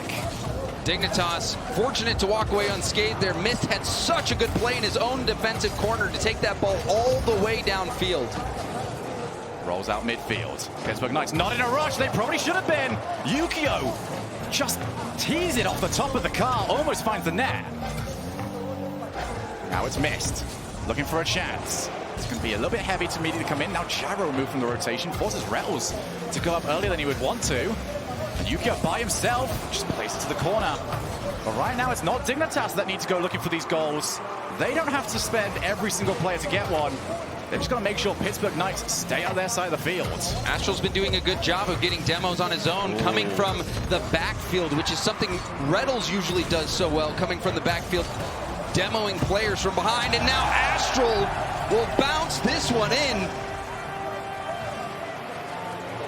That's a sloppy goal if you're Pittsburgh Knights. Yukio just seems like he's body blocking it the entire time. He removes the option for a high-angled clear. And there was also the team bump in net after that poor hit off the back wall. So the Knights, defensive misstep. Astral making the most of it. See the passing option. Violent Panda was there. It's going to be Yukio's last one back. Yukio's not looking comfortable with it. Drop down. Gyro needs to get his team a goal quickly and cleared off the line by Astral. An awkward ball for Astral as well. He had to slow down. And everyone talks about Astral's ability to be a contributor on offense, but defensively as well. Astral is so talented. Can keep those balls out of net. We even saw it on the play where the ball was bouncing off the arc and down. Astral is a tough player to get by. I think Astral's most important quality to those defensive plays is how well he controls the ball from such awkward angles. You put a shot onto him, you think he's going to have to try and struggle for it. And he just hits it once and then just immediately controls it afterwards. It can be so frustrating because then it's at least guaranteeing a challenge for his team, which he can be a part of. And not only is he getting a piece of the ball, but a lot of times he's putting it in a very good spot. He's not giving rebound opportunities to the other team. Reynolds over the top. Yukio wants to get a bit of an awkward touch. Astral also jumps. He needs some support. He has one boost. He's keeping it. He's determined. Now he has 12. Slowly working his way up. He's still going with it. How does he even flick at that eye with nothing? And more importantly, look at the time that's wasted off the clock. Those were valuable seconds for the Pittsburgh Knights. That's going to put this game out of their reach. Dignitas responding yet again, James. And for the first time at this World Championship, we're going to be able to see Champions Field as we go to game number 5. Game 5, and you expected it from these two teams. Pittsburgh Knights and Dignitas. The Knights after their DreamHack Montreal victory, their fantastic performance in league play and the North American Regional Finals, you knew that they were going to play well. Dignitas, after they surged late in regionals and then earlier today, put on a performance with some wonderful passing plays. They keep it going here. And now we've got Game 5. I've got to say, Panda's ability to play the ball in midfield has just been outstanding in some of these games. Gets a hold of the ball, immediately gets a good challenge for his team, and Yukio just has to get there first. But I think it's Panda's just control of his car after he gets in these plays. He never lands awkwardly. He's always still maintaining momentum. And you know, it's probably the Dominus. It's the Dominus. I was talking with Astral, and he said ever since Panda switched over to the Dominus, he has just been insane. His car control, his passing, his shooting, everything has just been on point. And you can tell how comfortable Panda has been.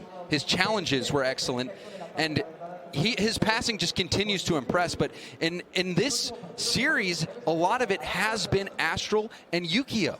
Absolutely. So, game number 5, James. We've talked an awful lot about how Pittsburgh Knights don't ever seem to feel the stress. If they can get through this test, I think we can say that as a certainty, but there's no pressure quite like it. Being at Game 5, being at the tiebreaker, in front of so many people, at the world stage, with so much on the line. Ladies and gentlemen, it's Champions Field, it's Game 5. And I'm going to keep my eyes on Reddles. Reddles, to me, is that difference maker for the Pittsburgh Knights. His demos from the backfield, his shots, his impressive plays. We saw what he could do when he carried his team to a victory in Game 3. They need him now more than ever. Gonna be dropping out, Yukio. He's got time. Gyro didn't fully commit to that one, which is a smart decision. If he jumped, it was going to take an awful lot of time for him to get back into rotation. Now Gyro's actually downfield, putting a bit of pressure on Astral. So Astral usually very good at trying to escape these situations. Yukio plays the ball long. Reddles now with the control. He's got a bit of boost. Look for the pinch. Didn't quite get it, but plenty of distance on it anyway.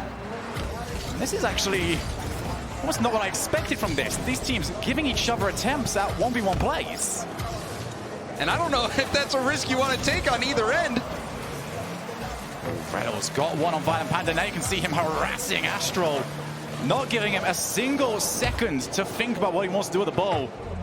And probably, after what we've seen from Astral this tournament, that's the right call to make. Now Astral looks for the passing play, well covered. Panda didn't commit to it though. Means that they can reset up, give themselves a new chance to go forwards. Yukio reads well, back to the corner. That might be Pittsburgh's best chance to escape.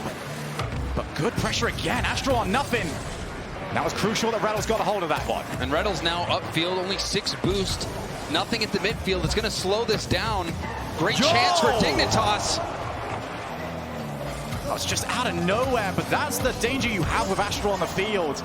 He can get those slight touches. Pittsburgh Knights still trying to get themselves away from their goal. They've finally done it. Panda goes up late. I think he tried to bait the challenge in. Gets exactly what he wants. Astral clears, but he's cleared to nobody. Yukio's gonna have to chase it down.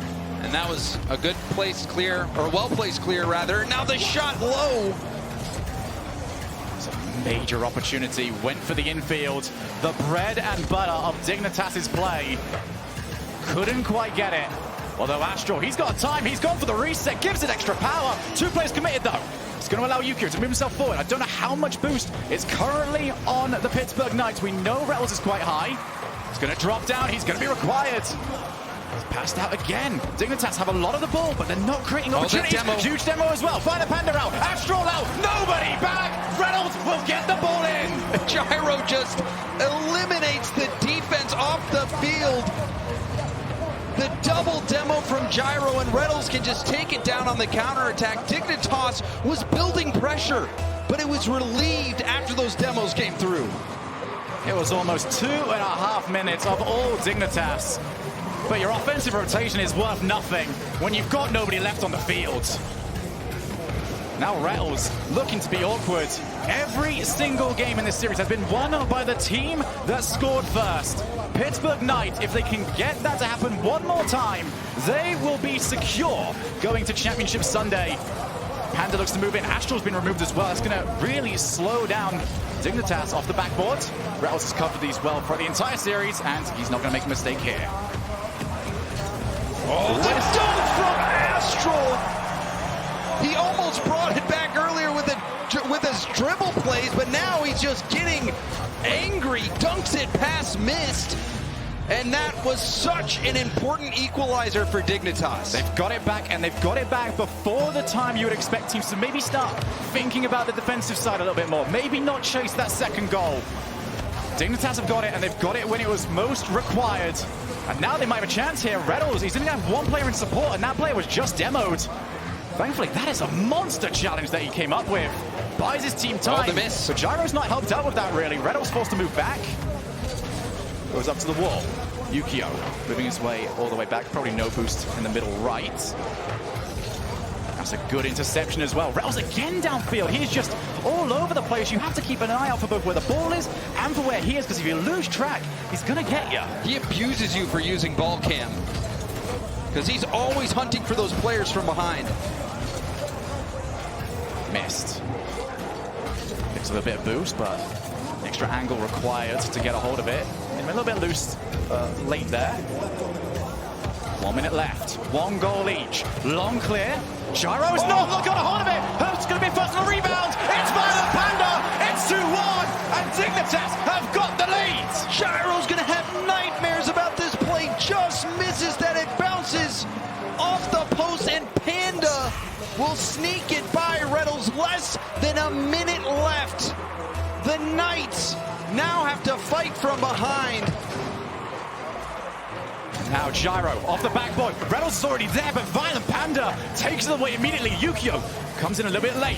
Reddles off the backboard, but you can already see Gyro's all the way back. They don't have the option to take the shot. 35 seconds left on the clock. Yukio immediately gets over. Do not expect Dignitas to just give up the midfield all that easily, although it's well set up, but Reddles forced to rotate back. Time ticking away, James. It's now or never for the Knights. All the way played down, missed. He wants to get downfield, but he's got to deal with this one first. Violent Panda. Don't expect any passing plays from Dignitas anymore. This is all about keeping the ball out of their side of the field. Time ticking away. One more chance for the Pittsburgh Knights. They've got it over in the corner. Another good challenge from Gyro. Violent Panda, another booming clear. Goes downfield.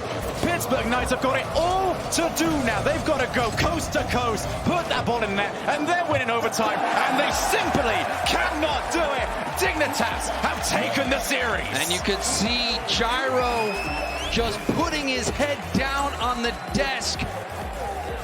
A devastating Game 5 loss for the Knights, and Dignitas get that win. That was a slugfest, Shogun. The back and forth. It seemed at times Knights was completely in the driver's seat.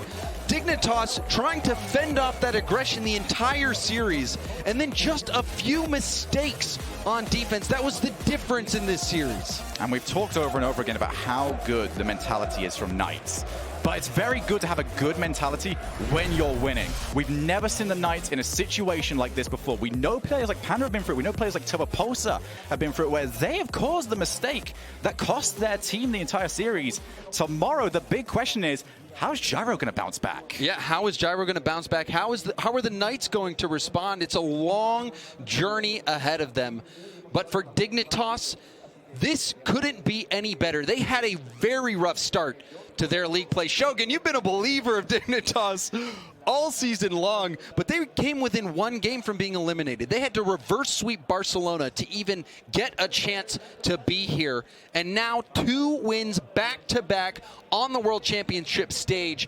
Dignitas is on fire. Well, the thing is, it's like the Dignitas I believe in didn't play that style. It was almost like they wanted to engage in the first 2 games with the Pittsburgh Knights and their way of playing. There was a lot of traded demos, but as the series went along, Dignitas went back to what was comfortable to them. They allowed Astral more time on the ball. They put Yukio into a much more offensive role. He played a lot of time as third man in our opening few games, but instead of that, he just all the way over forward in the field. So we'll see what they do further on the tournament. We'll see how Pittsburgh Knights do for the rest of the tournament, but for now, we're heading back over to Leaf and the desk.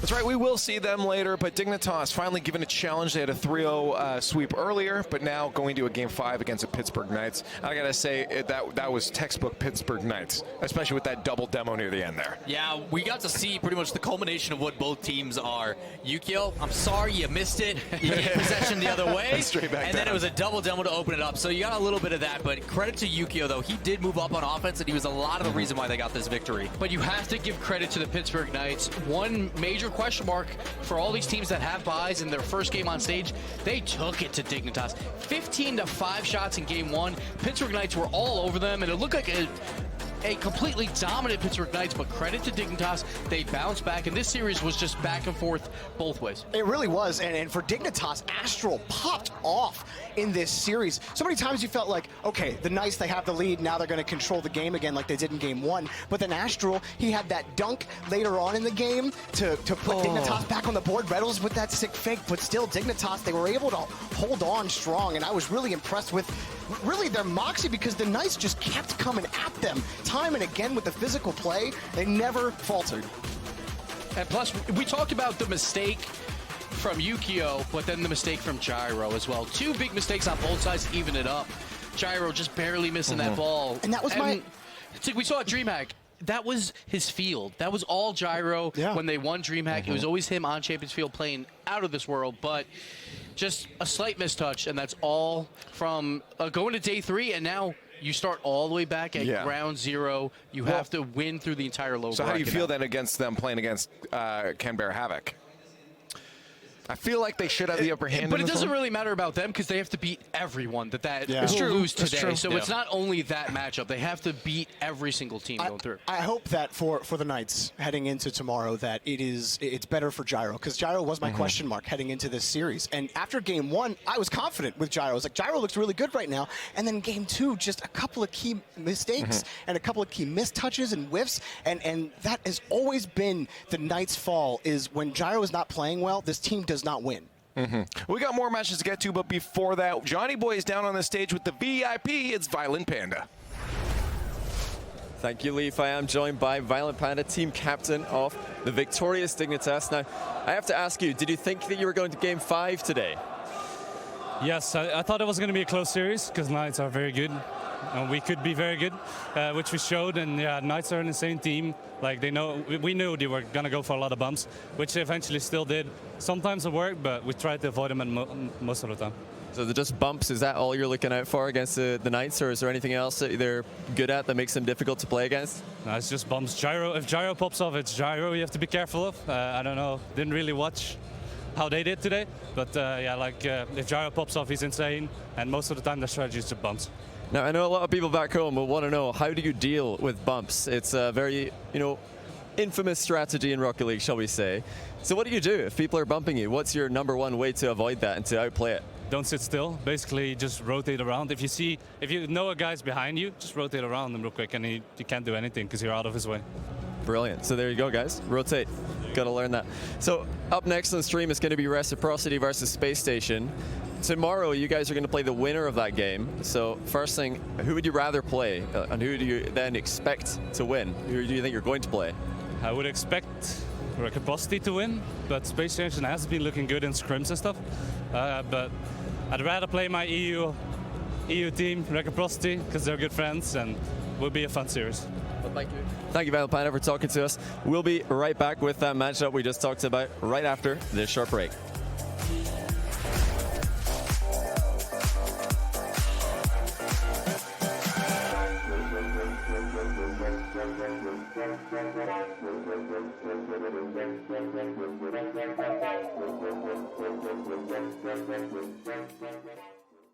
To be brilliant is to defy convention and challenge expectations. It's what we do at Intel, powering you to master your potential. Intel, unleash your brilliance. I think I'm going to try buying tires online.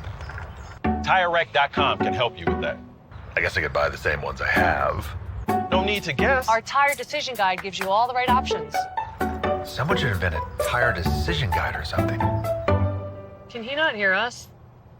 Visit TireRack.com/Pirelli to find the full line of Pirelli tires. Pirelli, power is nothing without control.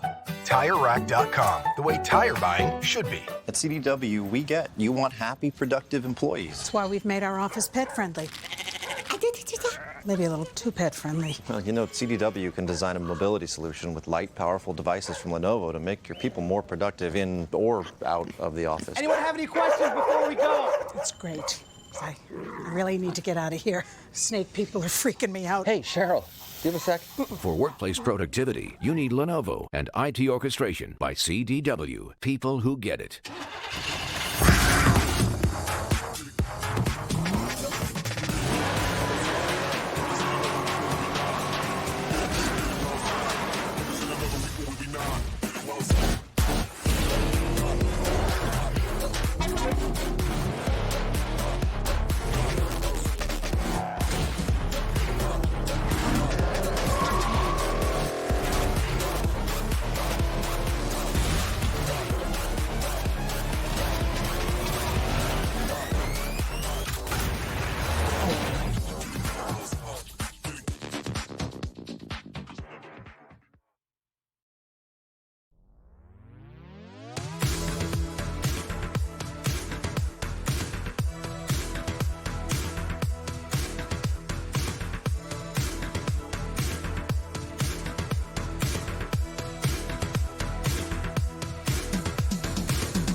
SIKION is a unique player in a sense that he can just carry a team to victory. He's always the one trying to save everyone from like messing up from his team. He never messes up. He was very well known in the beginning for just popping off with these individualistic plays. SIKION's there, looking for the back wall. Second touch and down, and it goes in for SIKION. 2-1 lead for Space Station.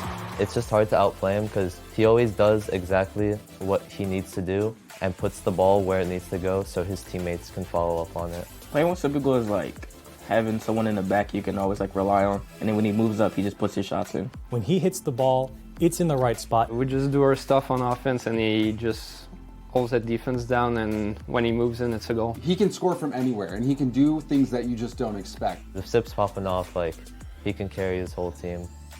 No offense. Atomic, he already jumped. It's popped up. Follow from AXP. Oh my God! Gonna do it. They're gonna tie it up in 0 seconds. He'll like go up, make a play on offense. We'll score hopefully, and if not, even if we overcommit, he'll get back and just save it. He's just a god. It's just impossible to play against him because he just knows too much about the game. His game sense is incredible. When SIKION's in his zone, he's like top 1 player. He's like the best player in my eyes. We just try to treat him like he's like the best player in the world.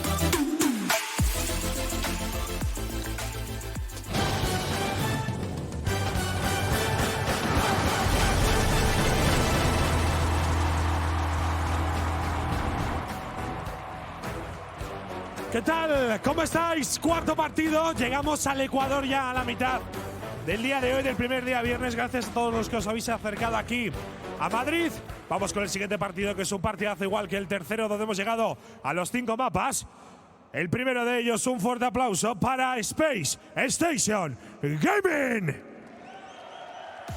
Never seen a team pop off as aggressively as this team did in their last match. I can't wait to see if they do it again. You called it free play. It was! It was absolutely free play. It was insane. They played so well, man. So it's all about confidence for this team. They were very confident throughout that whole first series. We'll see if they can do it again. Pues efectivamente tenemos enfrente, ya tienen a su rival, uno de los nombres más difíciles de este mundial. Un fuerte aplauso para Reciprocity. The #1 team from Europe. That means a lot when it comes to the World Championship. Yeah. They have never finished outside a top 3 spot. 4 titles for the European #1 as well. And they have the best player in the world on their team. Yummy Cheese. Now, Shaw said, best player in the world. You can't go wrong with this team right now. It's just so cool to see Ferris like glow up from being like on the leftovers as a 4 seed in season 3 and now here. He was even kicked #1 off of the leftovers. So he joins a team where like no one wants them. He's then still gets standing kicked there, off by the that way. team. Yeah, hey man, that's all Yummy, man. He's ready to go. But Is he trying to get like a hug from somebody? What are you doing? Crow's coming over to give him one. There you go. Hey, look at that. He's giving him the hug. Hey, that's pretty nice. That's sweet. Yeah, put the camera at the stage. It's wonderful. They're having a good time. But my only issue with this team is that they run through Shawset. Shawset has to succeed for this team to look like the best in the world. And I got some stats for you, Leaf, all right? Okay, numbers. Let me wait. Let me prepare my mind. Okay. Okay. You ready? League play, when Shawset scores, we have reciprocity. They were 15-2. When Shawset doesn't score, 2-9. Shawset's good. 2-9. So reciprocity needs him to succeed for this team to do well, but when he's on fire, like the regional championships, there's no one better. So you were talking about before, Lawler, how great of a coach it is to have Chrome and Rob G behind them. I feel like Yummy's kind of a good example of that too. We were seeing there, like, he's hyping up the entire crowd. Imagine what he's doing for his team. Yeah, it's a difficult balance with Yummy Cheeseman, I think, sometimes. But he was fraternizing with Enemy there. I don't know if I'm a player. It's like, what are you doing? That's right. He's like, I'm gonna go give him a false sense of security. But here's how good these players were during the regular season. We see Shaw set, leading the team in goals, leading the team in saves. That's what he does. He does everything on the field. And I just want to see him play. That's all that matters. Because, like, we saw throughout the regional championship, had such limited boost versus Dignitas, making miracle save after miracle save. And then when he has time with the ball, he makes things happen. Hey, man, that's a good point you made. You just want to see him play. We haven't seen that yet today from him. So you have Space Station as a game under the belt. They looked more than comfortable is the way that we'll put it. So I do think, I brought this up on the last, because I do think the fact that Canberra scored on them at the end was actually really good for Space Station, because they were too cocky. They were too like, oh, we can do whatever we want. You know, and remember, no, there are teams here that are playing to win as much as you are, and you cannot be sleeping on your opponents. We were talking very briefly about that before we went into the break about how that confidence and stuff is great. I'm glad to see them kind of get their ball rolling because they do have a lot of new guys. But at the same time, if you're overconfident and all of a sudden you come against Reciprocity, who's going to be, you know, dead silent, ready to play, like we're ready to go, and all of a sudden that overconfidence, you lose the first game. How do you bounce back? I think specifically for this team, because we talked about how Space Station never shows up to live performances. The fact that they're already doing that and feeling that good, I think that was absolutely needed for them to be able to feel good coming into this match. And in contrast, though, you're at this huge high, and all of a sudden you lose a game, right? And then you're on the opposite side. You've got to bounce back from that. They didn't have any to feel good. Absolutely, to play good. I don't know. Like, and I mean, this is a veteran roster that's been here so many times. Sometimes they do go feel good. You do usually play good, but it's not all of it. It's all about Space Station, the 1v1 ability, right? And when you're confident, you're going to go for those 1v1 plays, and you're going to feel confident doing whatever you want. And if they can be that confident to do something crazy, then Reciprocity might be taken aback a bit, not expecting that. And that's how Space Station, I think, can win this series. I do think Reciprocity absolutely wins game 1. I think that right now that the energy that they had in that last game, that I think that like the solo plays, the free play style, it's not going to work. Absolutely. Reciprocity, when they win game 1, they haven't lost since the regional championships in season 7. Yeah, and that was so they win game 1. So if Shawset scores, the series is over. Is what you're saying. This is actually down to a 1-goal game as long as Shawset scores it. I mean, like Gibbs, you showed that stat too. It's like he's absolutely needed there. So is that going to be something for Space Station to look to shut down then? Like, what if they're on him the entire game, just taking him out? Because they also like demos. Yeah, that's very possible because he'll be on the back line most of the time. So again, if Arsenal's coming in, but the problem is with Shawset, he's not sitting back. He's always rotating back, making saves. Going to be a lot harder to demo him to take him out of the play. Yeah, I think he's maybe the most difficult player to demo on that roster, and because he knows how important he is to that roster. We saw it in the stats. He has double the goals per game of any of his teammates, so he absolutely has to be popping off, and he is absolutely the player they need to shut down, but he's the most difficult player to shut down. They absolutely have their hands full. Gibbs, you talked about all the guys dribbling on the field. Shawset is probably the one I'm the most worried about dribbling if he gets that open space. So the ability to control, and he's very shifty. He's moving around a lot. He's very difficult to find because he's on offense and defense all the time, as we saw by the stats. So it's going to be tough for Space Station to get to him. And plus, let's not forget, that league play, like, they went 5-2, but I think everyone was like, all right, it was a good season. It wasn't a great season. But regional championships, a 4-0 versus Vitality, when they got swept by them in league play, that was huge for this team, for their confidence to go into a world championship and have a shot here. They obviously won a DreamHack earlier this year, so they got the confidence there. But I think they probably got even more confident by 4-0 in the world champion Vitality. Yeah, for sure. My favorite part of today, though, just to go back to Space Station for a moment, has been the Space Station and also Reddles on Pittsburgh Knights. Their pop-offs, the way that they are celebrating, the way they are keeping the energy around their team. To me, that's what I want out of this. And he even got a pop-off out of Violent Panda. He got Violent Panda to turn back to him and, like, not nearly as poppy as Reynolds was, but still, like, a lot of emotion for Violent Panda. But the one thing is, we saw a play by Arsenal where he almost scores, and he's letting go of the controller. That's not going to happen. No, you can't do that. You for this cannot do series. that. That's not going to happen here. No, but to be fair, if they're up by 5 goals in the game 3, maybe it will. It's like, honestly, I might too at that point. If you can do it against one team where you had a lot of space, but then you also do it against Reciprocity, yeah, my hand might come off for a moment just to be like, yeah, we got this. Yeah. But looking at the actual play styles, if both these teams are playing at the best, full seriousness, these guys are going in, or unseriousness if that's what does them best, but best play style on the field right now, which team comes out on top here? Like, which team is looking the stronger team? This is the game I was looking forward to most. Out of all day today, this is the one game that I was like, this one's going to be obviously to 5. It's going to come down to the wire. I honestly can't give you an answer. I think it's going to go 5. It could be either way. I think if Reciprocity is playing the best, if all 3 of their players are playing the best they possibly can, I don't know if there's any team that can beat them. Like, I want to see Farah. I want to see Farah go for those demo plays. I think he is the key factor here. Well, let us know who you think is going to take it. Do you know? Let us know, because we want to know. He doesn't know. Do you know? Online on Twitter at RLESports, hashtag RLCS8, hashtag live the moment. But it's now time to get to our commentary for our next match. Who says analysis doesn't go anywhere? We've found out today that as long as Shawset scores in his first game, it's all over. It's all good. It's all good. And it is an interesting thing because it is a battle of 2 strong players. You've got Shawset and Typical on both teams. Arsenal is a great setup, but I feel like Farah and Fruity can both sort of fill in that role at Arsenal. So it all comes down to me in AXB. What does AXB do on this Space Station team? He's the guy in front. He's the guy challenging the ball. He's always in your face, making you think about what you're going to do next. And if AXB is able to have a successful challenge game and stop Farah, Fruity, and Chaussette from getting things going and into the hot hands of the sock, then I think Space Station comes out on top here. We'll say as long as you can stop Fair and Free. We'll consider like being able to stop Chaussette as like that's S tier. New game plus if you can manage to do it. But that's actually a really important point. We've now seen Chaussette. He was not a one-hit wonder. We saw him, you know, during Valencia. He really popped off. But the major question was, can you do this again? You know, is this a one-time thing? And then he did it again during the regional championships.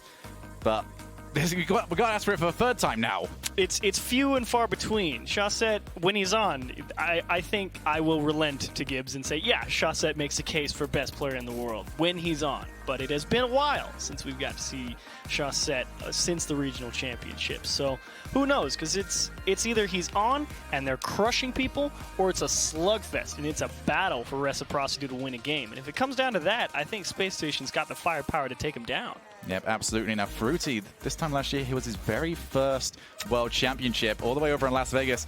It's quite a difference in him these days. You know, back then, for Reciprocity, it was a team that could never really pick up a major victory. It was Fruity being the carry that they needed. And so it was always, you need Chaussette and Farah to step up and give Fruity the support he needs. And now that, you know, that sort of mantle has gone Chaussette's way, Fruity really is freed up to be more of a utilitarian player. And for Space Station, this is really the second test of this demo-heavy playstyle. We saw it just a second ago for Pittsburgh Knights. They could not get the win up against Dignitas. Space Station, another team known for being incredibly demo-heavy. They're going to take on Reciprocity. If that ends up losing this time around, then maybe some questions start coming up about this new meta. Well, the interesting thing about it is Pittsburgh Knights undoubtedly the heaviest demoing team. I think Space Station Gaming, they're all six-man players on the NA side, so they understand that play style, but I don't know if they go as hard as Pittsburgh Knights do. So I think it'll be a bit more of a conservative approach, and even Gibbs was talking about it. You know, they expect Farah to come through with the demo plays over for the Reciprocity side of things, and we already saw the Space Station Gaming versus Pittsburgh Knights. That one went Space Station Gaming's way. So to me, there's a lot of pieces of the puzzle, but does it all come together? Okay, so I've got the biggest question for you here now, Chiefs. Okay. Does Chaussette score in the first game?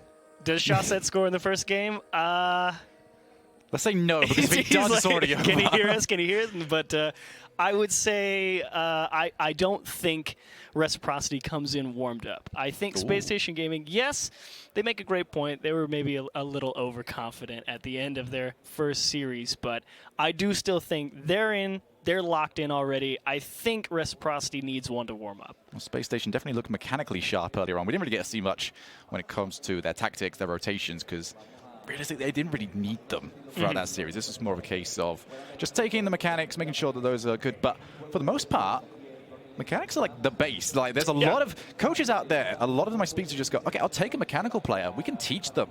The rest of it, just mechanics are the hardest bit to get down. Oh, definitely. Rocket League, 100% mechanical, and we are having a little bit of a delay here. We're making sure everything is good for the players. It is the World Championships. We would like an even playing field for all parties involved, so we're just getting that set up for you. But back to your point, mechanics. You do see a lot of teams that have many mechanically gifted players have far more success, which makes perfect sense because, you know, as long as you can teach them the concepts of rotation, communication, the mindset aspect of competition, you really do have a large advantage. You saw it in Season 6 with Cloud9. You had Gimmick and Squishy that were just that cut above everybody in terms of mechanics, and they were able to take down the Titans of Dignitas. So mechanics can 100% give you an edge in virtually any situation. Well, in a year that so much has changed, Space Station being one of those biggest changes, they're going to be taking on one of the teams that has been steadfast throughout the entirety of 2019. Space Station and Reciprocity. We've got ourselves into game number one. I'm going to be very curious to see what sort of playstyle comes out from Reciprocity. And that player in front of you, I think there's questions from almost everybody watching this season. What Chaussette are we getting? Oh, yeah. And everyone wants to see the knock 'em dead, lights out Chaussette, because it is fun to watch when it is clicking. And there's Farah getting things started early with a demo. Arsenal's a great guy to demo as well. He is the guy that really tends to set up a lot of the quality goal-scoring opportunities for Space Station, and a lot of nice early pressure here from Reciprocity. Yeah, so far Space Station struggling to find ways out, but good passing play. Gives them a bit of breathing room, but immediately, Free just doesn't care. He puts it straight back into the boost side of the field, and very wasteful from Sypical. Puts himself out of position, gives the ball back over in possession, and Space Station find himself stuck again. Definitely a weird play from Sypical to let that one go, but they do get a second chance at it. Arsenal drop down, and free ball for Fruity. Fruity, whose mechanical progression has been very evident throughout the season. Trying to pick up the slack where sometimes when Chaussette hasn't been able to go all the way in, but finally Space Station back into the orange side of the field, and again, ball back over, but might not be for too long. XB for the second touch. He's feathered 11 boost. Couldn't get it, doesn't matter. It's going to be an open net. And that's really, Space Station didn't really do anything special here. It was sort of a dogfight for the ball in the middle of the pitch, and they're expecting AXB to come up with that touch. It just bounces off the backboard twice, and Reciprocity diving at that first opportunity on goal, expecting it to be on target. It just bounces right back out, and no one left home. Sometimes the best things you can do on offense is miss the ball entirely. Because there's just so much respect at this level. You expect players that are this good at the game to always make not only a touch, but a quality touch. So when neither of those things happen, it really throws you off. He played right over the top. Sypical passes it straight down to AXB. Instead, actually takes it by himself. North American MVP over in the form of Sypical. What a great play from Ferrer. Forced to try and play it a second time. He's going to keep that one going. Gets locked up by Arsenal. Sypical can set himself up. So despite most of the pressure being for Reciprocity, Space Station find themselves in a good spot. 3 minutes left in the play. But one thing I actually do want to bring up is that despite Reciprocity having that pressure, they didn't really create much with it. Yeah, they've definitely done a nice job controlling the midfield boost, I feel, which is definitely allowing them to keep Space Station Gaming from getting a lot going. But you're absolutely right. Definitely struggling to get that ball out into the middle of the pitch, put strong shots on target, and the creation aspect of the quality chance is not quite developing yet. Chaussette looks to try and recover off the wall. It's 2 players committed, neither of them making contact, trying to take a page from Space Station's book. Chaussette already over in the corner, leaves it now for Arsenal. Second touch, that really throws off Fruity. And that's a lot of space gain for Space Station. Now transitions to the other side of the field. Open net to waiting for no. Chaussette barrels in from the side of the screen, and now he's looking to get to the other side of the field.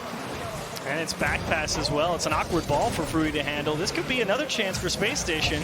They can get their mitts back on it. Oh, that's huge as well. Just picked up the boost and instantly removed from the field. And you can see how much it's starting to affect Reciprocity. They couldn't do anything about it. Just too much from Space Station for them to handle. It was that quick transition. Chaussette made the first save, but unfortunately, the pressure just kept building, and it was those strong shots on target while Reciprocity was rotating back into the net. They all get a little antsy, some double commits, nobody really in position to support that second touch, and the pressure eventually wears them down. It's been a calm performance so far from Space Station. Haven't looked overly worried. Just playing their game. Didn't get antsy when they were stuck in their own side of the field. Just waited for their opportunity, and they made the most of it. Sypical on the ball. Couldn't pick up the boost on his way through. That's going to limit his options. That does mean Chaussette can get the pass out, but they needed contact. XB still on the rotation back. A good shot there. Could have halved the lead. Wonderful control there from Arsenal. At this point, it could very easily become a clock control game for Space Station Gaming. That demo on the back line, though, may be able to open the door, but Arsenal securing his own corner boost and delaying that touch into the middle. At this point for Reciprocity, it's so crucial to not give up a loose ball on the other side of the field. You look at Space Station's roster, everyone there can do a fairly decent air dribble, and it will waste so much time off the clock. They cannot afford to give this ball away. And now they've got to make an opportunity for themselves. Follow-up will not be there in time. Arsenal takes away the chance. Fruity going for the spot-on placement. To be fair, it had to be, but that's a bounce. They misread it, and AXB will jump on it. 3-0 Space Station. Space Station just seem so calm this game. It's been Reciprocity been trying different things, but still, like, not only has there not been a goal, but realistically, what we just saw was their best chance at a shot. Oh yeah, that was definitely their best chance for a goal from Fruity, and it's a tight one to score, but it's the World Championships. You don't have room for error at this point.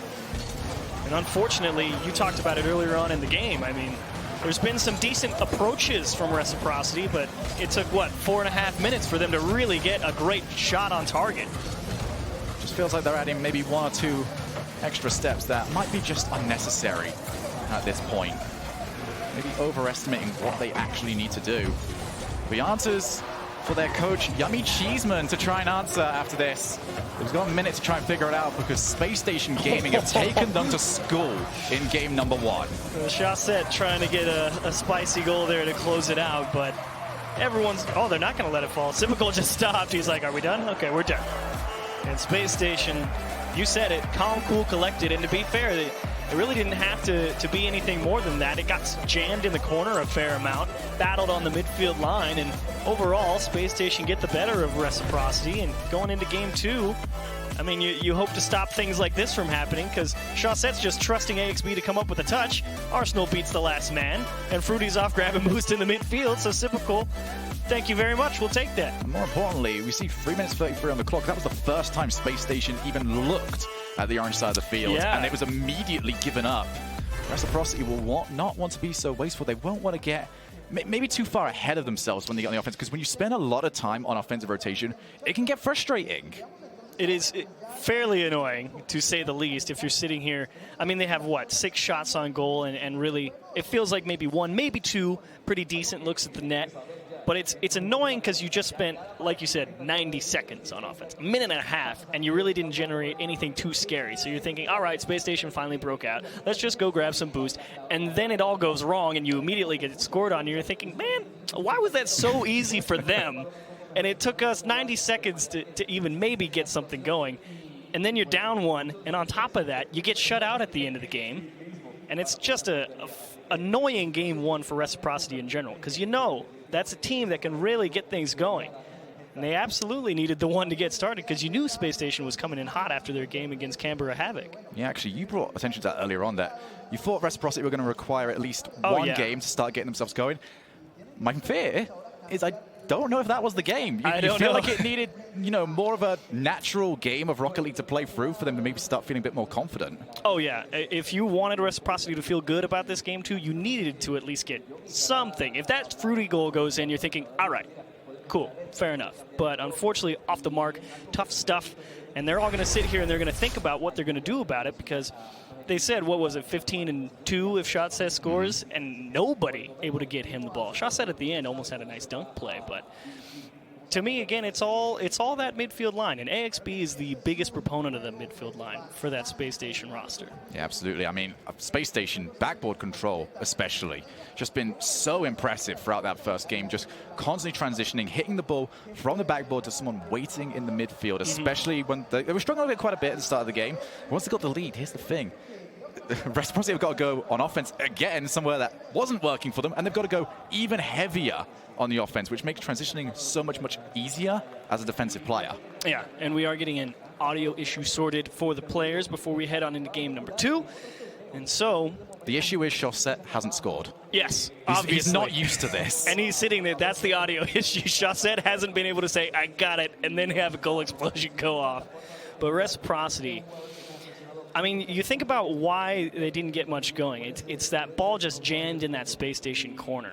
And a lot of that power from Reciprocity's offense in the later half of the season, again, a lot of Chaussette individual effort. Get the ball to the hot hand. He'll beat defenders, take it into the corner himself and dish it out, or have some demos coming out for some other point from Farah generally, maybe Fruity occasionally, and they open the door that way. But 1, the demos didn't come through. 2, Chaussette's not being the guy to go and challenge in the corner and get the ball unstuck from there.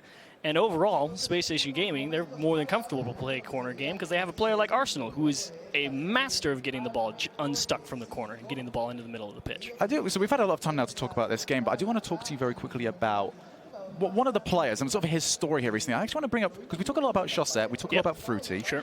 Story of Farah this year. This is the previous seasons, he was still working a full-time job and playing as a Rocket League Pro. This is the first season we've seen him where he's been able to fully commit to this as what he's doing. So this tournament means so much to him because it means, was this commitment worth it? Did I make the right decision? Well, I think if you come out here, you make Worlds, and you win first in Europe, that alone justifies everything. You feel like I you're didn't feeling even pretty know he good. was still working full-time as he was getting these results. That was just ridiculous. Yeah, I mean, even you can go back to as far as E-League, and I remember talking to him there, and he's sitting there like, yeah, I work as a database analyst, and I'm like, oh my gosh, wait, you have a full-time job? And he's like, yeah.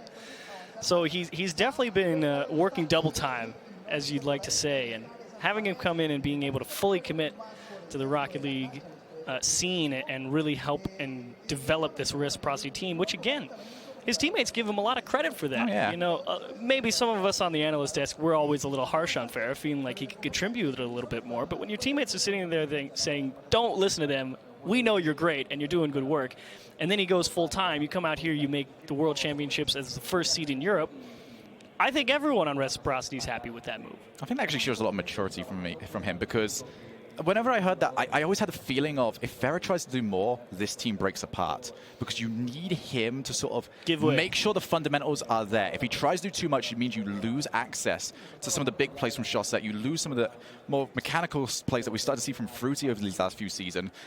Farah's very good, just low boost. I'm not going to be too much in the way here. I'm just going to make sure that what I do well. Yeah, it's really about enabling, and every team needs to have a player like that. I mean, you look on Cloud9, it's Torment. You look on Dignitas, it's Violent Panda.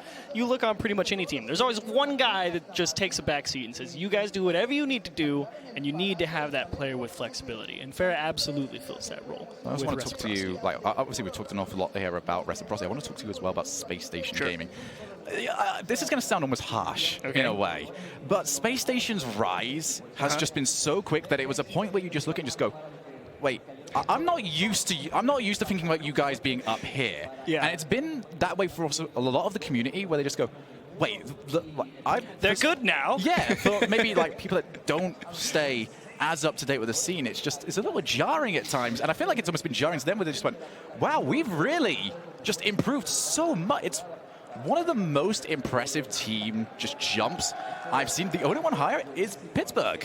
Yeah, that's true. Pittsburgh might be the only other team that you could really be like, well, we don't know what to make, and oh my gosh, they're at the top of the league. And Space Station Gaming, if you take out Pittsburgh Knights, probably slots into that role. And it all goes back to how they changed their system of play, because again, as I mentioned many times, AXB is now the guy in front, always harassing. He used to be the guy sitting third man and playing Sipical's role. So Sipical and Arsenal were still the guys up front fighting for the ball, and AXB was having struggles putting those shots away. His shooting percentage was down. Space Station Gaming's shooting percentage was in the dirt. It was terrible, and they made the change. They're like, AXB, you know what? You go do whatever you do. They put their best put-away shooter in Sipical in the back line, and as soon as they did that, they turned into a lights-out team, and they try and keep that going as much as they can. And there's Arsenal, and boy, has he just been a phenomenal replacement after they got rid of Sathu. So Arsenal has just been a fantastic pickup in terms of the potential offensive output for this Space Station team. And there was also a lot of questions coming about where would Arsenal go during the off-season. We are currently getting players back into the lobby. We look to try and get this going again in just a moment.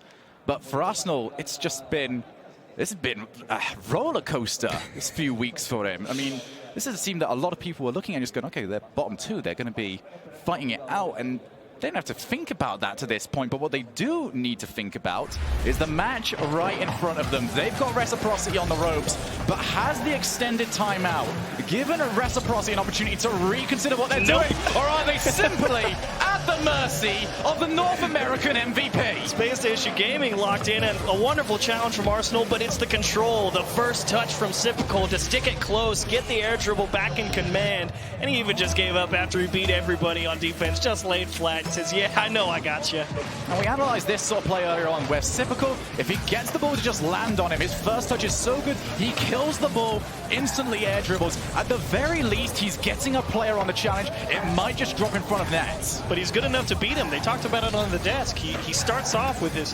fantastic ability to make any solo effort a dangerous scoring opportunity. Fruity tries to get the shot set, but it bounces out too much. Looking a little awkward right now for Reciprocity in defense. Bump off Farah means the only shot sets left, and he doesn't quite know what he's doing either. Space Station, if they went hounding, they might just get a shot here. Feels like they may have left this for too long. Reciprocity get time to recover. And I like Fruity trying to take that ball up the wall and at least get a little bit of time with it, but it slides through, and oh my goodness, that is not good. Okay.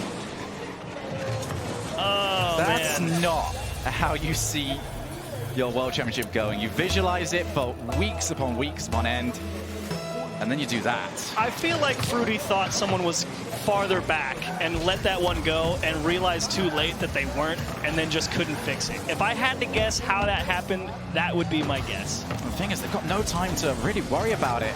They're 2 goals down, a crucial match for them, because if they lose this, they've got a reverse sweep. And that might be another one. Typical racing forward. This rotation, disjointed for Reciprocity so far. They've got to get this sorted out. Chaussette bullied over in the corner. Space Station Gaming, they've got the goals that they need. They can just force Reciprocity to try and find a goal, something that has eluded them for almost 7 minutes in this series. And the pressure, the spacing, the spread of the field from Space Station Gaming, they've absolutely got them locked down. They're actually all kind of congealed in this right-hand corner. But then again, the ball's not moving very fast. The chances of the ball punching out across over their heads or across the pitch are so slim. That was such a wasteful ball. It might come back to haunt them. AXB, that third goal likely would have finished it off the backboard. Arsenal's starting to come in. Ferrer removes it, but Chaussette also wanted a piece of the ball. Reciprocity keeps sending 2 players for every single play. Fruity just hands away possession again. And a double commit as well. Leaves Fruity in an awkward position, has to give way in case of the demo, which means the backboard's open for Arsenal, and Fruity able to get his wheels back under him and punch the ball out. Finally some space. You need to hang on to this, and unfortunately Sypical closes the gap. Arsenal takes out Chaussette as well. There's a trade between Fruity and Arsenal just off screen. Going to drop down. Ferrer for the first goal. Reciprocity finally, mercifully, get the ball in the net. Well, it takes you 8.5 minutes, but you finally get it done. Ferrer from Chaussette in the middle, and that was a tough pass to make as well. Chaussette under pressure, still able to punch that straight out sideways with great speed. And an excellent shot from Ferrer to get themselves back into it. Has to be clean for the next 2.5 minutes for Reciprocity. Another goal for Space Station could finish it, and AXB may have provided. A wonderful goal. Again, it's just stuck in the corner. Sypical going for the challenge. AXB applying pressure, and just the perfect bounce. That's the nightmare bounce if you're Reciprocity. You're expecting that one to roll up the wall, but it just kicks back into the middle. And he just follows it over his shoulder and into the net. That's almost more of a punch of a gut than just remaining 0-2. Yeah. Would have been at this point, because you had your chance. You were full of hope that you could finally kickstart your series. Though Ferrer's going to try and chase this down. Just immediately hand away yet another goal. Space Station Gaming scoring for fun today. Ooh. Arsenal taking out Chaussette, which a wise play from Sypical to just bring the ball down. And you were talking about that. That first touch will at least draw in a player from Reciprocity, but it's not enough. Chaussette. Well, we were talking about all the great plays that we can see from Chaussette. First one was definitely a shot. Just sort of landed on the rest of it, although there's a lot of boost usage. Chaussette, I don't know if that was a shot or an attempt at recovery. Either way, it worked. Turn it in. Why not? And if you're wondering why Chaussette is able to do crazy things, just moves around the pitch, gets a block, dunk here or there, and again, they're right back in it. Now Fruity on the ball. Got a minute and a half. They need to find one more goal. This might be dangerous as well. Not a great play out, but XB is available. You blast the ball back to your side of the field. Reciprocity have to restart from square one. XB plenty of time as well, but 0 boost on him off the backboard, and no one can really play this. That was an infield option, and that's what they wanted to go for, but 0 contact means 0 chance. Ferrer looks to play again. XB covering that midfield. He's done such a good job, almost reverting back to that role that we were just talking about from previous seasons. He has covered third man so well so far. Space Station Gaming, no mistakes allowed. They want to keep this out. Huge bump though. XB couldn't find a way past Fruity. Arsenal very smart, letting that ball just go right by and put the pressure on the defense, try and get the demo on the goal line and maybe be able to pop a shot through a smoke screen. Chaussette, he's got the ball down, looks to control, but well positioned from Sypical, just plants himself right in the middle of the net, forces Chaussette to try and go around him, and even then he couldn't do that. AXB under pressure in the net. Chaussette again, it's basically a 1v3 dribble, and Fruity needs angle. Yeah. Those dribbles are not going to work when you're facing directly at the net. You've got to give yourself some angle to work with. Even if it's just a hook shot, put it across, but you need something with it. It was a huge demo! 3-all! Farah's got it! It's just that shot came out so much softer than I thought it was going to. Just pops into the middle. Arsenal stuck on the wall, and I really thought that was going to be a pinch into the goal, and it kind of was, but it was just so soft. I was a little surprised. I think if it was harder, they might have actually saved it, because it kind of just died right under that defender diving across the back wall. Well, Reciprocity in a game that honestly started off so poorly for them. They've climbed their way back. They look now like the European champions, and they might have just got it to the end. Fruity's going to let this one drop. Overtime is now up. Crucial for both teams. Space Station get this. They've got match point. Chaussette involved in all 3 goals, and we'll see if Reciprocity suffers a 3rd loss with Chaussette able to find the back of the net. Chaussette, we need to be a little bit worried about, because he's taking control an awful lot. There's a few of these that do pop into the midfield, and that's available for both teams. Space Station spot it. They can get there first. They can take what's effectively an infield pass from their opponents. That's a huge challenge from Sypical. He want to try and find another player. Will drop down. Arsenal thinks better of it, but that's a huge whiff. And Arsenal just going to try and buy a bit of time. There was no options for Space Station to put extra shots on net. And Fruity's struggling. Couple of big misses in this game where could have got some solid possession for his team, and the back line's open. Sypical just needs help, and unfortunately denied with a spawn. The backboard. Farah blasts long. Sypical by himself. Well, not anymore. Chaussette just annihilated. Minute of overtime played. Chaussette now over the top. Sypical required. Just gets there, scoops the ball off the line. But Reciprocity are hounding their way, and Farah doesn't even control it. Ooh. Arsenal and the rest of Space Station have survived.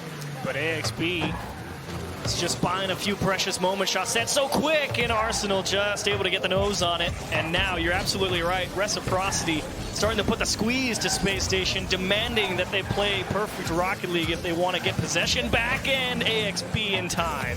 Oh, that's another shot. No! Ball free! Goal after goal after goal, but only one matters, and that belongs to Farah. Oh, that bounce, and Farah just nails that one. An excellent read on the play. AXB saw it bounce, knew he wasn't going to be able to get the touch, tried to cover the net, and they couldn't do it. And Reciprocity, that game shows you the value of keeping yourself in it. Like you said, horrible start. 2 goals in under a minute. Honestly, now that they've won, I can be as honest with this as I want to, because it doesn't come across. That was some of the worst Rocket League I've seen at this level. But Reciprocity, they picked it up, and I'm almost more impressed with the fact that they did sort themselves out afterwards, because that's hard to do. Yeah. Really not what you're looking for after you get shut out in game 1, and then 4 minutes and 8 seconds, Arsenal puts in a 2nd goal unassisted, and then it was just a slow push back. Chaussette assisting Farah, Chaussette scoring one, Chaussette assisting Farah again, and it's just, you keep at it slowly but surely. And it's like that 3rd goal came in after they got themselves one like instantly, and you're like, oh man, it was just... This was not a fun game for Reciprocity to play, but they never just let it go. And now Space Station, they've got very different questions to answer now. 3 goals in that series, in that game, unanswered. They were 3-1 up at one point. All you have to do is not concede or just get one more. You've not managed to do that. And now Space Station are the team with questions to answer. Will they be able to bounce back in game number 3? But so important that Reciprocity won that one. Otherwise, Space Station, they only needed one more. Gloves are off. You might have got your warm-up game in Reciprocity, and it was a tough one for game 2, but you did win it. And now it's just who executes. So Reciprocity seem to have awoken, but Chaussette will not be able to reach that. Add an extra 3 car lengths at the front of his car. He might get it, but today is not his day. That is the expert shooting that Sypical earned himself an MVP award for. Out of the side, all the way to the back post. Oh, that's money. Space Station's goals always seem to come out of nowhere. They just create, score, and you're just like, well, when did that happen? How did you even get players in position? XP has the chance for the half volley in the midfield. That's going to get plenty of distance. The only issue with those is that those half volleys do have a tendency of going upwards. They'll hit the ceiling and go down earlier than you expected. And Chaussette achieves next to me, just had a heart attack. If that one went in the net, I was going to be like, well, you said it. They come out of nowhere. Arsenal might have the reset. Tried to get it past. And despite the fact that Sypical may be the North American MVP, this is a team full of players that can do exactly that. So you rip your team's defense apart individually, and Arsenal looks to do exactly that, and he's going to do exactly that. Oh no! Gonna get the follow-up from AXB. A rare miss. Yeah. From Sypical. You'd think 100%, no problem. Whoops. But nice job for Arsenal going for the demo play, but it wouldn't have mattered. AXB, great job getting around that ball and putting it away from the defender. So way to not get flustered by the miss from your teammate. Stay with it. Just finish the job. Very good third man positioning as well. So difficult to figure out, all right, when can I afford to be this aggressive? Because if that one doesn't go in, or if there's a challenge that comes in, you're back at this point, and you've used a lot of boost to try and get your players forward. And we've done exactly what we've done in the second game. Reciprocity, 2 goals down, loads of time to stick with it. But what have Space Station learned from the last game? They've learned that maybe more goals will help. More goals will definitely help. And Fruity just doesn't have the boost to stay with this ball. And Sypical, again, excellent choice. Would have been very easy to just try and launch that towards the backboard, go for a double tap. But he realizes Fruity gave up on the play, lay it off to your teammate, let them do something with it, and they turn it into a goal. Space Station running away with game 3. Trying to get rid of Farah. Farah jumped for that probably about 5 seconds before he ended up getting the challenge. Very curious play, but that might be yet another open one. Chaussette's been pressing very far forward as third man. We know he feels the pressure here to get the plays going. Oh, yeah. That might honestly end up being more of a downfall. At this point, Reciprocity, more offense is more offense. You're 3-0 down, you're 4-0 down, you're 5-0 down. It's all the same result. But maybe when they're 2 goals down, you know, Chaussette, if he can't get those plays going, those might end up hurting. And that dribble attempt could have been a big one to get it started. Wave and I were talking about it during the first couple series of the day, with Space Station Gaming scoring that nutty pass play off the backboard. I mean, if anyone makes a huge play and gets the entire team saying, like, I cannot believe you just did that, Chaussette cannot get it past AXB. And still they're trying to find something, but you need a player to get the morale back in line for Reciprocity. Fruity blasts it long. Might just be as far as Sypical. They needed to get that one to another player. Now struggling to control. Smart from Sypical. You can't get a hold of the ball, at least get a hold of the player. A huge demo. Sypical on the line. Goes up early. Managed to avoid the demo as well. Now Space Station just looking to add extra goals onto it. Reciprocity have not even got a foothold in this game so far, outside but one Chaussette shot. They have a total team score of like 210 points. They have not gotten their approach on the ball to really gain control very much. You're already at 2 minutes. Chaussette looking for the double tap. Sypical times it well.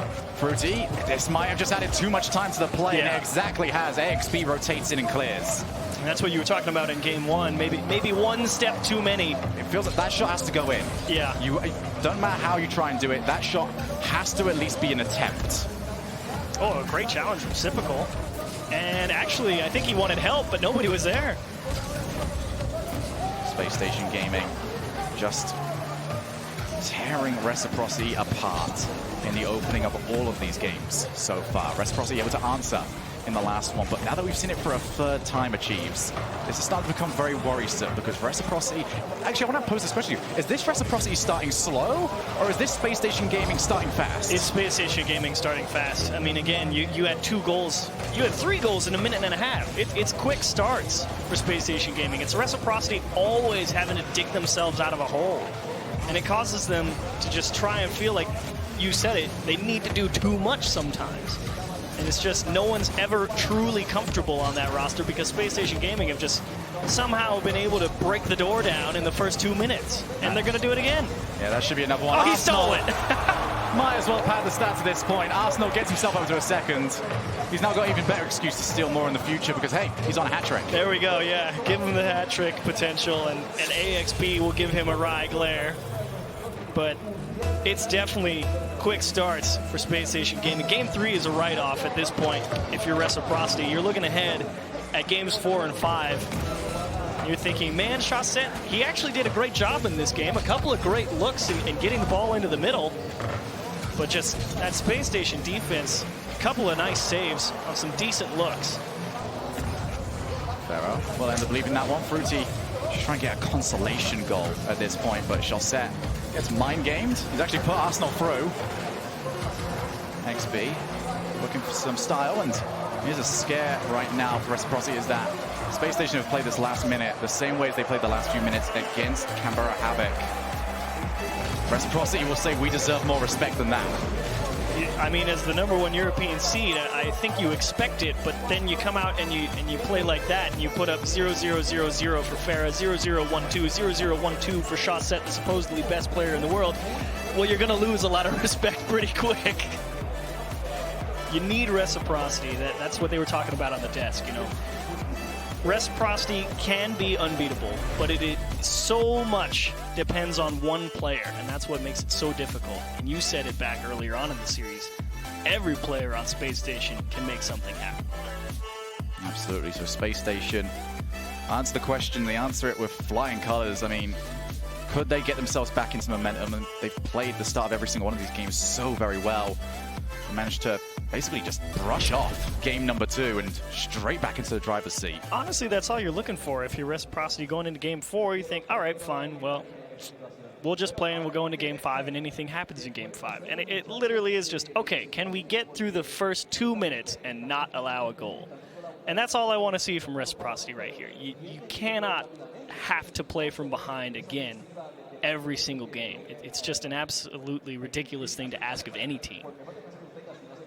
Well, they're going to have to try and do it right here, right now. Game #4 coming up in just a moment. Reciprocity have got their backs to the wall, and we've already mentioned about how difficult it is if you do drop into tomorrow's single elimination bracket. 4 teams will enter it. Only 1 team will be allowed to move on to Sunday. That is not a position you want to be in, especially with some of the dangerous teams that we've already got down there. Typical with the control. We've seen what you can do from here. Fruity, smart decision. Get yourself over there nice and quick. Now put a shot on target. Arsenal saves. Follow-up saved yet again. Space Station Gaming, when they get their defense down, just seem like a brick wall that cannot you get past. It was a shoddily built brick wall, but a brick wall nonetheless. Fruity not able to get through. It hit the fence. And then a great clear from Space Station Gaming, and they avoid the early push from Reciprocity. Demo from Fruity on Typical. That might slow Space Station down, but Space Station tend not to care about the might. It's going to be off the backboard. Fruity clears to Chaussette, who's already waiting for him. But again, Space Station just take their time. Let Typical control. Take Ferrer out of the play, and now Arsenal's on the breakaway. Infield pass to AXB! Oh, nice Huge save from Chaussette! Now off the backboard yet again. And Fruity this time gets rid of some of the danger, but it might only be for a fleeting second. And that is the defense that you came to expect from Chaussette for literally years now. I mean, you save a strong infield pass like that. Sure, the shot was from almost the midfield line, but it was ripped. Great control again from Typical. Keeps it away from any charging players. Ferrer's actually out of position here. Chaussette's got to rotate back. Fruity forced to try and delay for time. He's done exactly that. Huge plays from both teams on the defensive side. Now Arsenal for the double tap. Can't quite get it. Reciprocity taking their time to control. They might regret that one, but now it's Fruity. He's one-on-one, but he's low on boost. Forced to try and settle for a challenge. Oh, and they all kind of back off too. Ferrer goes into the shadow defense, and he misses the ball. And your Reciprocity, you done what I wanted. You got through 2 minutes, you're 0-0, and hopefully you feel a little bit more at ease here in game 4, but can you turn it into a goal? Fruity tries to keep the ball in the blue side of the field. He's got to win the challenge. He couldn't quite do so. And Arsenal's got a very good angle for this. Gets it stone dead in the corner. Now playing his midfield, Fruity. He would have preferred that one to be bouncing, but he'll take exactly what he got. As both teams start going for long clear, it's Arsenal for the setup, and Typical can't quite get it past Ferrer. Reciprocity have passed your test at the very least. They've managed to get past those opening 2 minutes, but now the next 2.5 minutes are all that matters. See that pass up to the ceiling from Space Station Gaming earlier. That one kind of makes your heart stop a little bit. But either way, definitely looking a lot better in the midfield line. They've gotten a couple demos and sort of blunted that offensive potential of Space Station Gaming. You want to see them be able to bring the ball down, gain control, get the passes going, because the touches off the wall are rarely going to work against Space Station. Fruity moves up a bit too far too early. Farah's got time. Would he want to take the shot off the backboard? Hasn't got time to go for a demo, though. It does take out Typical. Chaussette doesn't have the boost to try and follow. Huge half volley off the backboard. And Space Station again. Offense comes to them. They just simply shrug it off. That's a big clear from AXB as well in that position. You said the demo came out, and that put a lot of pressure on AXB to make a great clear. And in a World Championship environment, that is not the easiest thing to always execute those strong, powerful clears off the backboard like that in awkward positions. Now the question becomes, how far will Reciprocity be willing to commit their second man? Well, the answer is pretty far up. Fruity just diving in as third. Arsenal beat to it. That's going to be huge. He's got the majority of the boost on this team. Especially Sypical shot hit the ceiling, but Chaussette misses it. Now a huge demo. Sypical will just tap that one in. Required a bit of help, but Space Station have got it. That has been the story of Game 4. It's been a good look for Reciprocity, and then they miss a touch, and finally it comes back to haunt them. The demo on the back line leaves the door open, and Arsenal and Sypical put a big one in with only a minute left. Reciprocity have got to find something in this final minute, but Arsenal for the second goal. Can't quite find a way through, but plenty of time shaved off the clock. 50 seconds now. Farah puts her to the top. Fruity actually didn't jump, but another huge clear. Every time at least find the midfield. Farah trying to get this back over to Chaussette. Too heavy. Needed that one dropping down at the very least. Now double demos, leaves Farah all by himself to keep the offense going. The time that we were talking about earlier is cut in half. That's not a good play. Oh my AXB has got an goodness. open net. And right now, Space Station are just picking at the bones. Arsenal didn't care one bit that that ball went into the corner. He was like, I'm not challenging. I'm going to go smash the guy in the goal. And Sypical and AXB were just sitting there like, I wonder if it's going to come out to us. And Chaussette, expecting a challenge, drove right up to that ball, popped it off the side wall, and the net's already open because Arsenal just does what he wants. Arsenal has just had an outstanding day one at this World Championship. And the ways things look right now, he can book himself in for a day 3 of the World Championship. Space Station Gaming have torn Reciprocity apart in this series, and they are going through to Sunday, and you can see just how much that means to them. They absolutely deserve it considering how they played today. I mean, a lights out performance versus Canberra Havoc, and then they play Reciprocity with the monster in the sock, and they absolutely lock him down. They scored 4 goals in that entire series. It's the team that 4-0'd Vitality a couple weeks ago. And just Reciprocity, just nothing. I mean, too many mistakes. It was basic mistakes as well. Especially in that Game 4. You'd expect some of it to become, after the first game, maybe they start overcommitting, but it actually got to the point where just hitting the ball was becoming an issue, and it left so many demo opportunities open because you can't send another player in. Yeah.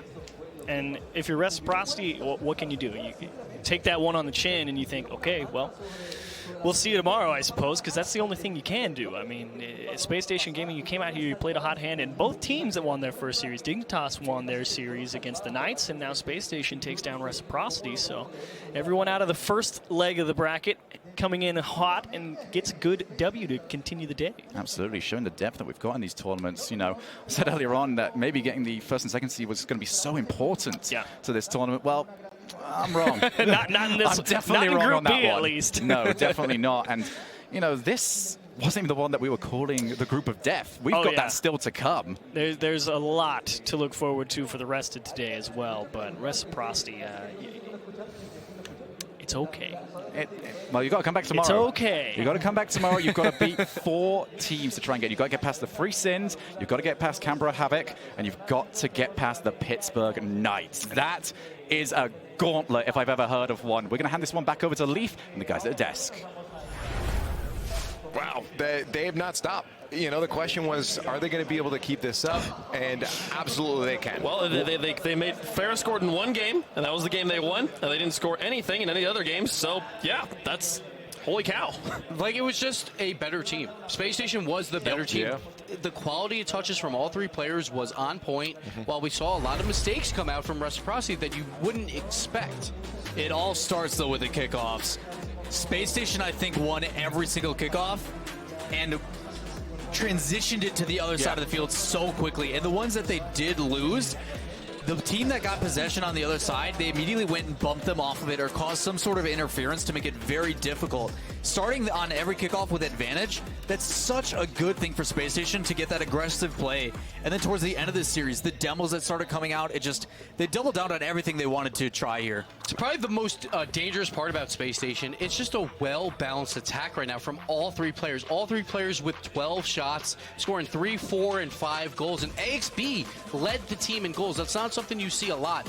All 3 players are firing on all cylinders. They're going through to day 3, a possible semifinal berth. They play Dignitas tomorrow. They're stealing each other's goals still. The attitude remains.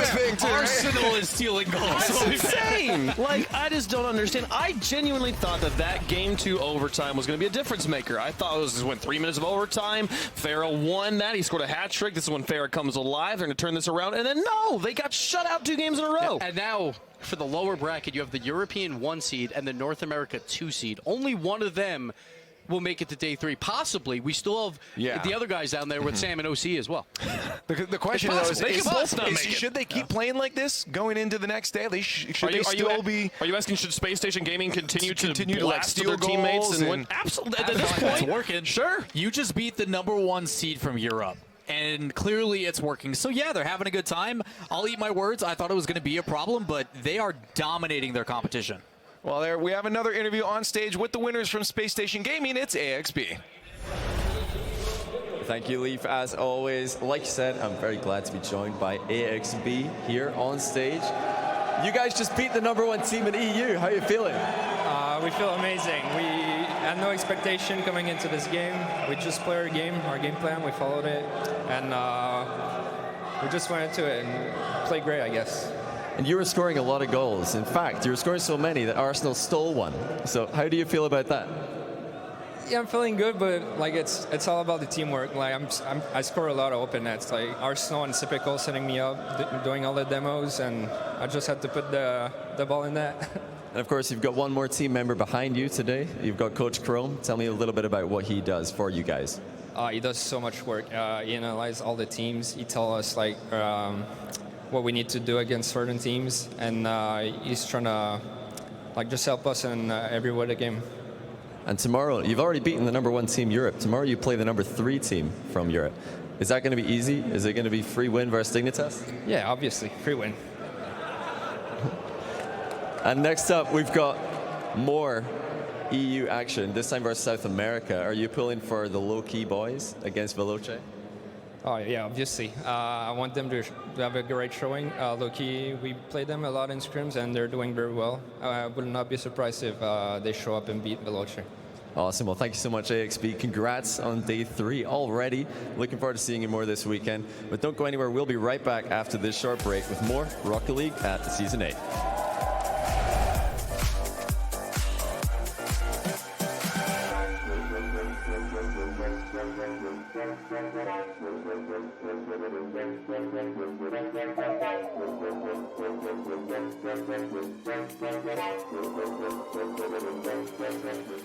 It's to defy convention and challenge expectations. It's what we do at Intel, powering you to master your potential. Intel, unleash your brilliance. What if they sold tires online? We do. We're TireRack.com. They could offer lots of tires and help you find the right tire. It's called the Tire Decision Guide. Oh, and they could ship them to a nearby mechanic. We shipped over 7,000 independent recommended installers. This is an amazing idea. Sorry. Visit TireRack.com/Pirelli to find the full line of Pirelli tires. Pirelli, power is nothing without control. TireRack.com, the way tire buying should be. At CDW, we get you want happy, productive employees. That's why we've made our office pet-friendly. Maybe a little too pet-friendly. Well, you know, CDW can design a mobility solution with light, powerful devices from Lenovo to make your people more productive in or out of the office. Anyone have any questions before we go? That's great. I really need to get out of here. Snake people are freaking me out. Hey, Cheryl, do you have a sec? For workplace productivity, you need Lenovo and IT orchestration by CDW. People who get it. 誰もが旅をする。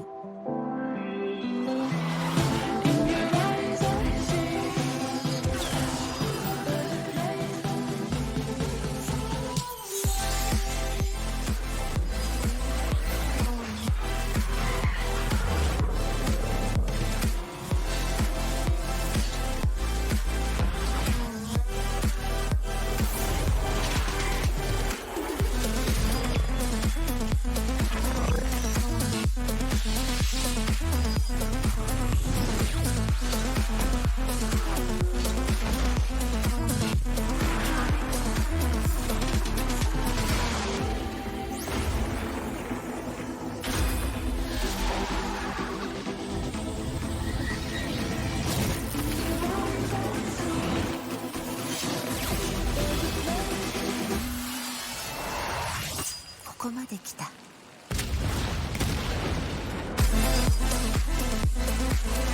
たはどこまで行く？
I'm Sander, and I play for Loki eSports. My life changed completely after I started playing Rocket League.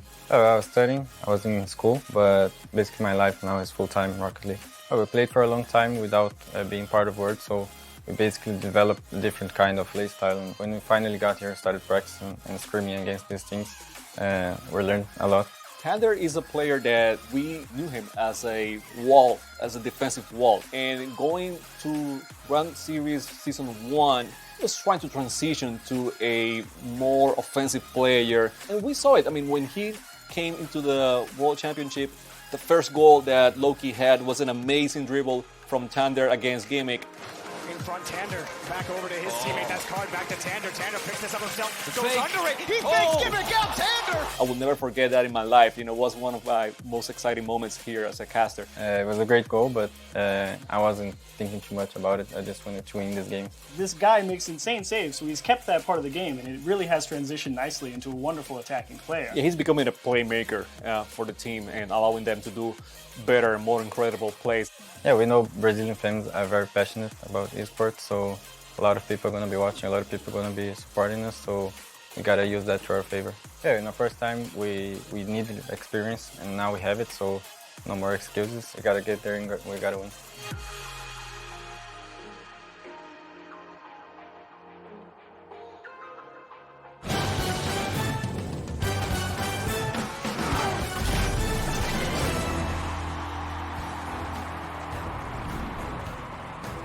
¿Qué tal? ¿Cómo estáis? Bienvenidos ya al quinto partido. Está avanzando muy rápido la tarde. Estáis aguantando todavía aquí, ¿eh? Sois muy grandes después de muchas horas, pero ya tenemos preparado el siguiente enfrentamiento. Un fuerte aplauso para el equipo de Veloz eSports.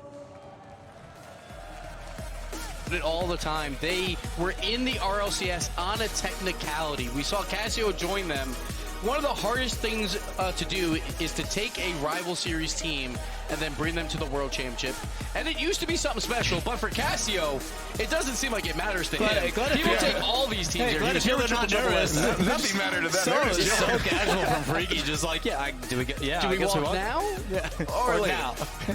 Pues sí, compañeros, enfrente tienen un fuerte aplauso para ellos a Loki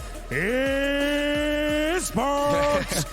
CHAMAKO did a teleportation over here. Now he's on our broadcast. Welcome to the desk, by the way, CHAMAKO. Thank you. I was, doing my Spanish thing. I was, feeling really good there, and now I got my tongue all twisted on that one. I know it's totally different, but like for you, what's the difference between balancing between you just spoke Spanish, now you're coming over here to speak English? Like, is that no? The brain can handle it. No, it's hard. It's tough. The hardest working man here. For a minute. See, I thought he was thinking like, I got to go to the English broadcast and show him how it's done now. No. You guys are great. I mean, you're killing it up, obviously. Thank you. We're doing great. People love us down there, but obviously people in chat also love you guys. So it's I think everyone's just hyped about Rocket League. It is overall in general, right? How hyped are you now to see the low-key guys go up? Oof! I mean, this is the moment I've been waiting for. That's a good or a bad oof? Yeah, it's an amazing oof. I've been waiting for this moment since they had that last match against Triple Trouble. That's it. I want to see them do really good here because they have evolved so much. Now they're going against Velocia, which is an amazing team. I think they don't have any big flaws, but I think that what we're going to see from Loki is an evolution from what we had seen on the previous season. So for me, like, we talk about low-key last season, how South America did so well, but at the end of the day, low-key went 0-6. That's a disappointing Worlds performance. They want a series win. They obviously want to win some games too, but 0-6, sure, there was 4 games that were by 1 goal, and then the other 2 were 2-goal games. So they played people close, but at the end of the day, you have to win the games. And I think low-key knows this, and they knew that they could have done better last season as well. We're going to see if they're quality losses. My man. Let's go. On that one. That was a subtle jab, and I'll take that anytime again. Anybody who takes Gibbs out on that one, I'm happy. I'm happy too, man. Quality losses is what it's all about. But I was hearing, it seems it's like the thing that's a win for this team, for Loki, is to win a series. But I feel like with this current roster, to me, a real win is getting to day 3. I feel like winning a series is not a question for these guys at this point. I feel like they should already be past that, at least in my eyes, because they look really good from what I've seen. One thing is playing in South America, and then something else, going another region and dominate the region. If they manage to win against Veloce, I would say, they have a solid shot at going day 3, but that remains to be seen. And one of the keys was Fireburner actually put out his bracket predictions. That Loki all the way in 4th. A lot of people did. Yeah. I mean, a lot of people put a lot of Loki really respect. good. A lot of respect for Loki here. Yeah, they look really good for the style of what they kind of bring. I'm interested to see how that matches against Veloce because it's very aggressive. While Veloce is more of a, okay, we're going to see if you make mistakes, and that's when we see it most is teams that play really fast, and that was kind of their biggest issue last season was a lot of whiffs, even though they were trying to get to the ball first, and it made opportunities for other teams. So is Veloce going to punish that? Like, that's something that they're going to have to come up against. And they definitely know that, so I'm betting that, the work they're doing with their coach, which has been instrumental. I mean, the way they have changed, it's a lot because of the coach. So I think they have been studying Veloce. They probably have something in their under their sleeve and see if they can just put the system to work. Well, before we get into that match, let's take a look back at the day and take a look at the bracket presented by Axe and just recap what we've seen. We've already finished off most of that Group B before we move on to Group A. So let's just kind of recap what we've seen here. So all these teams in Group B, they are done for the day. They will play tomorrow, but we see this 2 big upsets. Space Station Gaming taking out the European 1 seed and Dignitas taking out Pittsburgh Knights in the only match that went to 5 games. And then again, that brutal lower bracket, that'll be played out but throughout tomorrow, and it's like Pittsburgh Knights and Reciprocity, 2 favorites for the entire World Championship. It's going to be rough, but now we move on to Group A, and this will be the first time that we see any of these teams. They, again, called the Group of Death, just most specifically because that NRG versus Renault Vitality. But, is it fair to just ignore the rest of those 4 teams that are sitting below them? No, not at all. I mean, you look at all these guys, they all deserve to be here. They've earned it through countless play. I mean, you want to talk about Loki at 12-1 at some point and just wins like Renegades as well at the top. Torzos again here dominating his region. So I don't think you can count any team out just yet because 1, we haven't seen them, and 2, they're all extremely talented. So my one question for you, Chamako, is low-key, they started out hot. They had an amazing league play. They were about to set records. They lose the final game there, then they lose in the grand finals. So are you worried about low-key coming in like as that number 2 seed? Not really. I'm glad they lost. I'm glad they took that out of the system. Like they know they are beatable, so they have to work towards that. If you are winning the whole time, you don't learn from your wins that much. Losses. Thank you. I didn't want to support Gibbs on it. I love it. We're doing it. But it's better to lose at that stage than to lose right now. So you know what you did wrong, you figure it out, you make it better.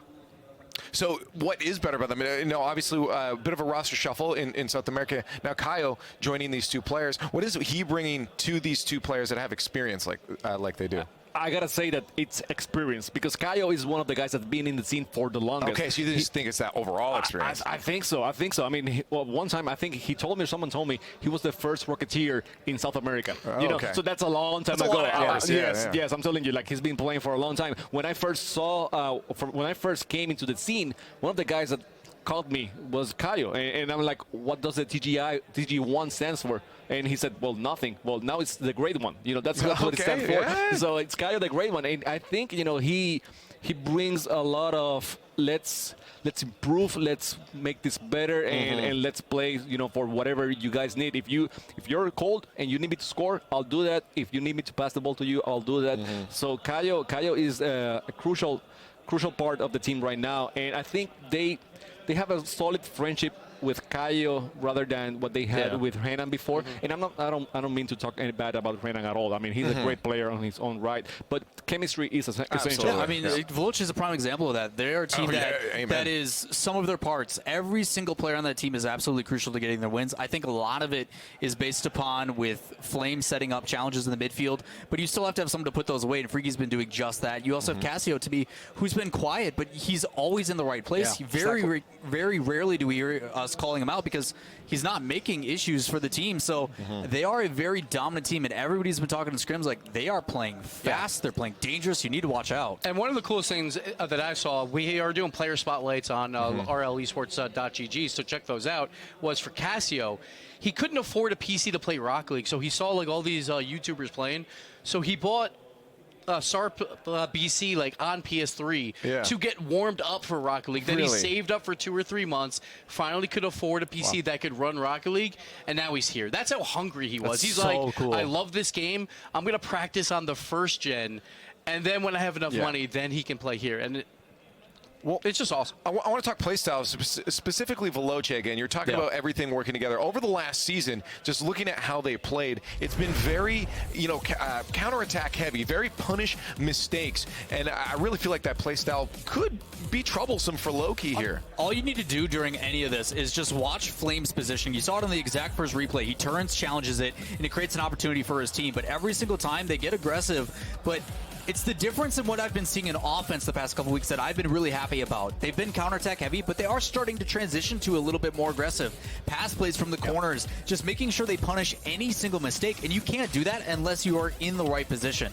They've been really impressing me lately. So we saw that when they played Vitality. They were down 3-0. Then their offense woke up, and it showed that they can create their own opportunities. They almost got the reverse sweep on Vitality. They were down 3-0, brought it to Game 7. Vitality did wind up winning that, but that is such a better result than them coming into this after a 4-0 versus Vitality. So I think you have to be worried about Veloce. They are a solid team, and they showed it. So CHAMAKO, looking at that playstyle against Loki's, especially just the South American playstyle in general, during the last Worlds we saw a very aggressive playstyle, very fast, and it works to overwhelm people. But for a team that focuses on playing patient, playing safe, punishing mistakes, do you think that's going to be a big problem for Loki, and they're going to give up a lot of goals that just no one's there for because of that? I think so. I think so, because Loki might try to be too careful and then stop using their system, not believing in what they can do, and that's a big issue, because right now, if you become too careful, Veloce is going to be right back at you. They're going to get more aggressive. They're going to take care of the ball. They're going to handle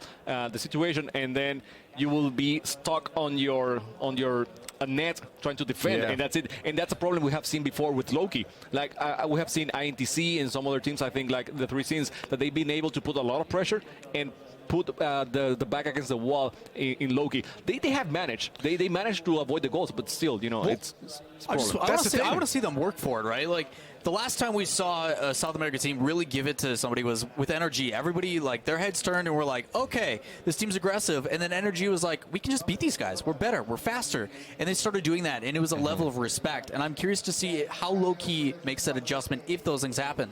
They're known as the fastest guys in their region, and all of a sudden Veloce comes out and starts challenging and meeting them to that. How do they adjust to that? That's what I'm interested to see. But that's my question is, I'm wondering, can Veloce do that? We talked about Veloce waiting and being patient. Are they even going to be able to push Loki back into their own end? Well, I think they will be able to, because we saw them create those opportunities. That, right? Like, they won 3 in a row versus the world champs of Vitality. They couldn't close out that series, but it shows that they have that game, right? That they're not here because of a fluke, because of a couple mistakes that happened throughout league play. Like, Veloce is here to play. And this is why this group is the group of death. Low-key, they're the number 2 team in SAM, but everyone considers them number 1. And then Veloce, a huge underdog story that a lot of people think can go very far here. James Bott and Crowley are waiting by, so don't make them wait too long. Get online. They want to hear from you as well on Twitter. Hashtag live the moment. Hashtag RLCS8 at RL eSports. But it's now time for our next match, our first of Group A. Thank you so much, Leaf. Yeah, Veloce and Low Key to get things kicked off for James and I here. And I absolutely agree with what we hear from the desk. A lot of expectation on the Low Key side coming into this World Championship. Not only before we even got here, but then once they've landed, they started playing, scrimming. A lot of good stuff coming out from the players. A lot of good stuff in the back room, but now we're on stage, and that has been my biggest criticism, especially coming off Season 7, where South America and Oceania, they couldn't get a win. They couldn't get a series win. Both regions losing every series and bowing out. So can they get a win here against a Veloce team that has been playing very well through the regular season? They finished top 2 in Europe to secure a spot here at the World Championship, and they've been playing well in the European region all along. So this is not going to be an easy match for Low Key. And I think for me, when we take a look at Veloce, throw out all you heard about how they got into RLCS and the criticisms they may have had coming in. Take a look at the performance that they have put on. All 3 of those players have been contributing factors. Again, the analyst desk touched on it. Every single one makes a difference in a game. And coming into this one against Low Key eSports, I think they absolutely can take advantage of some mistakes that we might see coming out from Loki. Over commits, double commits coming through. I think that's where Veloce is going to shine in this matchup. And Veloce, they're not going to get pressured into making mistakes. We see them play a very solid rotational game. They're passing, especially from Casio and Flame into the middle to Freaky, who's waiting for it. That has worked very well for them. And now the question is, can Loki on this world stage play as good as they've been playing in the scrints? Let's get things kicked off and find out a best of 5. The winner's reward is to play NRG later on. As this ball goes in front, and Freaky's going to start things off for Veloce. And this is just what you'd expect from Veloce. I had mentioned it. The infield passing, they didn't really aim for Freaky, but the rebound came out to him. But you can expect Veloce to play that style. Casio and Flame on the walls, looking to get that ball centered. So a quick start for Veloce, as low-key still trying to get a hold of things. As they get their first touches here. Card turned away. This ball still on the Veloce side. Flame off his own backboard. Casio to clear it away. Low-key now finding some space out of their own corner. Card again. Trying to find a way out. He can't. Low-key now through the midfield. We've seen a lot of South American teams really like to utilize these long clears high into space and try and follow up on them. Veloce just not going to let it happen here as Kaio loses the ball in the midfield. And you see that in South America, the attacking the backboard plays where they just try to outpace you, try to slam it off the backboard, make you use up that boost and hopefully open up some gaps. But low-key, they know how to make those infield passes happen. Also, Kaio is an expert dribbler. We see Tender on the dribble now. No boost to work with as he goes into the Veloce corner. Met by Freaky, cleared out. And a big clear comes out from him.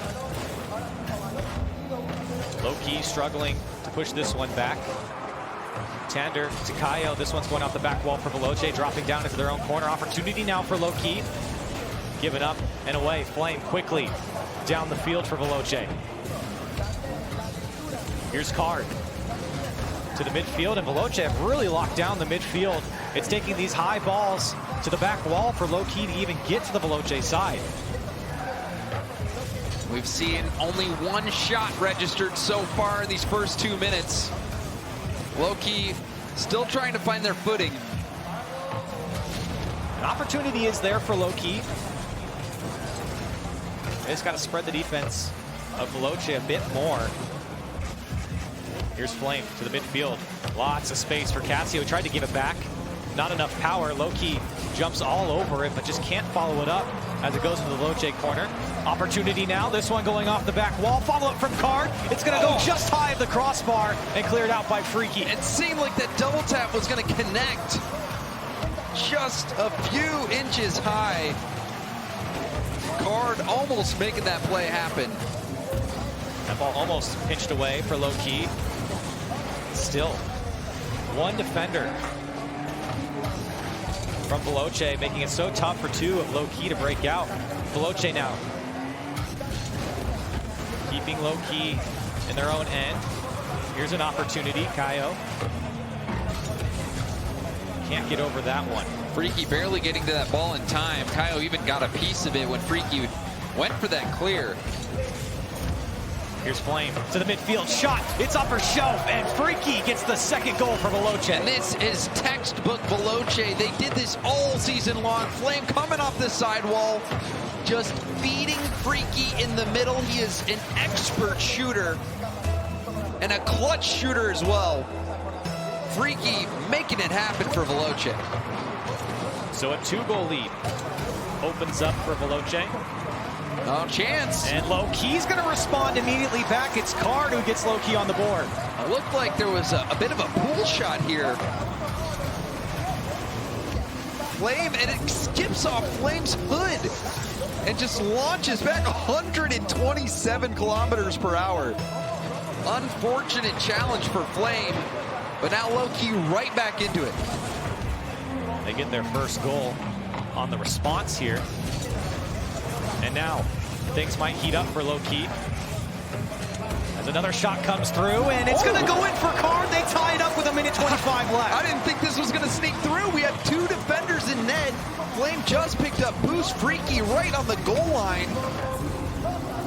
And it's put far post by Card. Precision shooting, and Low-Key tie it up. And we've heard some criticisms of the Low-Key defense, but haven't heard much praise for their offense when they get going. So quick to the ball, so mechanically skilled, and put defenders in very uncomfortable situations there. And that's the South American style, Corelli, is just playing that high-speed offensive type gameplay. We heard Astral comment about the 3 sins and how their speed and their mechanics is there. It's the same for Low-Key. It is that speed from the South American teams that give them an edge sometimes in games and series. Here's Tander, less than a minute left. Can Low-Key take a late lead, or does Veloce close the door? This one's going to go open. It was a demo from Casio, and Freaky's going to get credit. And that demo really opened up this chance. The last defender back getting deleted, and that's all it took. Veloce remaining calm under the pressure. Plenty of time left for Low-Key. 38 seconds is more than enough to get one back.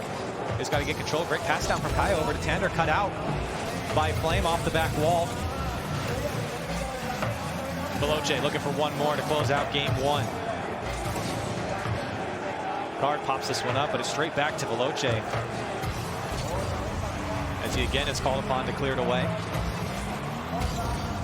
Low-Key struggling to break out of their corners every single time Veloce is in front of them. Now 2 go here from Low-Key, and again, the corner's just not working.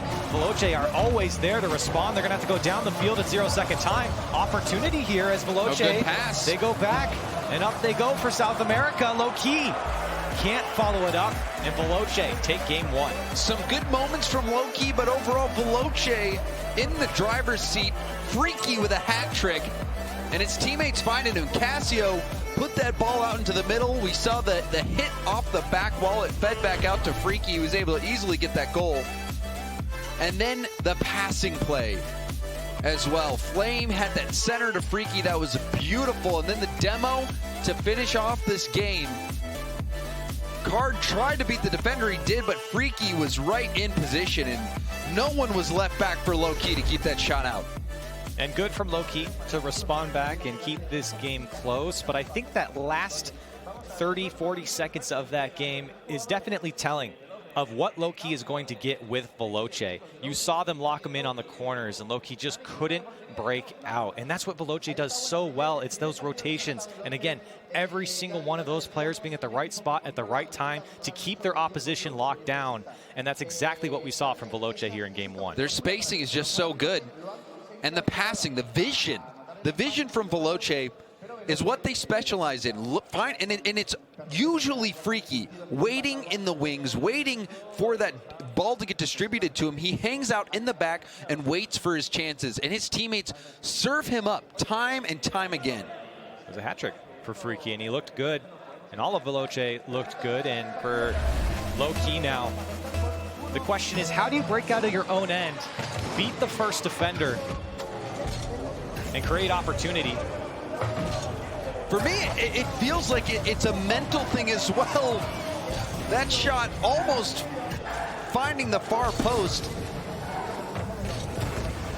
but playing well on the main stage at the World Championship. It is a different feeling. It doesn't matter how good you're playing in the back. It doesn't matter, you know, how much talent you have. It's a mental barrier that you must get through, and it is a tough one. Even with 2 players with experience here for Low-Key on the world stage. Very nerve-wracking to go against anyone here in front of a crowd. But it was a close game in game 1. As Low-Key trying to break out from their own end once again. This ball given up off the back wall. Follow-up is not there from Veloce. And Kaya's going to take this one all the way to the Veloce corner. Here's Card. Picks this one up past 1. Tries to go past 2. Casio does make the long clear down to Flame. Cut out by Kaio. And follow up there from Card. Met by Freaky. Opportunity now. The Buck tried to get on to Casio. Card, lots of boost to work with. Shut down from Flame. And Kaio had stolen the other corner boost. This is going to be Low-Key's best chance of the game. They can keep this pressure on. Another corner boost steal from Kaio as well. They have the advantage. The more they can keep Veloce locked in their defensive third, the better. Kaio can't follow that one up. A couple players missing on both sides. Here's Tander. Trying to keep this one going. Not a lot of boost to work with here. Ball does come out to him. Can't get back to that one with 8 boosts, so it's up to Kaio. Clear from Flame. Tough touch. Cleared away by Card. That Flame hit was very difficult to manage and was able to allow Veloce to break out of their half and get this attack going right now. Veloce on the attack. It's Freaky. Nobody in the mid. Put on a shot for Veloce. They're just waiting for Low-Key to get the ball up. Here's a passing play. Card had options to his right. And you're seeing the vision. They're attempting these passing plays, but the angles are getting cut down by Veloce. Veloce is just too speedy, and Low-Key can't find the openings. The pinch! They got it. Kaio on the pinch, and it's Low-Key on the board first. The pinch from Card and Kaio. That is just how you write it up on the whiteboard. And they'll take it. They've had a lot of opportunity here in the first half. And they do get one here on the pinch. And I think it really is about breaking down that midfield of Veloce. Low-Key able to do it there with that pinch. Now up by 1. Looking for more. Tander tried to get back to the middle. Shot does come down. Nobody's home. A second touch can't get there. And Low-Key that close to a second goal. And everything was there. Tander had the interruption. Casio was slowed down. And barely a miss.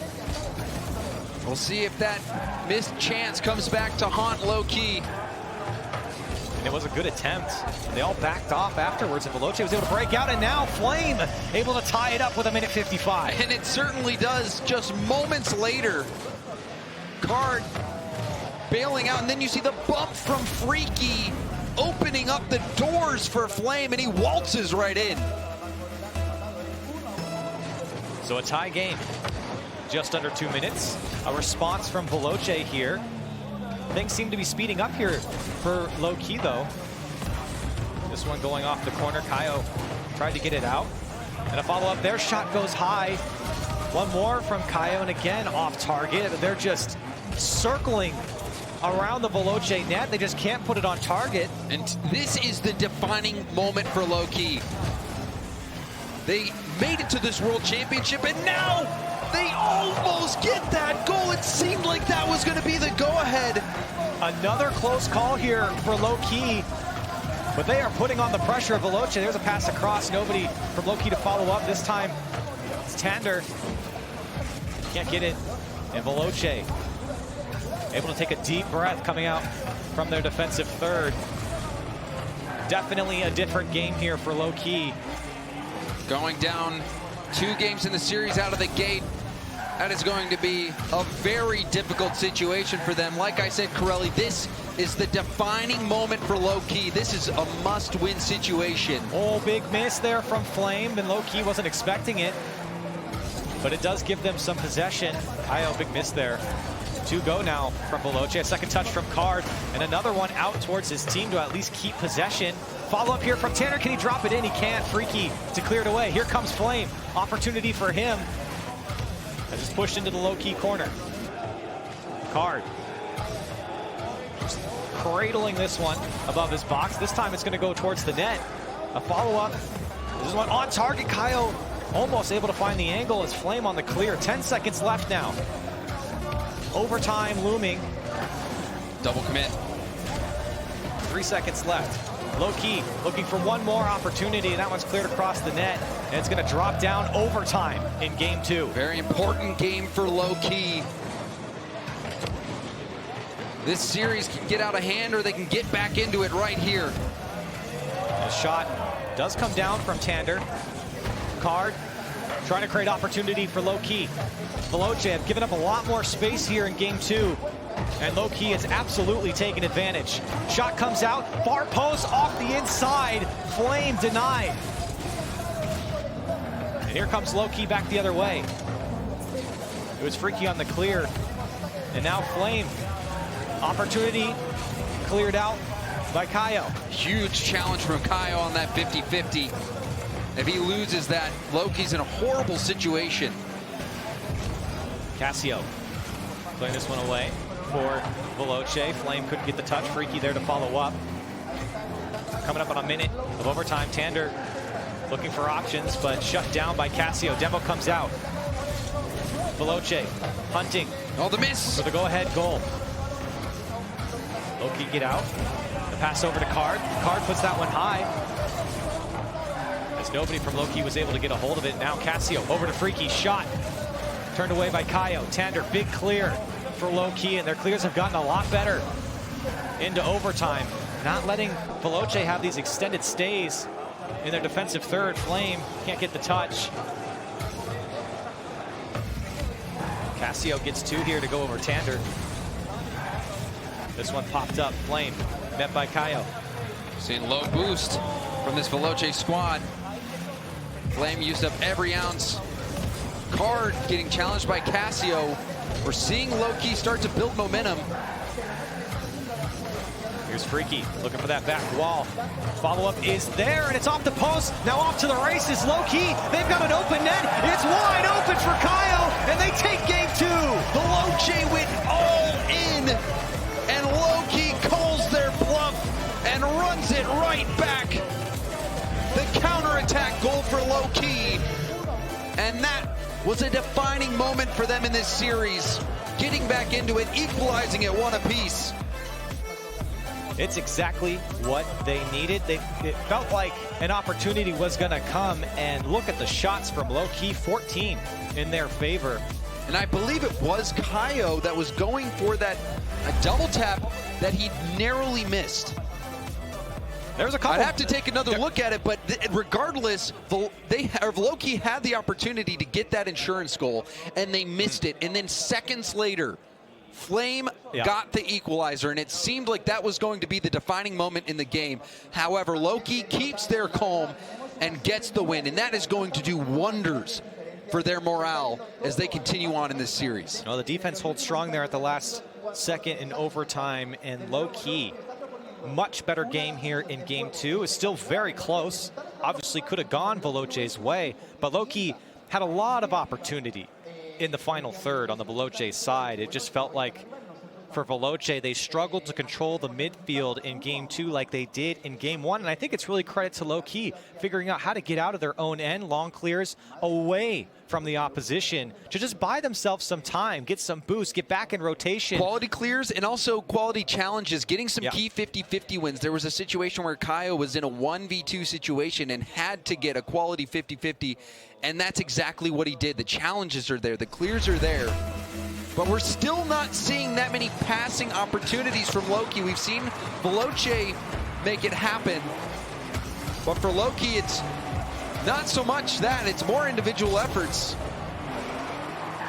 But it has been the pressure from Low-Key that's been so strong, especially in game 2. We're seeing it right off the bat in game 3. Here's Cassio. Veloce can't get a hold of it. Tander. That ball just slowly rolls over to Cassio. He pops it up. Veloce going to push down the field here. Double commit. A little bit of some miscommunication there on the defensive side, but Low-Key. And a well-timed flip from Tander is going to win that 50-50. And he just kept going. Kaio tried to drop it down. And now opportunity for Flame. It's wide open. Low-Key gives up the ball in a horrible situation. And Veloce on the board first. The immediate counterattack. Kaio, he put that ball in a terrible spot, dropping it down to the opposition. You need to have that vision. And as soon as he makes that hit, the counterattack was on. Flame was already upfield. And it was just an easy pass from Freaky. Low-Key looking to respond after early pressure here in game 3. We're only a minute in. Here's Casio, giving up to Card. He knew he was beat by Freaky there, now Flame. Can't get a piece of it off the back wall. Freaky keeping this one in for Veloce. Tander, big clear now from Kaio.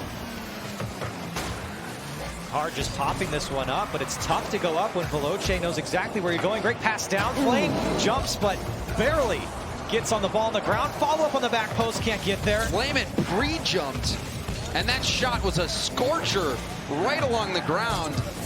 And Flame barely touched that ball. That one was close to getting in. Kaio's shot is on target. Freaky had to stretch out to make the save, but everyone's committed here from low key, and Flame beats the last defender. Great clear though to slow Excellent things composure. down. Excellent composure from Kaio. If he misses that, Flame was on the hunt, waiting for his chance to get that rebound goal. But not only did he get the hit, he blasted it downfield. Very smart hit there from Tander to bounce it up. Did give opportunity, just went a little bit high. Here's Flame now. And Veloce haven't seen that suffocating offense that we saw in game 1. They haven't had the space. The space has been closed by low key. The challenges that they're making aren't giving Veloce any time to set up the passing plays. And it always is interesting to see players go for the body of the opposition rather than just the ball. As that one did come across. Smart play, wasn't able to connect on the low-key side. Kaio giving this one up to Card. Everyone wants a piece of it from low-key, but they just can't get a hold of it.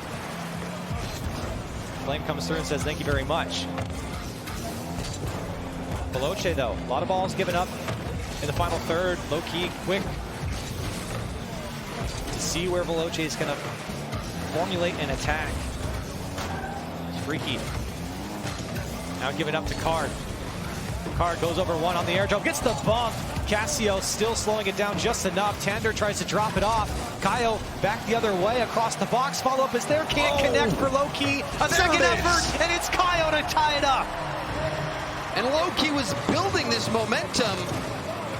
Freaky missed that. Card had come in to try to get the block. Kaio just turns around and punches that one in. But Veloce was locked down in their own half. Low-key staying close to the ball, just playing keep away from Veloce. There's been 6 goals scored for low-key in this series, and Kaio has been a part of all of them.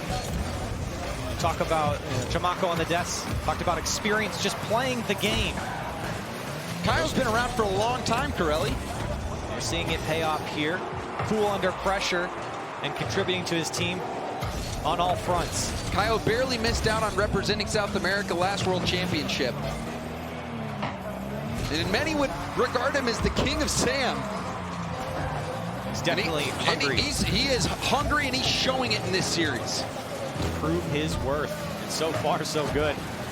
Low-key again on the attack. Less than a minute to go. Tander waiting patiently for this one to come down. Opts to go for a follow-up, but cleaned up by Flame. Big clear to the corner. As Veloce also gets a demo here. Opportunity now for Veloce off the back wall. Follow-up from Freaky. Dropped out. Big save, though, from Card. Still on the attack is Veloce. Locking in this low-key defense. Tander picks it up. Met by Freaky. Freaky again. Tried to go back post with it. Shot comes through wide. And low-key just trying to hang on here. You're slowly seeing boost being deprived from this low-key side. And Veloce, I've definitely kicked it up a notch here in the final 10. Off the back wall. And Card's going to get the go-ahead goal in game 3. It's game time for low-key eSports. 6 seconds left. Card getting the go-ahead goal. And he didn't expect it. I thought Veloce was going to make the play, but I think it was Flame who just let it go by. And with 6 seconds left, low-key looking to take the lead in the series here. Into 0-second time. Can Freaky keep it up? He can. This is the last chance for Veloce. Flame's got to get there in the corner. Kaio. A clear, long downfield. Still, this ball being kept up by Veloce. Casio now Freaky and Casio combined. Flame is the only man to keep this one up, and he's going to throw it away. Low Key's going to take the lead in the series. Low Key now just one game away from getting South America their first series win on the world stage. Can they do it? And you can just see from the stats, the offensive pressure that we see from Low Key. And this is the go-ahead goal, and it was Flame. Looks like he just flipped out of the way of the ball, let it go off the back post, couldn't make the play. And Card there to finish it up, and that's that speed that we expect from these South American teams to be ready for anything. Clear. These clears have been so good from South America. Tander launching that one so far downfield that put Flame in an awkward spot. And now they're closer than ever. And you could see in the player cams after that game, they were smiling. They knew what had just happened. They knew what this means going up in the series, and now one game away from taking Sam's first series in RLCS. And that game too, Corelli, I told you that was the defining moment. And it really was for Low Key. The morale that you gain from an overtime victory, now back-to-back wins, being one game away, it seems like this is the time for Low Key. They got to do it one more time here. And for Veloce, a lot of missed opportunity, I'd say, in that last game. And they felt a lot of pressure from Low Key. We've slowly seen the ramp up on the South American side, but Veloce haven't really responded. So we'll go again. Veloce backs against the wall here in game 4. Casio trying to find his way out of the corner. Kaio. Tander couldn't read that one. His Card there to clean it up for Low Key. Off the back wall. Tander maybe one more. Holy smokes, Tander! What a go-ahead goal in game 4! A statement goal from Tander coming off the wall, hitting it off the backboard. A gorgeous double tap. He's got to pop off every time on the world stage. He did it last season. You know, Kaio and Card, they were the leaders in scoring. They're who you'd expect to make shots like that, but Tander, he is warming up. And that's a statement at the start of game 4 for Low Key. Still plenty of time here for Veloce to get back into it. Flame trying to press the issue. That one's going to go off the back wall. Casio beat to the ball there, but does get the demo on Tander. Another hard clear follow-up from Flame.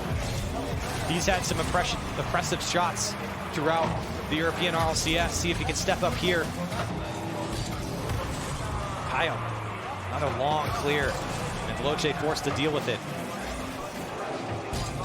Tander, options to his right. He's got Card. Looking back, looking for a second touch. Can't do it. Tander to keep this one in for Low Key. Comes down to Kaio. Shot hit with power, had to be saved by Flame. Still opportunity now for Low Key as Card to keep it in. And you can tell that Veloce's reeling. Low Key keeping this ball locked down in the Veloce half. They did this all of game 3 as well. Or it seems like Low Key is not phased at all. They have their eyes set on the prize, getting that series win. And they're in the driver's seat right now with all the pressure and the lead and a demo and a shot and a goal for Tander. 2-0 lead for Low Key. Tander piling it on. The speed on the challenge. You see Kaio gets the win and then immediately goes for the demo. Flame was behind the demo. He was smoke screened. He couldn't see a thing. Kaio, the hustle on that play. And Tander just puts it away, making the most of the opportunity. The hole gets deeper for Veloce. They need to start finding, or at least just creating some chances here. Freaky to dish it off to Casio, can't connect. And Freaky's gonna do it himself. Gets 2 to go from Low Key. Now Casio. He's got Freaky on the right. A good touch on to put Veloce on offense. Here's Casio. Now Card. will be taken out by Flame. Loki's just a step quicker to every ball. Veloce losing out on those challenges in the midfield, even on the offensive end, struggling to find those shots because every time they get the pass out, it's met by someone from Loki. Veloce looking for answers, as Loki has just been a massive problem here in this series. Flame can't seem to get anything going. Demo comes through from Casio, and he'll pay the price. It comes out to Flame, though. Opportunity here as he tries to go up and over. Not enough to get over Tander. One more touch from Freaky. That one's wide. Casio win as well, so now here comes Loki. Coming up on a minute and a half left. Another huge challenge win. We saw Flame run out of boost, and Card was able to get the challenge and now push that upfield. Veloce struggling to find any answers. And Loki now on their defensive third. That one goes across the box. Dangerous ball here. Veloce. Time is running out. Tander is just going through everybody right now. Freaky had to clear that one off his own back wall. Under a minute. Another long clear from Loki. Time ticking down with this ball just floating in the air. Casio trying to follow this one up for Veloce. They need one pretty soon here to give themselves ample time to tie it back up. And that's a ball from Flame, and Tander gets the hat trick. Surely that is the dagger for Loki. Casio tried to find Flame in the middle, and it was just out of reach. And it's just a poor touch on the defensive side. I mean, what can you say for Veloce with the speed that you know you're going up against? And low-key, you can't let these balls dangle out in front of the net. And that one's going to go in for Flame, so they will respond back with 27 seconds left. It's possible, but we're going to have to see something off kickoff from Veloce. See if they have anything drawn up on the whiteboard that they can bring out right now. And they're going to need it on this kickoff. They need one quickly. Casio trying to follow this one up. He does. And Tander does get the pinch and clear out. Card, pass over, and that one's going to go just high of the net. Here's Freaky on the clear. 10 seconds left for Veloce. It's looking very bleak for their offense here in Game 4. And with time ticking down, low-key are going to do it, not only for themselves, but for South America. They're going to win a series here in the World Championship, and it was no fluke. Low-key are the real deal coming into RLCS Season 8 World Championship. Making history for the South American region. Low-key taking down Veloce, and Tander had an amazing game, starting out the series, or that game with a bang, an incredible double tap, and finishing it off with a hat trick. That is how you do it. Cool, calm, and collected. Low-key getting the 3-1 victory over Veloce. And they look good. They look really good as they move on here. And low-key, again, I have to say it again, the real deal against Veloce, and the real deal going forward. Teams have to watch out for them. You can't disrespect this team. These guys, like you said, Corelli, they're the full package. The speed, the challenges. We saw Veloce start off hot, and we saw them doing what they were doing well in the regular season in Europe. But then slowly, low-key started to beat them to the ball, beat them to the challenges in the midfield, started locking Veloce down in their own half, and Veloce didn't have an answer. They just could not match the pace that Low-key had. I absolutely agree. I think that was the key and the game changer here for this entire series for Low-key, is they were able to control the midfield a lot more, or at least just disrupt it, because Veloce was so comfortable in the beginning. They were in that game 2 overtime. That was the deciding moment. If Low-key loses that game, they're down 0-2. They have to reverse sweep. That puts them in a very precarious situation. But getting that win, that was what allowed them to get their footing, and they didn't look back since. And some great plays coming out on the low-key side. Tander in particular, another highlight reel for him. You expect that out of Kaio, and you expect that out of Card. Two scorers who were leading the region in South America, but Tander, you can't forget about him. And on the world stage, we even heard about it. CHAMAKO was talking about the goal that he remembers against Cloud9 to start it off for them last season. And now he does it again in such an important game to put Veloce down and out. Well, I think we've said our piece. We're going to send it back to the desk. Here they have to say. I just got to say congratulations to Loki. There it is. You heard it. History now for the South American region. The first win, a series win now at a world stage. Hey, no flags this time, unfortunately, CHAMAKO. Oh, yeah, you didn't bring them this time. Well, I feel like a proud dad, you know. They're here. They did amazing. They did so well against this team. I mean, Veloce is a good team. I mean, we talk about them. We didn't have many things bad to say about them. They were just doing things better this time. Yeah, that game 2 overtime was a very concerning moment for Veloce, where they sent the house.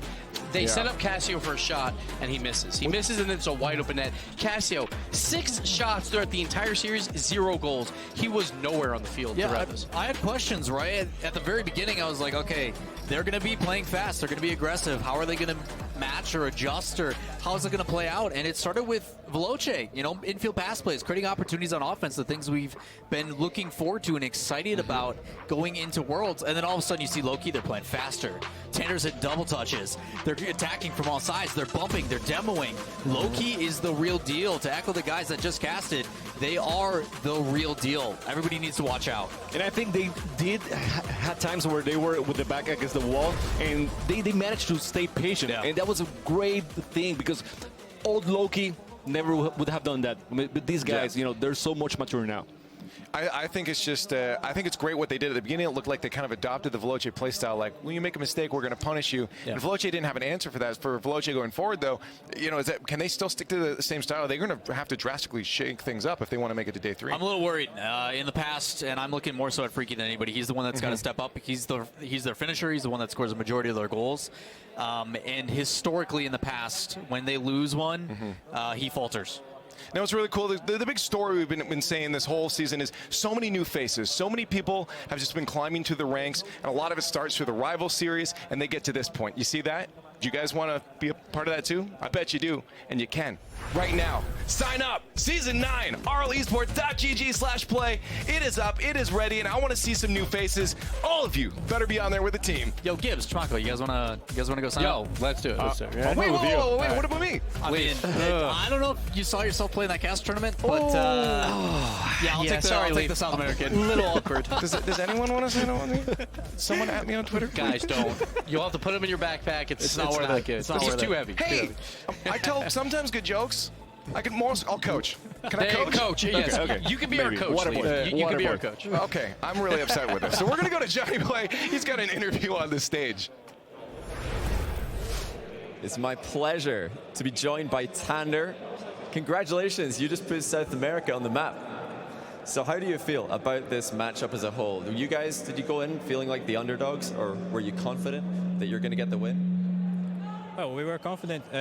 We know that Veloce is a great team. They play against the best teams in Europe this season, and they had an amazing season.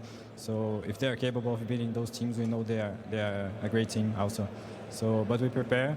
Our coach helped us a lot to get used to the European meta. So yeah, I think we did pretty well in our preparation, and yeah, let's hope we can keep it up. So without giving too much away, what differences are there from South American metagame and the EU metagame, for example? I think their game is more, they think more about what they're doing. They have more strategy. We just play more focused on speed and surprising your opponent. So yeah, it's kind of tough to get used to that, because we don't think as much as what we are doing. But I think we have improved a lot in that term. So yeah. And are you excited now to move on in the tournament, or is this it? You've won your series, job done, you're going to hang up the controllers, or is there going to be more from Loki this weekend? No, we want more. Our focus since we qualified was to get to day 3, and if we get to day 3, we're going to put our focus, our objective even higher. Awesome. And later on today, you do play against NRG. You're the #1 seed from North America. Are you feeling confident about that matchup? Yeah, we know NRG is an amazing team. They are maybe the best team in the world, but we have prepared against all possible opponents. So yeah, if we can do against Veloce, maybe we can do against them as well. And what do you think about OCE's chances? You guys just beat one of the top European teams. Can they do the same thing? Can they get a win for their region today? Oh yeah, for sure. We have scrimmaged against them, and they're an amazing team. So yeah, maybe they can do the same. Well, congratulations once again. It's awesome to see you guys playing well. And if you want to see more international Rocket League, don't go anywhere. We'll be right back after the short break for more RLCS Season 8.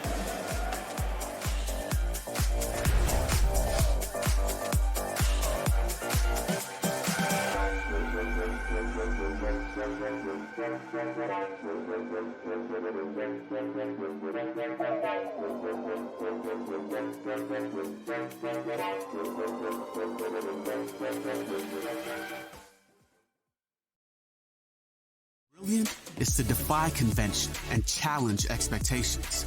It's what we do at Intel, powering you to master your potential.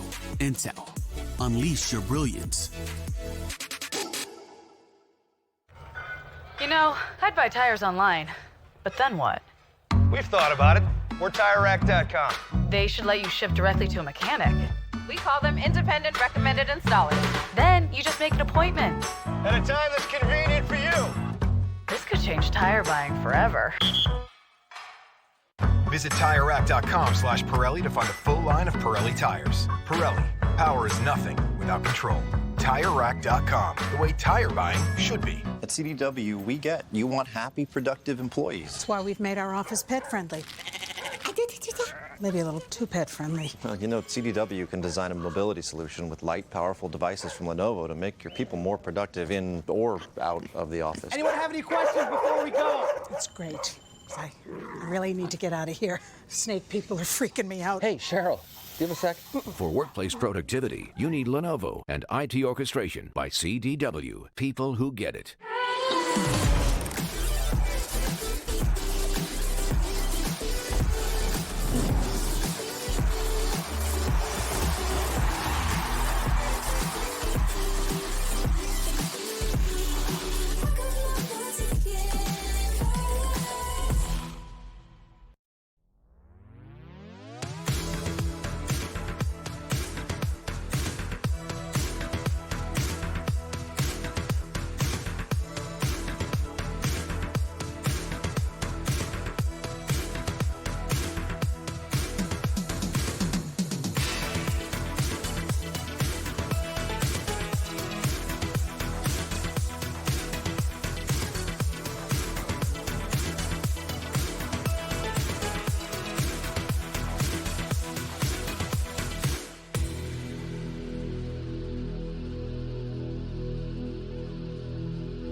How do you stop Siki? You don't. Yeah, Siki's really consistent, like really good shooting. Really fast, really mechanical, but also really smart. Because he's so smart, he's always in like the right positions on the pitch. He's just always in a better position. Yeah, I'd say Siki's just like a solid player. He's just always where you need him to be. Siki, what a brilliant goal off the top corner. Every time you have to challenge the ball and he's facing off with you, 9 times out of 10 you're going to lose the 50. Everything you do against him needs to be really pinpoint accurate. He doesn't really make mistakes, like just reliable. You can always rely on Siki to just shoot and it'll probably be in. On half, passing it out, Siki with the double touch. He is always consistent with every touch he gets, and I think that's the best part about Siki. He's really showed up and turned into the best player for OCE. You have to be on a good day, otherwise you've got no chance. He is literally the missing piece that Renegades needed. He like fills in the gap.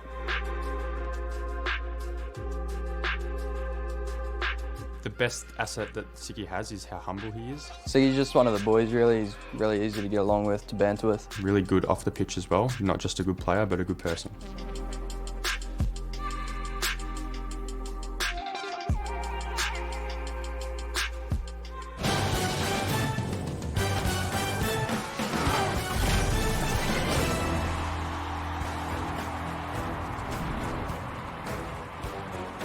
¿Qué tal? ¿Cómo estáis? Estamos llegando ya al final del día. Estamos con el sexto partido. Ahora quedan los mejores partidos por delante. Así que quiero que le deis un fuerte aplauso al primero de los equipos en este partido, que es ni más ni menos que United. And this team here, no one expected them to be at the World Championship. They have nearly no experience on land. So it's going to be really interesting to see how they show up in front of a crowd like this. Yeah, a lot of it was talking with Ajax about it. And he was like, okay, what's it like? Because he was asking Chicago, and he's just like, what's it like? He's like, crowd can be ruthless, it can be pretty scary. And he's like, but I love DreamHack, it's so much fun. I'm like, it's a different situation. It's different, yeah. It's different. Y enfrente estará Renegades. The #1 team from OC, but it hasn't been pretty. It has not been a pretty 2019. 0-11. No quality wins whatsoever versus international competition. They dominate when they play OC, but all those losses were with Zen. Now they have Siki. We'll see what they can do. He got the MVP for the season, the MVP for the playoffs. Maybe that is that difference maker. I definitely think it is. They are a fresh roster, like you said. It really just helps elevate their mindset. I think they don't really have to worry too much about their history as a team, and instead just focus as we're a new team. Ignore all the stats behind you and just focus on this matchup here. Hey, man, I got to talk to them, and they said, we believe expectations do lead to pressure. So we don't have any. We just want to take it one series at a time, come in and get our victories, and take it day after day. And one thing that you always see with the Renegades, beautiful stats. Their stats look amazing every single season because, again, they dominate. But then when it comes to international competition, it's been a while. They went 0-2 last time. They don't want that again. Hey, man, I think the best part about it is you see the new guy coming in Siki, 1.19 goals per game. It's exactly what they needed. It's what they were missing from Zen. Yeah. A lot of offense from him being created. So one of the best things for Renegades is they don't have to play defense when they play back in OC. 5 shots against per game, that's it. That is best in the world right now. So they know how to control the ball. But once again, that's against OC. Can they do it versus North America? Can they do it versus Europe? They've got to do it against Hoxer on United. That's the guy you got to watch out for. You got to be worried on how this guy is going to even touch the ball. Any shot that's coming out from him, he is the striker right now for United. You need to guard any angle from him. So one positive, he's everything. Like without Hoxer, the other two do not do anything. Oh. To be fair, let's talk about Ajax. Let's talk about Ajax. He had a great league. This is pretty clutch too. I mean, I don't know. I think Ajax had a great league play, played phenomenal defense, great counterattack play from him. It kept him in the running for a playoff chance, but they did need Hoxer when it came down if Hoxer to does the not regional step championship. Up, they do not get victories. So it's very possible. So the thing is here, so just so you guys know, we just have a controller issue. So we're going to take a couple extra minutes just to talk about these two teams and their play styles. When it comes to United, then how are they going to be shut down, or what do they have to do to prevent Hoxer from being shut down? Like, Renegades are going to know that he's the one to come for. They're going to be targeting him. How do you keep him safe? How do you keep, the ball? You just distract him by doing other things? Or like what? I mean, I just like the quality touches. I mean, the most part that I enjoyed about Renegades is most of their hits usually are very calculated, and I think that being an OC, they have more of a chance because they dominate so much to focus on keeping possession, making sure every touch is to a teammate, and that, I think, is the best way to avoid any form of United, because they're not necessarily the fastest team from North America, so if you can just control it, that's the best part. So it's going to come down to boost control. Like, I think there's a chance for United here to gain control of the pitch by just winning that one extra challenge. That's one thing that the Renegades never really have to worry about, is they use so much boost. They have the lowest average for all of OCE, but if United wins those challenges, gains control, then Renegades has no boost and United can take advantage. So for United, then, how do they maintain, keeping their head solid? When you're watching the highlights during league play, they're at home. They don't have to worry about that pressure. The people watching them. Is there someone on the team that you can see that can be the step-up voice to keep them, intact and not looking past that screen of the audience, keeping it in those four corners? Yeah, their biggest strength is their ability to utilize space when it is given, and that's something that I'm a little worried about because Renegades is extremely aggressive about creating pressure. But their biggest strength is when they are given space. Usually when teams apply pressure, dump the ball, and then back off to get boost, they recognize that opportunity of, okay, there's nobody pressuring us, let's slow it down a little bit, let's move it around. And then everybody gets into a better position, and that's when they start their pressure and they continue on offense.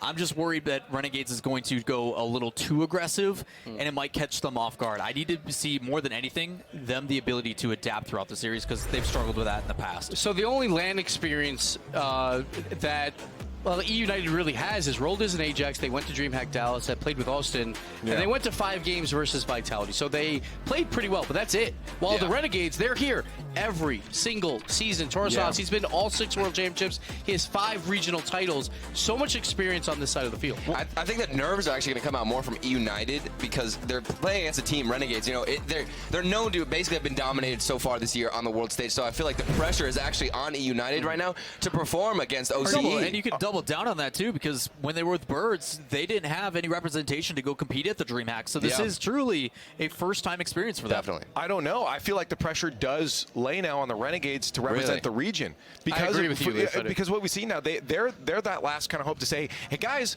we're good. We have a region that can compete and get to day 3 and be the best. Yeah, we talked about it like at the last World Championship. You watch the player cams of Torsos. It didn't look pretty. He looked depressed the entire time. There's so much pressure on them to elevate their region. They are the team, and they say it themselves. Even when they won the region, they're like, we're bringing one team here to the World Championship because they're that confident. Like, it's some banter. He's smiling. He's in a good mood. That's what I was going to say. He is in a good mood. Torsos. But what happens if they lose a game? That's what I want to know. Even then, I think he's happier. I think he's more excited to actually play the game right now and show what his teammates have to prove right now. The new pickup, everything is working well for them. Meanwhile, on the other side, United, I think Rold is the team atmosphere kind of guy. He might not be, the highlight player on the pitch every single time, but I think in terms of comms, we even saw him in interviews during league play. He was always very calm, very easygoing guy. I just remember him saying, I loved it. Yeah, exactly. That Game 7 overtime winner to get here is like, bro, I don't know what that was. What a way to send yourself off, right? He's not like super excited or anything. He's just like, bro. Well, the goal was kind of represented that too. Just, I guess it's in here now. So it's starting off then for United. How you want to get that first win. You want to shut down Torsos and just his energy. You want to stop him from smiling. What's the biggest thing you got to do at the beginning? Is it even just getting a goal, forcing a goal off kickoff? Is it getting some demos quick out there? That's the meta. What's the first step, the very first step in game number 1 for these boys on screen right now? I think it's just being aggressive and beating people to the ball. Exactly. You cannot hesitate on this world stadium. You can't do anything that basically is more defensive. You really want to go all out, just give your best effort at not hesitating and just commit. They have to get pressure on Renegades because, once again, they haven't had to play defense at all this season, only 5 shots against per game. So if we have a team here putting up 10 shots on Renegades, that they might crumble under that pressure because they're not used to playing that style. Yeah, plus with the over-aggression, big clears are going to be a big part of that too. Finding ways to relieve that pressure that Renegades is going to try to put on is going to be a big deal. They are aware of it, though. They know their biggest flaw is counterattacks and being punished for mistakes, because in OC, they don't really get punished. They've said it themselves numerous times. Yeah, we make a ton of mistakes. We were over-aggressive. We didn't realize it until we started boot camping in EU. So they're aware that there's definitely some flaws that they have to work out still. And that's one plus for this team of Renegades. They are the hardest working team, I think, in all of RLCS. They boot camp for so long. They always come out like 2 weeks early for a World Championship. But the problem is they boot camp for about a month and a half, like in the middle of the summer, and they got 0 results from it. So once again, it's a new team, but still, they have no results throughout all of 2019, and I think a lot of pressure is on them to finally get that win. I mean, if anything, we're just waiting for them to really pop off right now, and this is the best chance. Like we talked about, the new pickup, everything is going well, and on top of all that, I think they just need to be the opposite, really, of Camber Havoc, because them on stage were so hesitant, so passive, and they just were not ready to challenge the ball. Yeah, no, I feel like this might be troublesome though for Renegades. See, look, they're ready to get into this, but they're having to wait too. I wonder if that's going to affect them going into the first one. If you do have a guy, after game 1 that just completely falls down mentally, emotionally, Turtle falls apart. In your experience, how do you bring someone back like that, back into the team, back into that aura of the team, and say, hey, no, it's only one game? I mean, I think the best part of it that we've seen, kind of evolve over time has been the physical, I guess, affirmation for players. You see every time a goal gets scored forward, so many fist bumps, and I think it's become routine. You know, early in the day, people were kind of figuring out how to hype each other up on LAN, how to be confident, and now we see more smiles, we see more laughs, we see teams kind of trying to clear the atmosphere. Even after a tough loss, they're out there laughing, they're having a great time. You need to have that element in your playstyle, or you're just going to go on a downward spiral. Yeah, it's been nice. On Tuesday when I got in, I got the chance to sit and hang with the Renegade boys for a little bit, and you can just see they're calm and collected. Like the veteran status is there, even though it's a new roster. Like having this downtime, like I love what United's doing right now, sitting and standing and talking. They're not even focused on the game; they're focusing on themselves, team. You know, having a good time. But for Renegades, like mechanics and stuff are obviously going to be a focus. You see the T-Rex positioning coming out from Siki, but they're having a good time. You can see the smiles. Like Kami and the rest of the boys, like they are in their natural habitat. Like they love playing at LAN. But look at these numbers too, by the way. Just like 119 goals, and the average is 72 across the board. Like Renegades dominate their region, and I think that's a downfall of them sometimes, where they don't get that practice, so they have to boot camp because they want the international experience. But even then, I still do. I'm actually surprised that United right there, what I saw from them huddling up behind the desk, I haven't really seen that much from any teams really so far at the, and that might be stage. a big positive for them, because they're not used to being on a stage in front of a crowd. So they're just kind of chilling now. They already got those nerves out, probably from the walkout, right? Where they're going to be nervous from that because they're not used to this at all. Now they're used to the crowd. Now they're just like, all right, time to kind of get set up on that stage. It's totally different. Even just looking at a computer screen from on the stage, you can see everybody in the crowd. You can see so many distractions. So kind of getting familiar with your atmosphere up there. I want to talk to you about that too, because that's just in general for all these teams, not specifically to these two. But being on the stage, how do you block that out? I've never personally been that good at it, because it's always in your head, man. It's always in your head, because you know there's people watching. You know that there's one so much mistake pressure. And they're like, oh, everyone's gonna clip that. That's why get 5 overtime and just. Okay. Thank you for that. I'm traumatized now, but. I remember that. Okay, I remember that moment, and that's why I like coaches being on the stage. Personally, I think that's awesome. I think that adds a level of calmness. They're able to just kind of shake people. Like literally, if you're a coach, just go up and shake your player. At that point, if they're I don't know if that's good. That's great advice. Hey, Chrome was giving Arsenal a back rub at one point. Exactly. That's the key, man. That's true. Just bust them out of that mindset. Or at least ask them, hey, how do I wake you up? Yeah. You know, it's like, well, you just bring me a coffee or something. Don't just shake. What? I like the shake technique. Okay, all right. Well, if you're back, this is why I'm not a coach. So this is why I'm right here. We're getting closer and closer, but before we do get into it, I just want to hear from you guys now.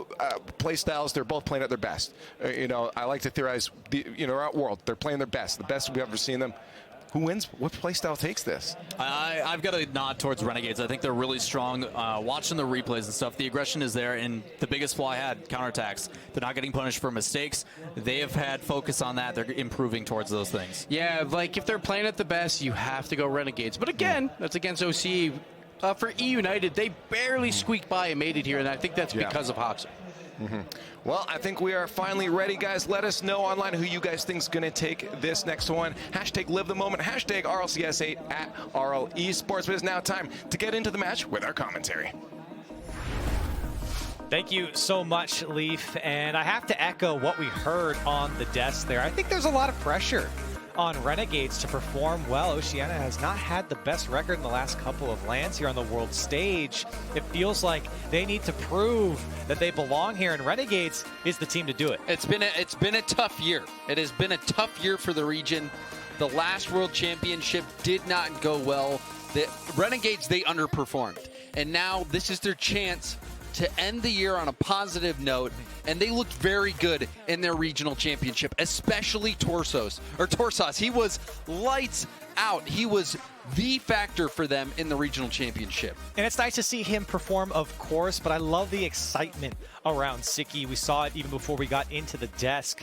Players, teams, even his own teammates talking about him, and Siki has had a phenomenal season in OCE. On the flip side, United, we heard Lawler say that there's nobody else on the team aside from Hoxer. I would have to disagree. I think Roll Diz has really actually come into his own as the season has gone on. He's looked phenomenal. To me, Roll Diz, he has the scoring sense. He knows where to be to help clean up those goals for his teams.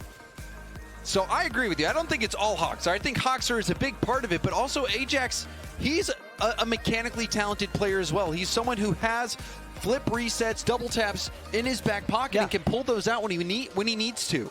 I always think back to when we saw Ajax at DreamHack Dallas, and he was playing with RLCS. It was kind of a pickup team, and they played against Vitality, and Ajax just popped off at an individual level. See if he can do it here now on the world stage. He's back at another land. And it is United's first appearance here, at least on the world stage for RLCS. See if the Renegades, led by Siki, the Oceanic MVP, if they can get the win here. We saw South America make history for their region earlier with Loki beating Veloce. Renegades looking to follow suit and get Oceania their first win of this year. United now on the Renegades side, trying to get things going. Big clear comes out. This ball popped up.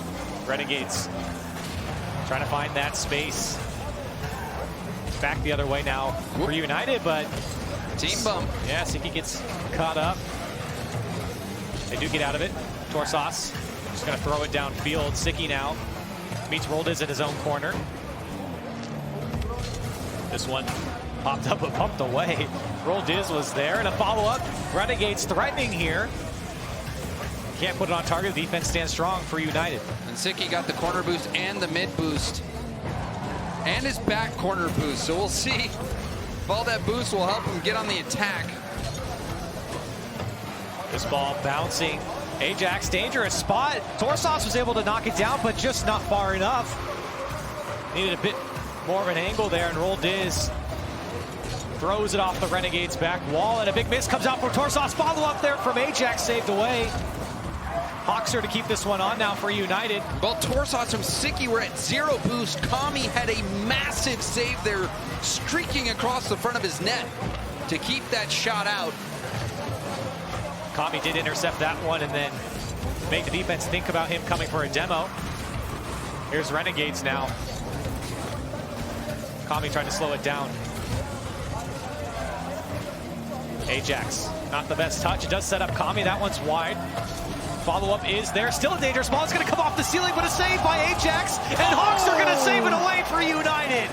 A 0 boost save, flipping across the goal line. United, they're under siege right now as the Renegades almost snuck that one past. That's about as close as you can get. Then twice in a row. And United stay alive, but that pressure is mounting from the Renegades. Hoxer in the midfield. Renegades doing a good job of controlling the midfield right now. Kami into the corner. Quick release, and the shot goes to the left side. Torsos to put Renegades in the lead. And a beautiful double tap pass from Kami off the corner, and then Siki, a hard hit off the back wall. Torsos waiting in the middle. Everyone getting involved for the Renegades as they get their first goal of this series. And the Nets talked about the mental state for Renegades. A good start here in game one. Lots of pressure, and are rewarded with the first goal. Lots of pressure indeed. 11 shots so far for Renegades to just 2 from E-United. Ajax 5 saves. It's been all defense for E-United. Ajax does come into this leading the team in saves. RLCS, a clear down. Ajax, a second touch, but on the goal line already is Kami. United trying to ramp up their offense here. Renegades a little jumpy there in front of their net. Opportunity for RLCS, blocked away. Another opportunity for Hoxer. That was in the upper corner. And now Renegades on the counter. RLCS to slow that down. And United back on the attack. RLCS across. Hoxer couldn't get a hold of it. Still pressing on is United.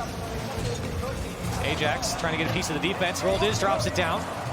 Torsos there to clear it away. RLCS smart to take this one to his own corner, and a great cut. And now by 2, everyone committed from United. Hoxer couldn't get a hold of it. Less than a minute to go. United needs one here if they want to stay in game one. A demo comes out from Torsos. It's an open net. Siki's going to drop it in for Renegades, and it's a 2-0 lead. The Oceanic Golden Striker getting his first goal of the World Championship. The demo cleared the way, and that shot routine for Siki. And so far, it's been a very strong performance here from Renegades. And off kickoff, they have opportunity again. United haven't really matched the pace so far. Ajax trying to make something happen. Time is running out. This one comes out to Roldiz. The shot's hard, but it's saved away by Torsos. A brilliant save from Torsos. That was a hard shot. Surprising EU United. I'm sure they thought that one was a goal. Roldiz, one last effort with time ticking down. Almost looking impossible here for United, and game one will go in favor of Renegades, looking very, very strong right out the gate. Renegades, they started off with their first goal with a team effort. Kami getting that double tap pass to Siki, who puts it off the back wall, and Torsos was waiting. He was ready for it, and Torsos, he's coming off that fantastic regional championship performance where he led his team in scoring. During the regular season, it was all Siki, but in the regional championship, it was Torsos. He was nasty, and he set the tone for them with this goal. 12-9 in favor of Renegades in shots, and you can see everyone, like you said, James, getting involved here for Renegades. And Kami so smart to put that one off the corner, and they're constantly looking for each other. That vision so crucial for a lot of Oceania teams that we've seen. And for Renegades, a very strong start here in game one, and now for United, talking about responding back here in game two. It's got to go back to that first couple of minutes where they were just feeling so much pressure, and it was a couple goal line saves that even kept it to a 2-goal game. Yeah, this very easily could have been, 4-0 in favor of Renegades. They had that one ball that was on the goal line, and they had another ball where a defender from United at 0 boost still managed to somehow make the save. The ball barely going wide. They had all the chances this game. United, they didn't really have any quality chances on net. There was the one that was turned aside, and I guess there was the one earlier that Kami had saved. Yeah, there's one off from Hoxer as well that went off the corner. But the defense from Renegades, they handled every opportunity that United had. They just turned it aside. Let's see if United can answer back, or Renegades more of the same here in game two. As things start off in the United side, there goes two. But Renegades can't capitalize, and they're forced to back off. Here's Ajax, options to his left, pass back. Hoxer, Ajax can't get a hold of this one. Roldiz pops it up, buys time for his team to get back. Hoxer off the ceiling. And Renegades doing so well, combining with each other. Into that final third, here's Kami now. This one comes out. Hoxer looking for him to start making plays, as the Jets talked about him quite a bit, and he's been a star during league play. Renegades threatening again here in game two. We see Hoxer trying to dribble that ball out, and Siki just hits it right off his hood, and now Kami with the challenge. Demo could open things up for Ajax. Hoxer, second touch, does get cut out. And again, it was Siki to the challenge.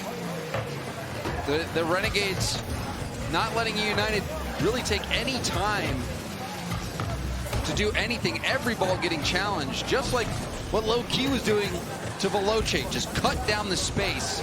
Don't give them time to breathe. Keep the attack on, keep the ball in their half. Renegades is doing that, and they punch this one in. And it felt like a matter of time for Renegades here as they do break down the defense. And a big miss comes out, and a good pass from Torsos. Siki so quick. Torsos landed, and he got a little nudge on the defender on the wall, was able to get that ball centered. And so another good start for Renegades. Ajax in the corner.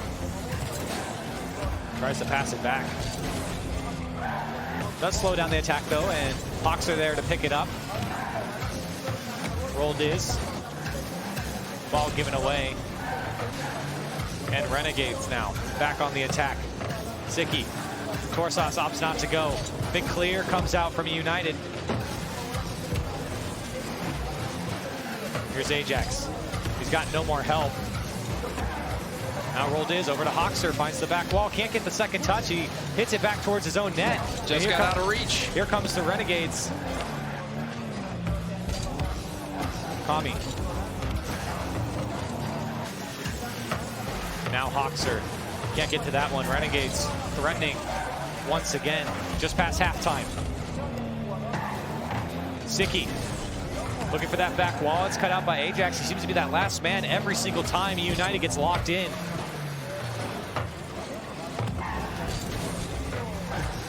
Renegades now from their own corner. Gameplay seems to be slowing down between these two teams, and Renegades benefiting. Big clear though from Ajax. Hoxer trying to make something happen, but every single time he goes up, Renegades in his face. Yeah, he was trying to potentially set up for a double tap there, but Kami got right in his way. Now another double tap chance. Goes for the pass off the backboard. Opportunities there now. Ajax, he's got the first man beat. Renegades keeping that back wall clean. Not letting anything happen for United at the moment. And Kami cutting off that pass as well. Hoxer doing his best to get to these balls and try to make the most of the passes, but Renegades, their challenge game is very strong. This ball popped up. United spending more and more time here on the final third, but nothing's really happening for him. Renegades doing a great job of reading the play, cutting out passes.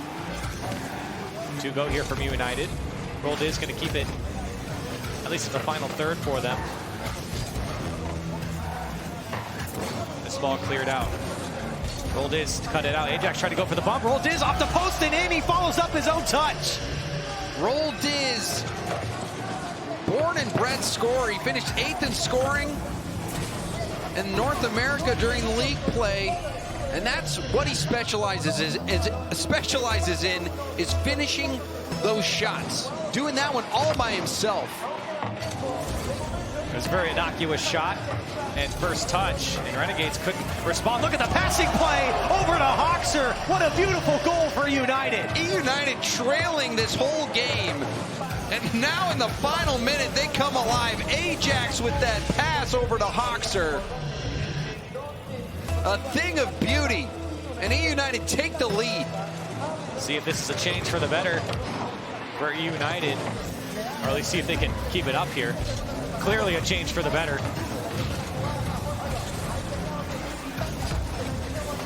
This one off the midfield wall. Renegades now, after leading and commanding game 2, find themselves in the hole by 1. Siki misses the touch there. Rolled is put on pressure, follow up. And that was right after a double commit. Siki needed to make contact with that ball. Now Ajax, the double tap. Oh, so close for Ajax. Bounces off the crossbar. But you see that he has it in him. He's capable of it. Now United, can they hold on these final few seconds? Time ticking down. We're going to 0-second time. And Renegades, no one to be found there on the midfield. And United will sneak away with game 2. They turned that game on its head in those final moments. It seemed like game 2 was going to go much the way of game 1. Renegades controlling pretty much that entire game, but it just broke down in those final moments. Take a look here at the second goal here. Rolled is great vision to find Ajax, and a pass over to Hoxer. It's tough for that last man to make any play when that ball goes left to right so quickly across your box. Even Ajax could have taken the shot here, but he decides to go for Hoxer to get that extra power on the shot. You can see them United talking there. Fire in the background. He's known for hype as well. King Ali. King Ali. And that's really why he was brought as well, is to hype up this team. I mean, if you need a hype man, I can't think of a much better person than Fire for that. It's a very short list that are in the ranks of Fire as far as hype. And now for Renegades, we know that they're an emotional team.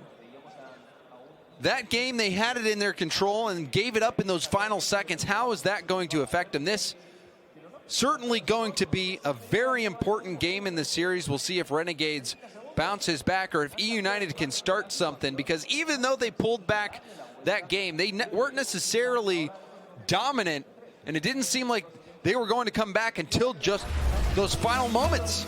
Well, and I think for Renegades, as we get into game 3 here, they can at least find some solace in the first couple minutes of that last game. They did lead, and they had... And that one was just post and wide. Quite a bit of control here. As Renegades do start off with one very closely dropping in for them. Here's Ajax floating. Roll Diz, the shot. It's wide. Follow up again. Just wide of the net. Hoxer now to keep the attack on for United. Hit away by Kami. And big clear comes out for United. Roll Diz. That touch goes just wide. Ajax off the back wall. Here's Hoxer. A second attempt. No third man to come through, but a big miss there by the Renegades. Ajax, look for the back wall again. United. You can tell they're playing with more confidence now. Getting that win under their belt. Perhaps looking to put Renegades on tilt. Ball in the midfield. Both teams fighting for possession here as it comes out to Kami. Tries to get past Roll Diz, can't do so. Hoxer nowhere close to that ball. Siki. Torsos right in front of him, and Roll Diz takes him out. Shot comes down from Hoxer. It goes just wide of the post, and again, that's the second time. A third shot comes through. It's saved away by Renegades. Roll Diz, I don't know what the post did to him, but he sure does like hitting it. And for United, a second spoiled chance here. Got to be scratching your head. Post battered and bruised. It doesn't count for points. And so for United, still tied up here. Renegades, their offense has slowed down, but an opportunity here turned away by Roll Diz. Seems more and more chances coming in favor of United. Such a smart play from Hoxer there. He knew Roll Diz was in a tough spot. Just go for the pinch. Yep. Hit it right off him. Another demo comes out from Kami, opens up space here for Torsos, looking for a follow-up now. It's there. Kami floating off the back wall. One more for Renegades, can't do it. And United clear this one out. Torsos coming across his body. That is a difficult read to make. Still making contact. Renegades putting something together. Starting to whittle away this E United defense. A couple of good offensive tries there for Renegades. Here's Siki. Free ball on the United side. And Hoxer now in his own corner. It's left to Roll Diz, and Hoxer makes up for it, but it's given away. And a second touch off the back wall. Renegades very scared to follow up because it's not really coming out. United all over it. Ajax looking for a second touch. He does. That one's wide. It does go over to Hoxer. It's up. Can he follow it up through the smoke? Oh! Roll Diz is there to clean it all up, but it's Hoxer who gets the goal. Hoxer and Roll Diz both had their eye on the prize after Ajax takes out Torsos. You saw Torsos jump for that. Ajax reads him, and sometimes going for the enemy is more important than booze. It's more important than ball. And Ajax getting that demo, that secured them the chance. And an easy put away and go ahead goal for United. Renegades now looking to respond. Here's Siki. He had a man downfield, but wasn't hit high enough and far enough away from the first defender. Here's Kami. He's got an open net after he beats the first man, and Renegades tie it up. A huge solo goal. Ajax getting dunked on by Kami, and you saw Hoxer turn too late. He realized no one was back, and then he was the last chance for E United. But Kami, that killer instinct, and was able to get that goal when no one was home. Hoxer trying to immediately respond. The pass does come through, but didn't come out in front of the net far enough for RLCS to get a piece of it. RLCS still hunting, forcing Renegades to do something with it. As it does go back into the United corner, and a quick shot comes through. RLCS, great clear. Ajax. RLCS now to pop this one up. Less than a minute to go. A smart touch from RLCS, and he's actually staying upfield. Siki was looking to get a long clear, but it doesn't matter as Renegades now on the attack. That speed downfield for Renegades. Forcing United to react. Torsos trying to put something together. 30 seconds left now. Ball comes out to Siki, met by an attacker. United doing a good job of making life rough here for Renegades in the midfield. Big clear from Ajax. Over one on the Renegades side. RLCS, Ajax up for this one. He's got a beat, but he doesn't get the touch. That could have been an opportunity. Hoxer, one more. This one long clear down. Maybe Renegades gets the last lap into the United corner. And a quick clear comes out from Ajax. Not enough boost to catch up. He does get there. Gets a bounce into the corner. It's coming up for United. RLCS waiting for his time to strike. And in the corner, it's going to go down. And we go to overtime in game 3. That was a scary chance. Renegades wiping the sweat from their brow. But they don't have much time to rest because overtime getting underway. Torsos into the midfield. This one bouncing towards the United defense. Siki trying to get that corner pass out towards the middle of the field. RLCS. Good pass. Cut out by Torsos. Chance now for Renegades. Torsos puts that one just too far. Kami trying to make something happen. Siki on the follow-up. Stuffed by United. And with no boost, Hoxer trying to make his way out. He gets bumped downfield. Renegades coming out hot here in overtime in the first 45 seconds. The flick on from Kami. And Hoxer to clear it away. But cleared right back in. Ajax going for a second touch. This one comes out to Torsos, but Hoxer quickly comes through and takes the shot himself. It was weak. United threatening. This one off the back wall. Kami's got to make the touch. He does. Siki to follow it up. And Ajax just bailed out, but the side flip from Torsos now bouncing off the ceiling. Could have been an awkward ball for Kami, and it's still dangerous. United threatening here.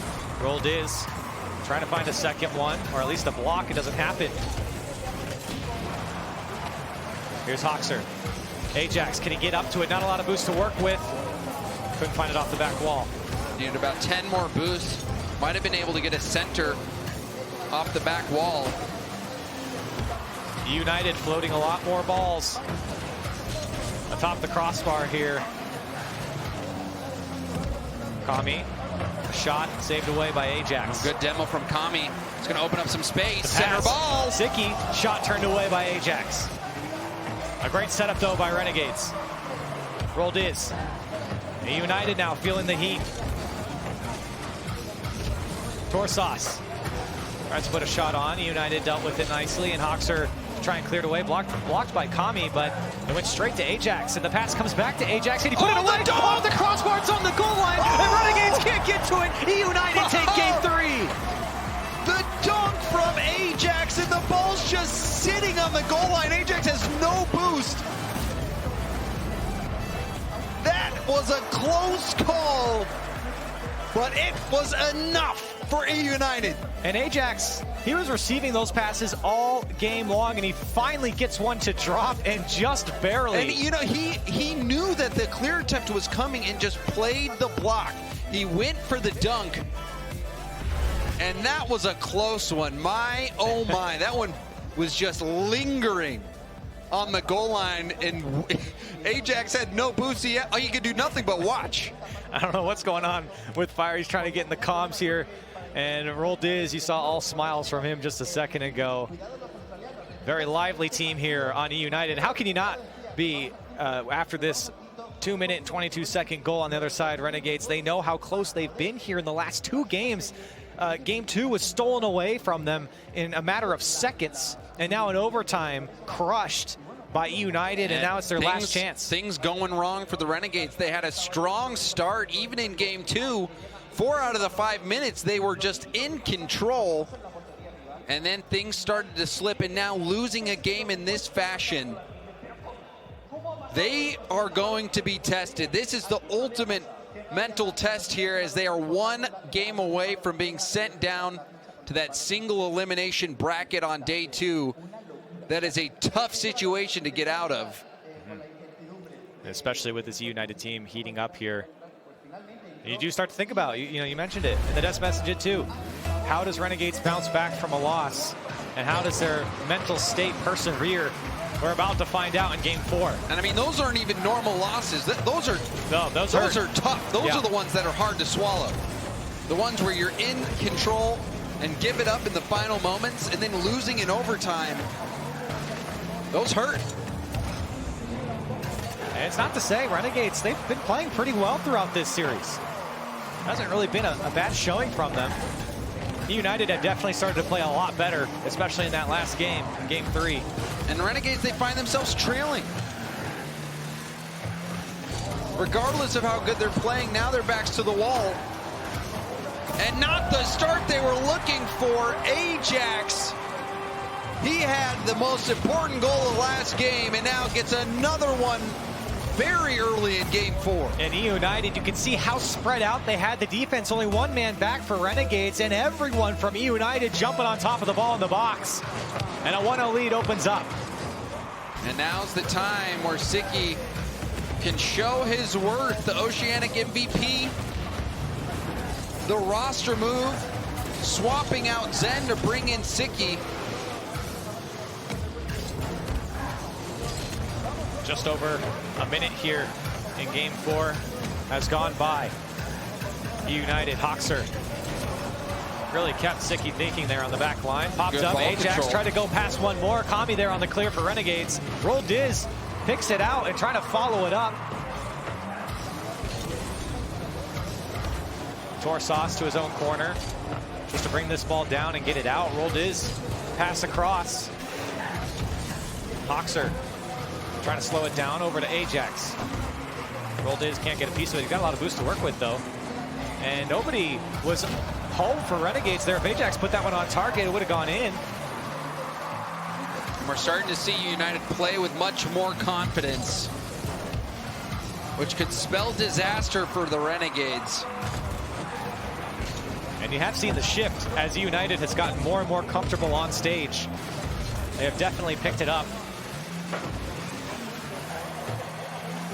That one does go off the back wall. Renegades, big clear comes out though to relieve some pressure and maybe open up some opportunity here as everyone goes from Renegades. Hoxer will find a lot of space down the Renegades sideline.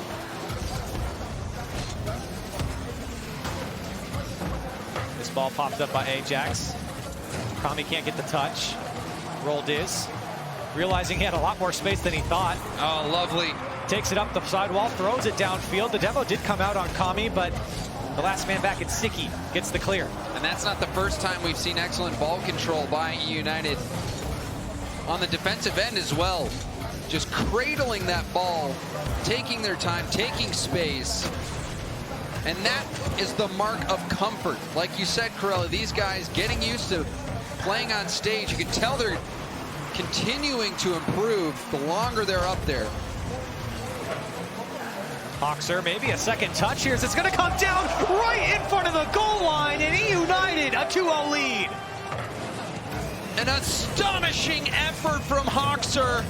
That ball bounces off the arc. Siki, he goes up for it, but Hoxer overpowers him. And you wonder if that's it for the Renegades. What do they have left in the tank? And here he comes again in Hoxer. Renegades need to respond. And the offense has dwindled throughout this series. Opportunity was there as no one touched the ball. Kami trying to find the back wall there of United. This one pinches out towards the Renegade side.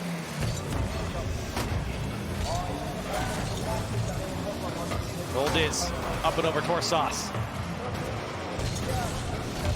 Kami going to take this one out, but with no help. A shot comes through. Nobody home from the Renegades. And a 3-0 lead now for United.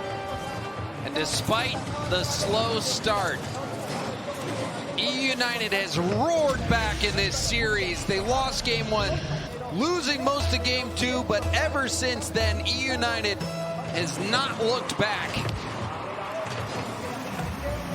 And a kickoff goal, that's going to bring Renegades within striking distance. That's what they needed. They needed one quickly, and at least getting it off kickoff, they'll take it. And with 1 minute and 15 seconds left, more than doable here for Renegades. They need that offense to tune up. That was just what the doctor ordered, a 3-goal deficit. You don't see many teams come back from that, but immediately cutting it back down to 2. Kami trying to get a flip there. This one thrown off the back wall. Follow-ups there. Can't get it down. Siki was there. That's the man you want. Hoxer rolled his. Trying to get a hold of this one. It doesn't come through, but Ajax to clean it all up. Wasting precious seconds off the clock here for Renegades. Some time and space for Kami. Ajax read that one through, but it does come out. Torsauce off the ceiling. Can't get a piece of it. A big miss, though. It's just Ajax back. Torsauce to the mid, but no one there for Renegades. Kami gets a piece of it, just enough to keep it on the United half here. Torsauce, opportunity was there, and that one goes just wide from Siki. Time ticking down, 15 seconds left. Siki, one more opportunity here. He's got to get past Ajax. Too slow. Can't do it, and Ajax gonna try to take this one to the house, shut down. Hoxer, one more goal for the road for United, but they will take it in 4 games. United, it was a slow start, but in the end, take down Renegades in 4. An impressive game from Hoxer as well. That shot, reading the bounce off the arc. That was the dagger, Corelli. That's when you really felt like it was over for Renegades. Only 5 goals scored for Renegades here in a 4-game series, and United, we said it a couple times now, maybe a slow start because of nerves, maybe a slow start because of the pressure, knowing that they have to play against a team that has been strong in their own region. They come out here and they show what they're made of and looked very good against the Renegades in the back half of this series. The woes continue for Oceania, Corelli. This was a challenging year already for OCE. Now the Renegades, they come out swinging. They come out swinging, and it looks like this was going to be the series. This was going to be when the Renegades come back to form and start taking it to North American teams, to European teams, but United, in those final moments of game 2, everything just turned around. And I'm looking forward to seeing how United progresses through this tournament, because now that they get this one game under their belt, not only do they get the experience of being on stage, but they get the experience of winning. And that's got to feel so good for a rookie team to come out here and get a win on the world stage. And talking to a lot of the players backstage, many people were expecting Renegades to get this win. They were thinking that Renegades were the favorites going into this matchup. So now, on top of that, United's getting the win despite those expectations. And like you said, Corelli, the confidence is going to be there for United. Well, I think we said our piece about this matchup. Let's head back to the desk, hear what they have to say. Get picked up and gain power. That's what United just did, and they're looking strong. They were one of the question marks here. You know, a team that has a lot of potential, but a team that also could just not show up at all. And they did, and they look pretty good, but I think there's a little bit more room for growth for sure, too. Yeah, definitely can still play better, but that applies to everybody here. You can always improve, but the things that I wanted to see, we got to. Team effort, everybody hitting their shots. Accuracy was pretty good, but the pressure, controlling the pace were the 2 things we wanted to focus on most.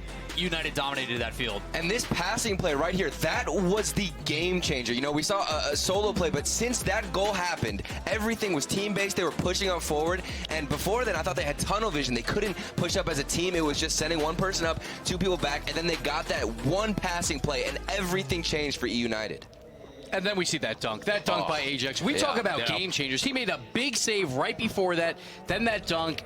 And Leaf, like at the beginning of the season, I think you were on a list that put Ajax the 48th best player in North America. That was the average. Dead last. Gibbs, you gotta give me a chance to defend here. Hey, so all I'm saying is that Ajax has really stepped up all season long. He's played so well on the defensive side. The counterattack play happened again in that overtime. Such a big win there. Massive shouts to Ajax. A lot of people question, like, Drippy's available. Why are you going with this guy? And they tested. I think they said when I mentioned to them, yo, why did you guys go with Drippy? They're like, we tested like 3-4 guys, but Ajax just clicked. Like, everything was going well. That's important. We're just confident with him, and it's shown as the season has developed with this team. They've shown better and better, and Ajax has kind of been their carry. It's exciting. It's the new guy coming in is the one that's kind of turning heads. I mean, we also saw Renegades at the end of that. I mean, it's another loss for them on the world stage. It's got to be tough, and at this point, it feels like a curse for them, really. And you know, you saw them. Torres was still smiling. They were all talking to each other. So I'm looking forward still to their next matchup, and I think that it's not over. Well, that's the tough question, though, is how they're going to do it. Tough question, though, is how they're going to do it. That is not an easy matchup. And again, as I said, I still feel like they have a little more room to just get in their groove here. So how do you think that's going to go for them? You think they'll be ready? You talking about Renegades, or we're switching the EU? Oh, sorry, I'm talking about you. Sorry, I saw my mind on Ajax. I was still. He played it safe. He just proved you wrong. I'm not blaming you. I'm just saying that everyone expected him to probably be the worst player for both of those leagues, and he's really stepped it up. He's really stepped it up. Too. Blame. He was. But anyways, since we're talking about Ajax, why don't we go talk to him on stage with Johnny Boy? Thank you, Leaf. That's right. I'm right here with Ajax from E United. And first thing I want to ask you, man, is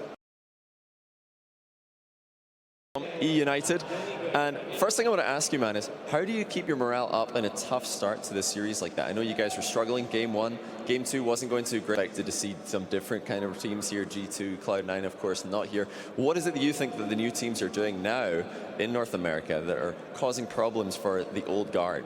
Well, so many of the new players are constantly playing. They have like 100 hours every 2 weeks. And the play style is just so fast now. They're all ball chasing.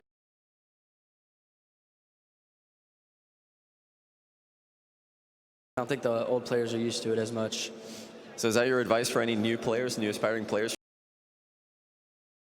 trying to get into the rival series now that Season 9 has been announced, is just ball chase? Ball chasing is 100% the key right now. So you've heard it here, folks. Ball chasing is the key. If you want to get into RLCS, that's all you.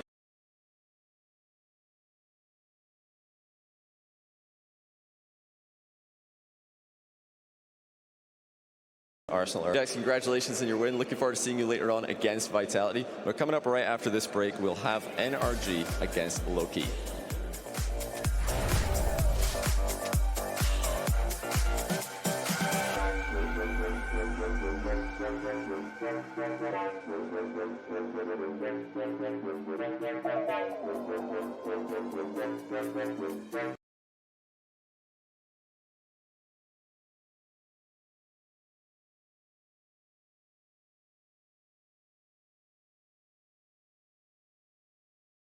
Your potential. Intel. Unleash your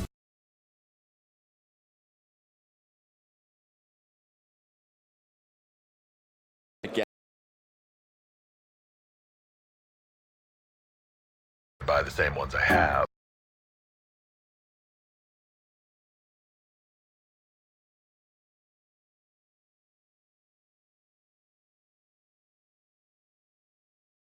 .com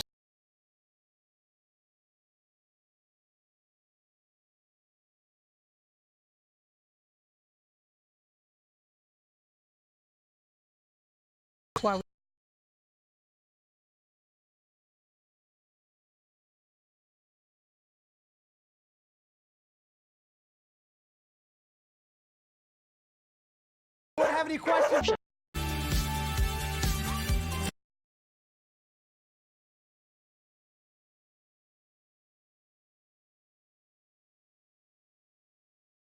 DW.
Amigos y amigas, ¿qué tal? ¿Cómo estáis? Penúltimo partido del día. Se van a estrenar ya unos cuantos equipos. Vamos a tener a uno de los favoritos hoy aquí en el siguiente partido, pero antes vamos a presentar a uno que ya ha jugado, ya lo ha hecho muy bien y ya ha ganado. Así que un fuerte aplauso para Low-K eSports. So low-key esports, they made history by winning their first series, but it wasn't about the win to me. It was just they were just so calm about it. Like, they didn't care that they won one series. They want to win more. They want to make it to day 3. That's their goal. Experience came in, right? They've already been through this for the most part, 2 of the roster, so now they're feeling it, and they can spread that over to Kyle, and they're feeling all right on stage, and that's an important thing to have. I'm just happy that they're able to adjust the play style and make the changes we were looking for. Y enfrente, como decíamos, uno de los favoritos para este mundial. Se va a estrenar ahora mismo. Un fuerte aplauso para NAD. One of the coolest stats is there's only 2 players from Season 1 World Championships here. It's Turbo and Garrett. 2 teammates. They've been here the longest. They've been here forever. Garrett G obviously been to every single World Championship, but again, no title. Only 2 players from North America, Garrett and Justin. Yeah. I don't know what else you can say about this team that hasn't already been said other than, yeah, I'm excited to watch them play. Like, we've been waiting all day to get to see the North American winners of pretty much everything. I mean, NRG has always been dominant in North America. It doesn't matter what their roster's been. Even with Fireburner, they were always dominant in the North American region. The reason they brought in Turbo Pulsa was for this weekend, the World Championship, going for that title. But NRG, they always have problems in their first game. Their first game last season versus INTZ, it went all the way to 5 games. There's always nerves there. The season before, Season 6, they played the Chiefs. The Chiefs took them out. They're always nervous during their first series. I don't know if it was nerves. Good idea. I don't know if it was nerves more so than respecting the other team too much, because they gave them plenty of space and then realized we could just outplay these guys, but and then they turned it on. But I think that's nerves sometimes where you start playing passive and you start smart giving about space. the situation. Like, respect for your opponent. I don't know, man. I don't know. Lawler, what you're saying is what Ajax was saying. Just ball chase. Yeah, why not? Just ball chase right it's away. Working this season, go fast. isn't it? You know? But for NRG, it seems like they were the only team that did not struggle with these new teams that were coming in, playing that ball chase style. Even more so, it looks like they're still playing their style. Yes, the demos and stuff are there, but not as much as the other teams. Like, they play their own game, and I think Turbo is probably the best third man on the offensive side of the field. He knows when to pick and choose his battles, and knows when to come up and shoot the ball, and that is something they've always had with Fireburner, but Turbo also brings that mechanical skill with that too. And for me, what Turbo brings more than anything is the right headspace. Being able to make light of the situation, keep your head in the game, but also keep your teammates in a positive mood. But watching the low-key game earlier, Tanner was going crazy, and he wasn't. He's not even the star player for that team. So if Card and Kaio start playing to their potential too, this is a legitimate chance for them to take down a favorite for this entire tournament. I think they have what it takes to get the win here. But do you think that peak potential, that star power potential, is as strong as a very on-point Justin? Justin sometimes has a bit of difficulty with live environments. He's very good when he's at home and in his zone, but in a live environment kind of steps back a bit. If he's on point, do you think Low-Key's star power matches that? If both teams are playing to their peak, I think NRG takes the win 100%. Because Garrett, you see, he's probably the most consistent player in Rocket League history. He's been to every single win. Every team he's on always does well, no matter what. And it's because Garrett is so good. And Justin, like you said, he is a player that in the air can do things that you just don't expect. He's a special player. And Turbo, a 3-time world champion. So if both teams play to their potential, I think NRG takes the win. However, what we've seen in the past is that NRG can stumble out of the starting blocks, like you said. But isn't that why they brought in Turbo? Turbo has always been that it factor for me, even throughout league play. Like, I look at the difference between week 1 and week 2. NRG looks super strong. Week 2, G2 they're playing against. Turbo Pulsa dismantled that team on defense. He completely removed their ability to pass, and it was just a complete different style that he was bringing. He went from being passive and pretty much just feeding the ball to leading the aggression and completely changing the other team's opposition's like ability to play. So having that ability to adapt and overcome, That's what I think has been their issue, and coupled with the mental game that they have. But Justin just feels like he's been trying to do too much at times, and now Turbo's there to kind of take and ease that pain from him to where they can just come and get a massive victory. I don't know. I don't know, man. Well, it's time to get into NRG versus Loki with Jorby and Turtle after you guys get online on Twitter at RL Esports, hashtag RLCS8, hashtag live the moment. But why don't we get into our second last match of the day, because I'm stoked for it. Thank you, Leaf. The three-time Turbo returns with NRG to the world stage against a sizzling Loki eSports team. We just saw them take down Veloce, and look, I'm just saying that the last time the South American team played against NRG, they looked okay for a little bit, so maybe Loki got a chance. Yeah, and it's scary, but this is NRG who, through trial and tribulation, I think has found the best performing roster you can possibly look to find for both online and LAN performance. Now they've got Turbo, they've got the calm player who's going to really relax them, and pay attention, because there's so many details that you can get from players without even just looking at the gameplay. Look at the face cam, see if they're smiling. That is what NRG has been needing, and they've got that with Turbo, the quality atmosphere and just laughter, really. And you heard James talk about it on the desk. Tander, who popped off against Veloce, but Card and Kaio, both of them were in the top 3 in goals scored in the Grand Series. So that was their offensive output. Tander almost didn't even get half of those goals. So if they start popping off, I think there's something really special about this low-key team. And there's something floating around. I mean, even if you just ask players, who's been doing well in scrims, what's been going on, a lot of people will mention low-key as a serious and huge threat. And I think we've already seen that today, and now they're taking on NRG. I can only imagine the kind of fight we're going to see right now for both these teams. Yeah, and for NRG, I'm curious to see how Justin performs, because Justin always gets himself into these situations on LAN where he feels like he has to 1v3 the whole team, or he has to ball chase or try to make a play happen himself, where NRG succeed when they play as a complete unit. And so when they get underway, game number 1, NRG and Low-Key Esports. Starts off the back corner. Card can't get back to it. Will be continued downfield by Justin. Nothing just yet. Kaio looking for Card down the pitch. Gets the ball away from NRG there. Kaio couldn't find a touch, so Garrett G will take control past midfield. One touch out over to Justin. Good way to the corner, but it's NRG's ball. Yeah. Already possession for NRG. Off the bat, they've got a lot of dominant, positioning. Just throwing themselves in the defensive end of low-key. Yeah, midfield currently belongs to them. Garrett G, another hit that comes for free off the backboard. Kaio got there in time to knock it away. He moves down the field quickly, and that's the one thing about Low-Key Esports on the offensive side of things.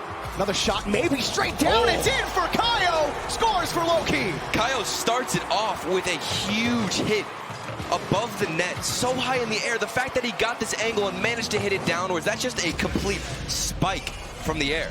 So Low-Key Esports strike first in the first minute. Yeah. And I had a feeling after, the endorphins got to be high after that Veloce win. You're feeling real good about your play. How about Tander off the crossbar, saved by Justin. Card pops it off, another for Kaio, saved by Justin again. Oh, it's still on though, Tander. Almost has it, can't put it on target though. And NRG, Turbo will flip it over one, and they have some space now and some breathing room. Getting a bump, makes the net free for Justin, and it's a tie game. Like you said, Jorby, the bump plays come out on the defensive side. You see Turbo, he takes the boost and then just hunts down Tander in net. He even decides to go out of the net itself. That's how he rotates. The aggression so strong so far for NRG, and they match it. And it all started from that control from Turbo after the pressure from Low-Key Esports. Was able to flip it over past midfield and generate a chance. That was all Turbo. And that's exactly what the desk was talking about and what NRG was talking about when they brought Turbo onto this team. The missing element. Giving them that piece to maybe finally get to the end of a world championship. Turbo. High up looking for Garrett. Garrett wins the ball cleanly in midfield. But no immediate follow-up from Justin. He's got to wait for Tander. Tander gets eliminated from play.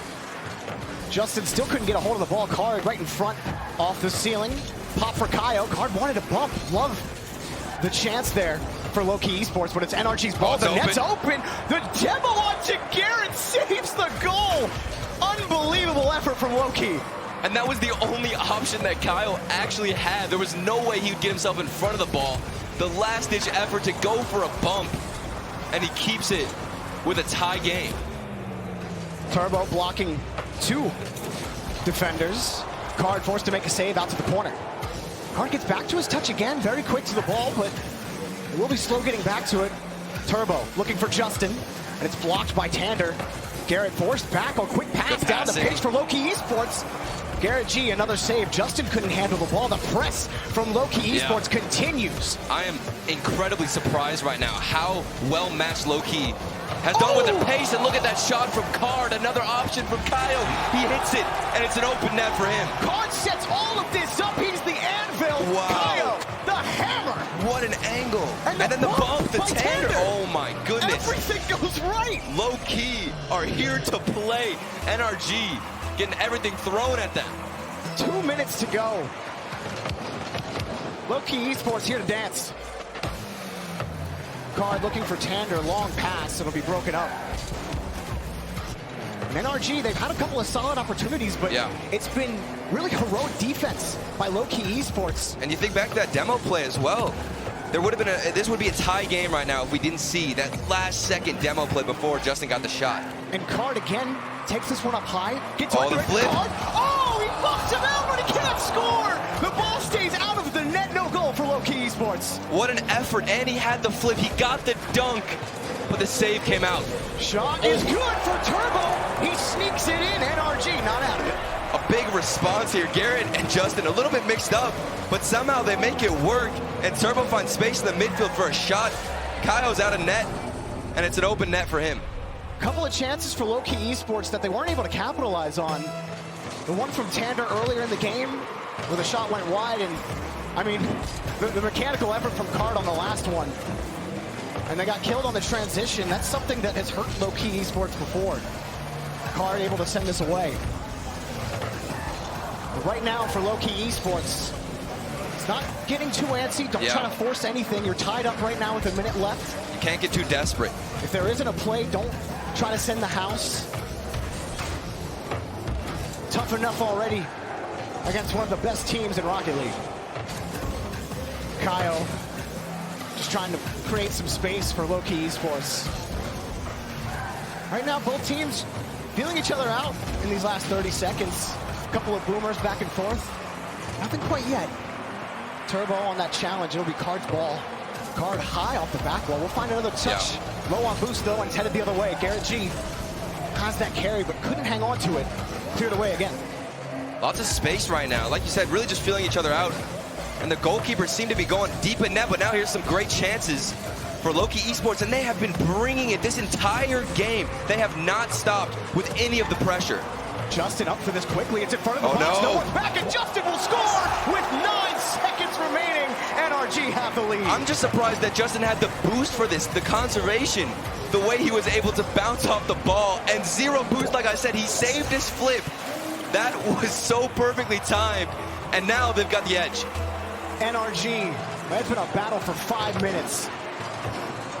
They may come out on top in game number 1. Justin just keeping the ball away from low-key. They do get one more chance at it. Down the pitch, you see Tander. He can't get back to it. Garrett G has him beat. Just has to kill the ball. Card ends up keeping it up, and that will do it. NRG taking a thrilling game 1. Yeah, and low-key, like I said, this entire game, they have been strong. And I think, Jorby, the interesting thing about it is we really expected NRG to be a little bit slower this game. And I don't know if it's really low-key being slower themselves or who's matching each other. You know, I think it's really just both teams playing outstanding right now. They both had really solid offensive opportunities multiple times, and even great defensive efforts by Low-Key Esports. This play right here. I mean, I love to see it. The demo as well. Everybody is just out here. And like I said, the boost, I don't know how he managed to save it so much to get that flip. Zero boost in the tank. Garrett G just pops it up for him, and he pinched it.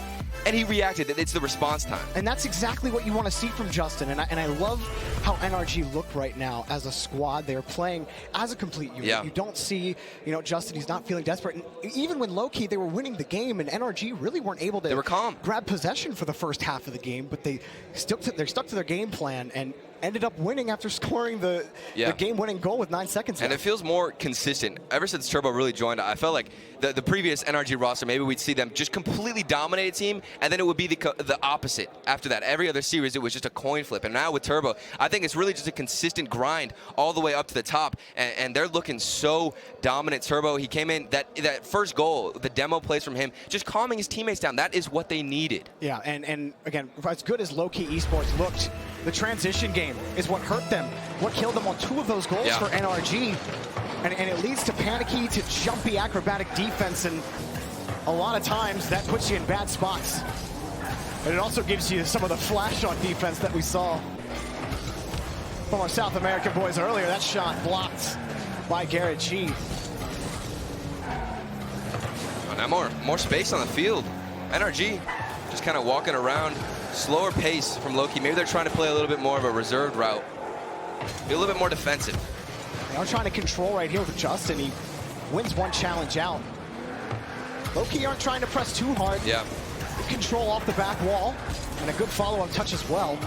Kaio's already down the pitch. He does have Tander available, but just couldn't get it close enough to him. Tander plays the next touch, keeps it in front. Cleared away by NRG. A little bunched up in the corner. Gets it out. Good dribbling. Kyle on the point. Tanner getting chipped on his way to the net. Blocked. Garrett G trying to carry this out. Now you see boomed back down the field again for NRG. Back to the blue half. Yeah, just a lot of space afforded to NRG right now. Turbo, light touch knocked away. Maybe trying to trap this ball and control it out. Low-key eSports have tried it a couple of times already in the first minute or so. Another shot blocked by Tander. Yeah, and we're starting to see 2 people in net from Low-key. Oh. Even just there, create the opportunity for Turbo. Low-key getting a little bit bunched up.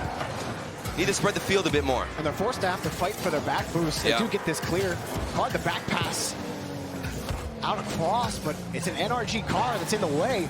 Oh, and Garrett hopping right on top of that. Justin immediately up for this as well. That touch will be right down for Tander from Kaio. Now Tander has the read off the ceiling, sit down, and knocked away by Justin.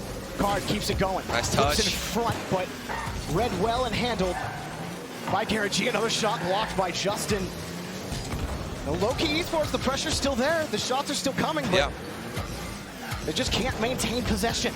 Well, Kaio wins this challenge. Tander's in front. Bump. He could not bump Turbo. He hopped over. And you saw Turbo there cut the rotation a bit. I think he saw truly the bump come through and knew that he had to cut the rotation to get some form of a dodge so that there wouldn't be any contact. Turbo knocks this one away. Tander just waiting for that next touch. Justin, more control. Turbo demoing the 3rd man, but ball high will buy a little bit of time for Kaio to get back. NRG have done a good job controlling it. Oh, he sneaks it through. Turbo snipes it from midfield. First goal to NRG. The awareness from Justin. He follows it up, perfectly passes it into Turbo. This is just a fundamental play from NRG. We see it so much. And the midfield space that Loki, they seem a little bit more respective of NRG. I think they're giving him too much space there to kind of walk around him. Maybe worried about giving up the ball the couple of times they did in game 1. Not wanting to give NRG that answering goal every time. But now they're down 1-0. Turbo misses some space. Shot. It's in for Kaio. He finds it. Low-key tie it quickly. And you find the offense as well, just trying to mess with Justin in the net. And look at Card. He's just trying to bump him, and he does actually make contact. I didn't know at first because the flip seemed a bit off. Yeah. And Justin, he's just getting bombarded. This has been very physical play from Low-key eSports. Maybe something that they had talked about beforehand because we saw it a lot in game 1. And now seeing it more in game 2. Bumps keeping Low-key eSports. Oh, another one. Within a strike, and the miss. A Turbo. Oh, nothing for Low-key eSports. Card forced to get that ball out. He does over to Kaio. Oh, Kaio, he's easy back pass. Bit risky. No problem. And already Card's moving down the field. It's taken away by Justin. And Kaio's forced to pitch that ball up because he wasn't able to get that midfield boost. You just see cycled plays right now from NRG. I really think they're trying to just find passes in the midfield, not be too aggressive. But so far, that's leading to a lot of open opportunities for Loki to really bump them. You know, Loki, they haven't been able to get past midfield for the last 30 or so seconds. Yeah. And Turbo just forcing his way back to the opposite side of low-key territory. Tander slowing it down, but right in his face again was Garrett G. Justin chipping him on the way as well. Around the corner, Follow. Justin, can he set it up? No. Boomed away again by Loki. 40 seconds remaining, still tied up in game 2. And out. Just these pot shots. That one from Kyle right into Justin. Another good challenge in midfield, but how do they continue? They can't win another ball. Card now with no boost will be forced to play this out. At least stalls Garrett G for a second, and he gets back to this. Another one. Has the read, but Turbo's right there as well. Oh, a demo opens up the net. Card covers the distance. Oh, NRG could do it. Time's running out. Final 5. Potential overtime. Miss from Kyle off the backboard. There's space. Another shot. It's blocked, but it's high in the air. Turbo keeps it close. Card wants it cleared out. Will it touch the ground? No. Garrett wants to play ball. Justin can't get back to it. We will have overtime. A little bit of a slower paced matchup so far. The first game, both teams were really just throwing themselves in the midfield area, trying to be aggressive. And right now, I think it's definitely more reserved. And NRG, they really are winning most of these midfield Oh, challenges. there it The is. shot's good off the pass from Garrett. Turbo strikes, and NRG have a 2-game lead. And we've been waiting to see it. Garrett G almost, did he get bumped there as well from Loki? The hit up, might have just used his extra jump, but either way, he found Turbo, thread the needle. And they're gonna take the second game. Loki, they cannot find any momentum, even when they're playing so solid. No, I mean, we saw a couple of opportunities on offense, but then pot shots. It felt like they were starting to get desperate because they weren't able to control midfield. Every time they'd get one pass out, is okay, now we have a challenge in midfield, and Turbo or Garrett were always right on top of them, and Justin was always ready for the follow-up. NRG, their continuing touches in the offensive half of the field, I think, has been the difference in this matchup so far. And what I love about it is really just NRG and their clears. I think they're really trying to, locate each other instead of forcing. I think I've seen basically a theme throughout this entire tournament is a lot of teams who are more nervous will tend to just throw one person up to play the safe route, have 2 people back. But NRG, I feel like they have this weird play style where they can kind of find the middle ground of that. They can really hit these passes when they need to, and they can mold to whoever they're playing with. And NRG always seem to be able to really just justify their use of that. And it felt like a complete flip for low-key eSports at the start of game 2, where game 1 they came out firing and it was a press. Yeah. Every single ball, we're going to challenge everything, and it was working for them. And then at the start of game 2, they're like, we're going to sit back. And then they started waiting for touches, and NRG are not going to let you win the game like that. You're not going to win against NRG by waiting for them to touch the ball, because you're going to get scored on. And while they were able on the backboard and the back wall to handle things most of the time, they got whittled down. They lost the boost battle long term, and that's what caused that loss in the end. And even though these games, game 1 and game 2, they've been so close, low-key have been just inches away from finding that winning goal. Even in that game 2, we went to overtime, but here's a kickoff goal for Garrett G. NRG, they just start off strong. One more win will give NRG the victory in this match, and they started off with a kickoff goal, like you said, Turtle. Turbo getting a clean win off the kickoff. And low-key eSports, they have to start climbing. That's so rough. Already. Being down 0-2 in the series and then a kickoff goal right when you need to start building some kind of momentum. Low-key, they've got to get themselves out of this mental drought. And for low-key eSports, you're talking about a reverse sweep against NRG. Yeah. And they can't crack through this corner right now. Card, he gets over 2 defenders, but Garrett G, the net's covered. Justin up again quickly. Again, the transition game for NRG is so strong. This one handled by Kaio, and Turbo comes back in midfield. Justin up again. Slight touch off the backboard, and it's knocked away. Loki back on offense. Still looking. Tander out in front, but nobody was in the center for the box. Justin. Another one. Has another touch, but it's taken away by Card. Another long ball and some space for Garrett. Ends up pitching it right back to Tander. Tander headed towards the net. Justin has the save. Card forced back to play this up against the wall. Now, trying to get it around Turbo. Can't. And even then, we just saw 2 back-to-back solo plays from Low-Key. Not really looking for a cross-pitch pass, nothing to involve teammates. They're really just going for air dribbles and solid challenges. But against NRG, that's not going to be enough. And Justin, he knows it's not going to be enough. He sinks another. You have your third man sitting in midfield. Card wants a pass over to Tander, but there's no one else back. That's a risky play.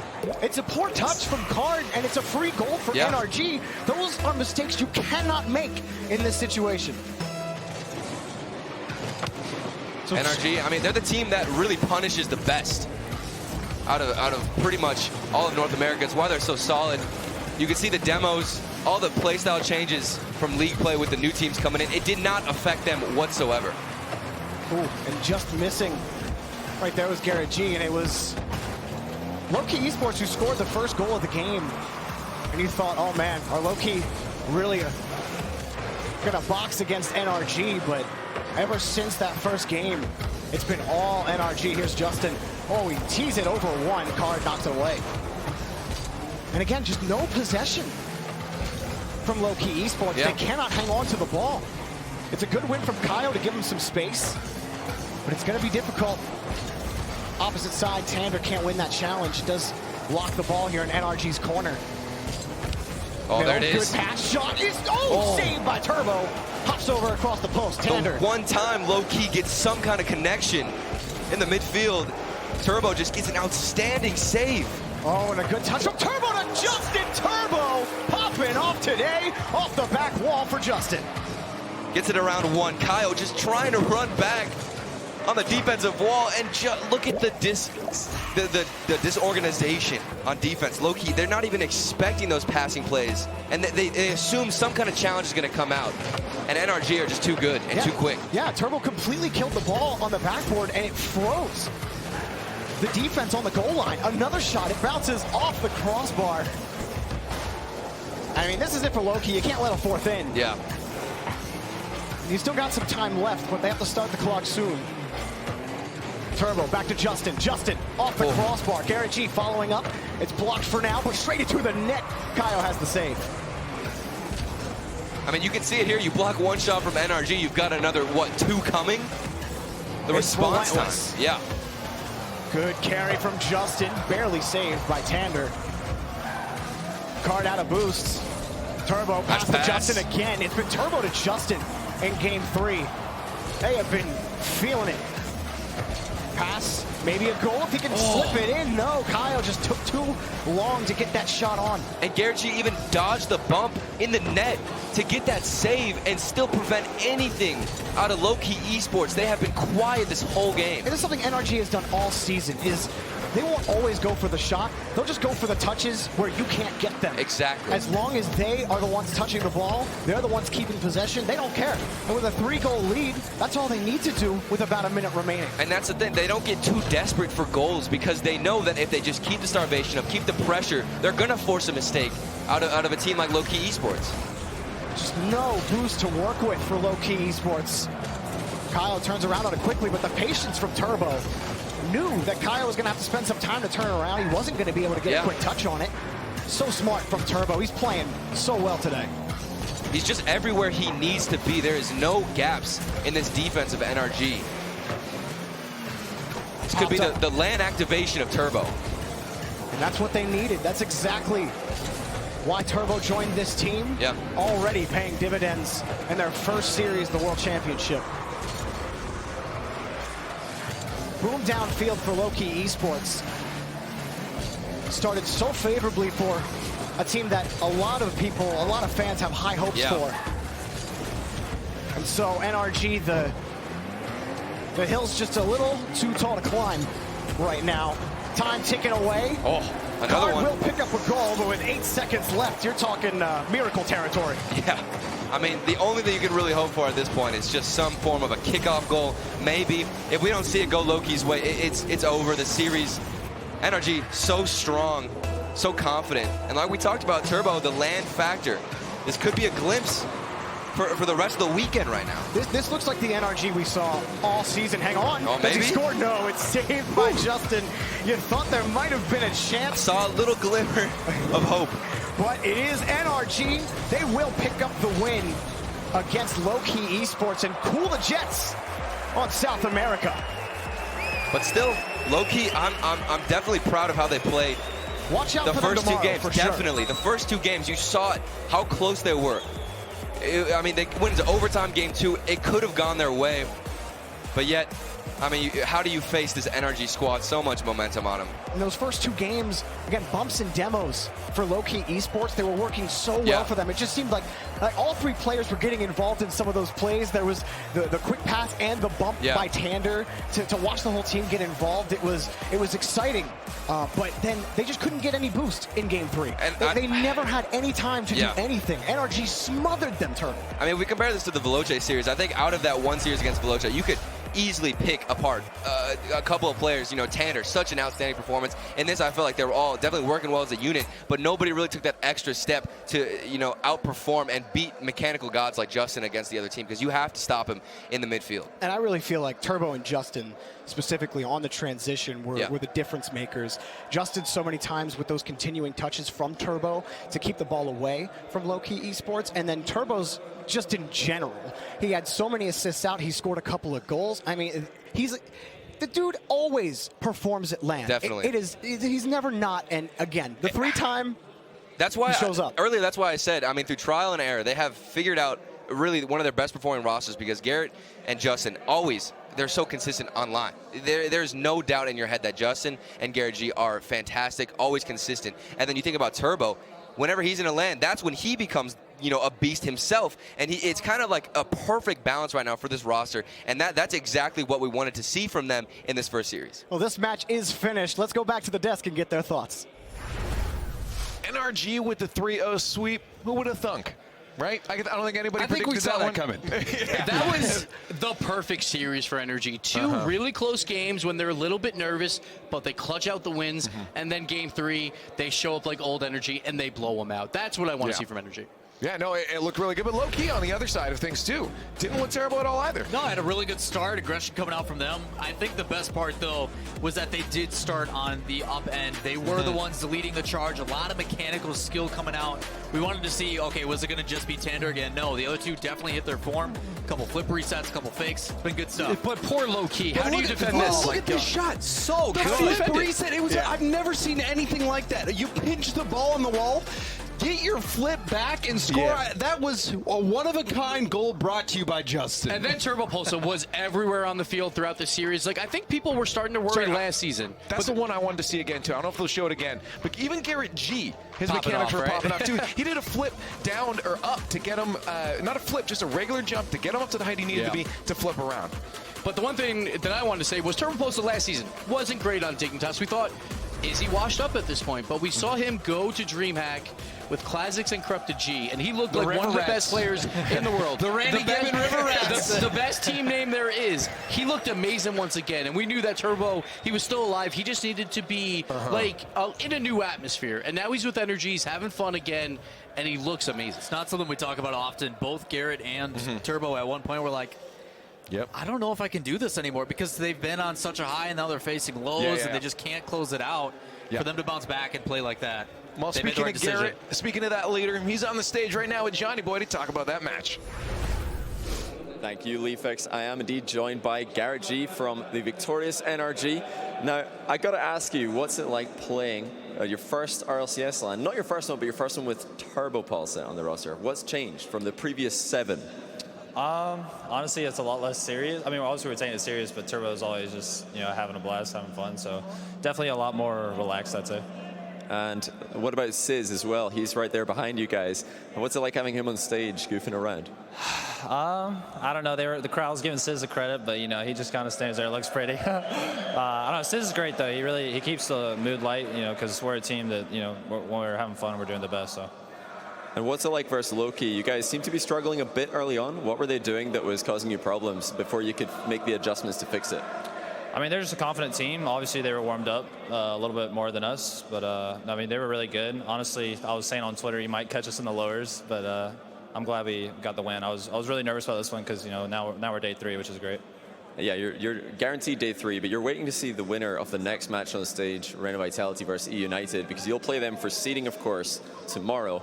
So who do you want to win? Are you looking for that grudge match versus Vitality again? I mean, I'd like to play Vitality. We're already day 3, so might as well get some good practice in. It's always a good match versus them. I think last time we had an overtime every single time, so I'm looking forward to it. And what other teams are you looking at as your main competition besides them? I still think Reciprocity is going to be good. I think they had a rough day. Now Space Station's honestly looking the best to me in the tournament as of now, so probably them, for sure. Yeah, definitely, Garrett. But hey, thanks for taking the time to talk to us. Congratulations again on the win. We'll be right back with the final match of the day right after this short break.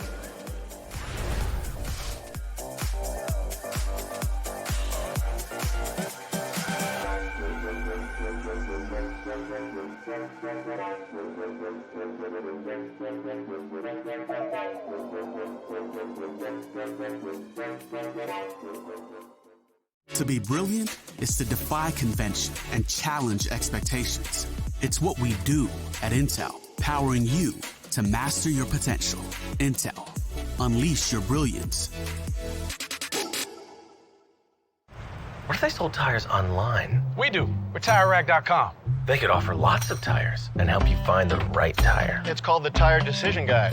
Oh, and they could ship them to a nearby mechanic. We shipped over 7,000 independent recommended installers. This is an amazing idea. Sorry. Visit TireRack.com/Pirelli to find the full line of Pirelli tires. Pirelli, power is nothing without control. TireRack.com, the way tire buying should be. At CDW, we get you want happy, productive employees. That's why we've made our office pet-friendly. Maybe a little too pet-friendly. Well, you know, CDW can design a mobility solution with light, powerful devices from Lenovo to make your people more productive in or out of the office. Anyone have any questions before we go? It's great. I really need to get out of here. Snake people are freaking me out. Hey, Cheryl, give a sec. For workplace productivity, you need Lenovo and IT orchestration by CDW. People who get it. 誰もが旅をする。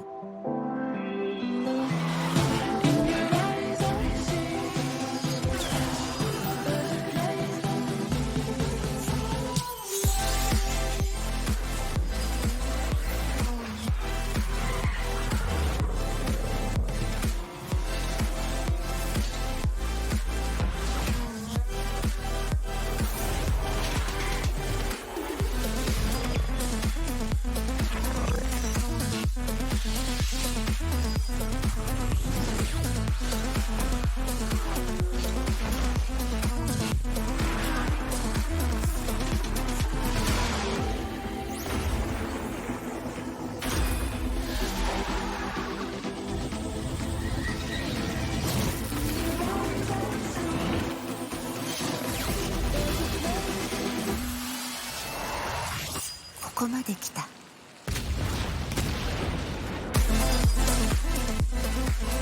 なたはどこまで行く？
¿Qué tal? ¿Cómo estáis? Último partido del día. Se va a terminar ya el viernes, pero vamos a terminar con un auténtico partidazo. Tenemos ya los dos equipos preparados. Un fuerte aplauso para United. Over Renegades earlier today, and it's a team that's coming to their first World Championship, and they got their feet wet in a great way. So this is one of these teams that I feel like it's just big play after big play that gets them this far. We saw it for the regional championship with Hoxer making these plays. Then Ajax, once again, he just finds a way to win. This team tenemos a un finds a way to campeón win. del mundo porque enfrente van a tener a RENEGADES eSports Vitality. Haven't gotten to see them just yet today, but they are your reigning world champs. There they are. I was going back and watching the World Championships, just looking for clips, kind of exciting stuff. And Chicago had this to say. Okay. I'm just going to go extremely aggressive. I can't do anything. He could not play against them. Yeah. That is what we come to expect against this team. The accolades are definitely there with K-Dot, but the rest of the team, well, just as good. That's the very important question we've been asking is, are they going to get back to that final form? Will we see that super form that we've seen from them? The only time we've seen them play like they did on Sunday of Season 7 World Championships was Sunday of Season 7 World Champions. We haven't seen that again from Team Vitality, and I'm just wondering what it takes to get that mixture back together to get them to that state. That it's the best Rocket League I've ever seen. Yeah, they're always in the conversation, though. They lost to the Peeps back in DreamHack where it went to Game 7 or Game 6, but it was incredibly close, and it took everything for Vitality to lose. When they're on a stage, they just find ways to win. It's really tough to vote against K-Dot. I mean, with what he's done, he's got a great record here, at least at the World Championship, and they're going up against what a lot of people would consider a weaker team from North America. Of course, they did have a great win over Renegades earlier on, a 3-1 victory where they looked to start, they kind of looked like they were ramping up in that series, but this is a big ask from United here against Renault Vitality. Vitality's track record is just so good. And this is the only team that does this as well. They all just like powwow and get ready for the game while everyone else plays in free play, right? They're all warming up, but United knows it's more than just Rocket League. Those big plays are not because you're in free play. It's because of that team chemistry. It's because of that attitude. Yeah, I think that's kind of the nice thing for United is there is no expectations for them in this. Everybody has pretty much in predictions. I don't know anybody sensible who has a vote against Vitality going into this, but for them, that's probably the best part, right? They get to come in, they get to play their game, they've got one under their belt, they're feeling confident. Just come out and play your game. My one worry for Vitality, the online season wasn't great for them. They gave up over 9 shots per game, dead last in Europe. Normally, teams like that don't make the World Championship, but Vitality is so good that they can still make it to the World Championship.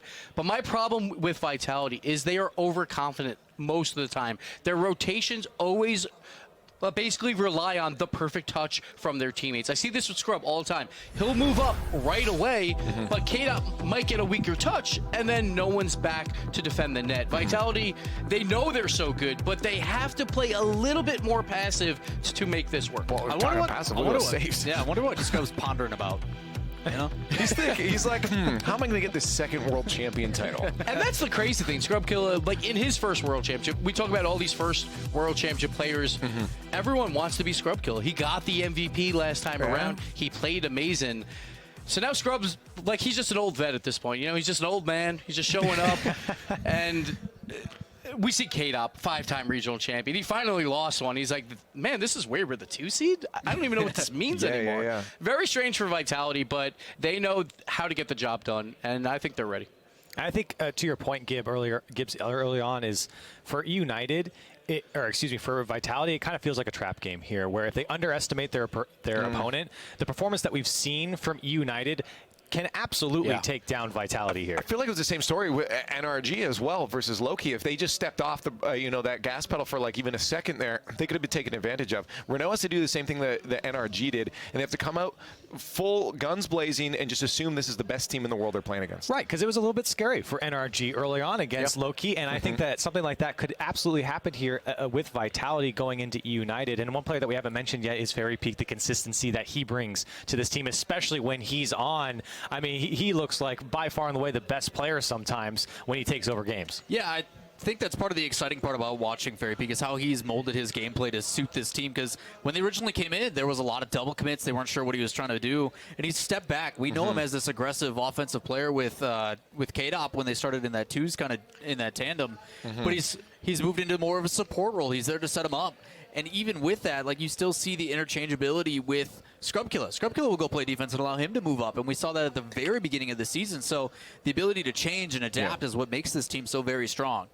Now, the one problem, though, for Fairy Peak is when he won the World Championship, he had that lovely hair. He did cut his hair since then. Same thing happened with Overzero, Season 1 MVP. And the power is gone. Then he cuts his hair, and we haven't seen Overzero except on the desk with us a few times. So you become a caster. We'll see, Fairy Peak. It might be the hair. Who knows?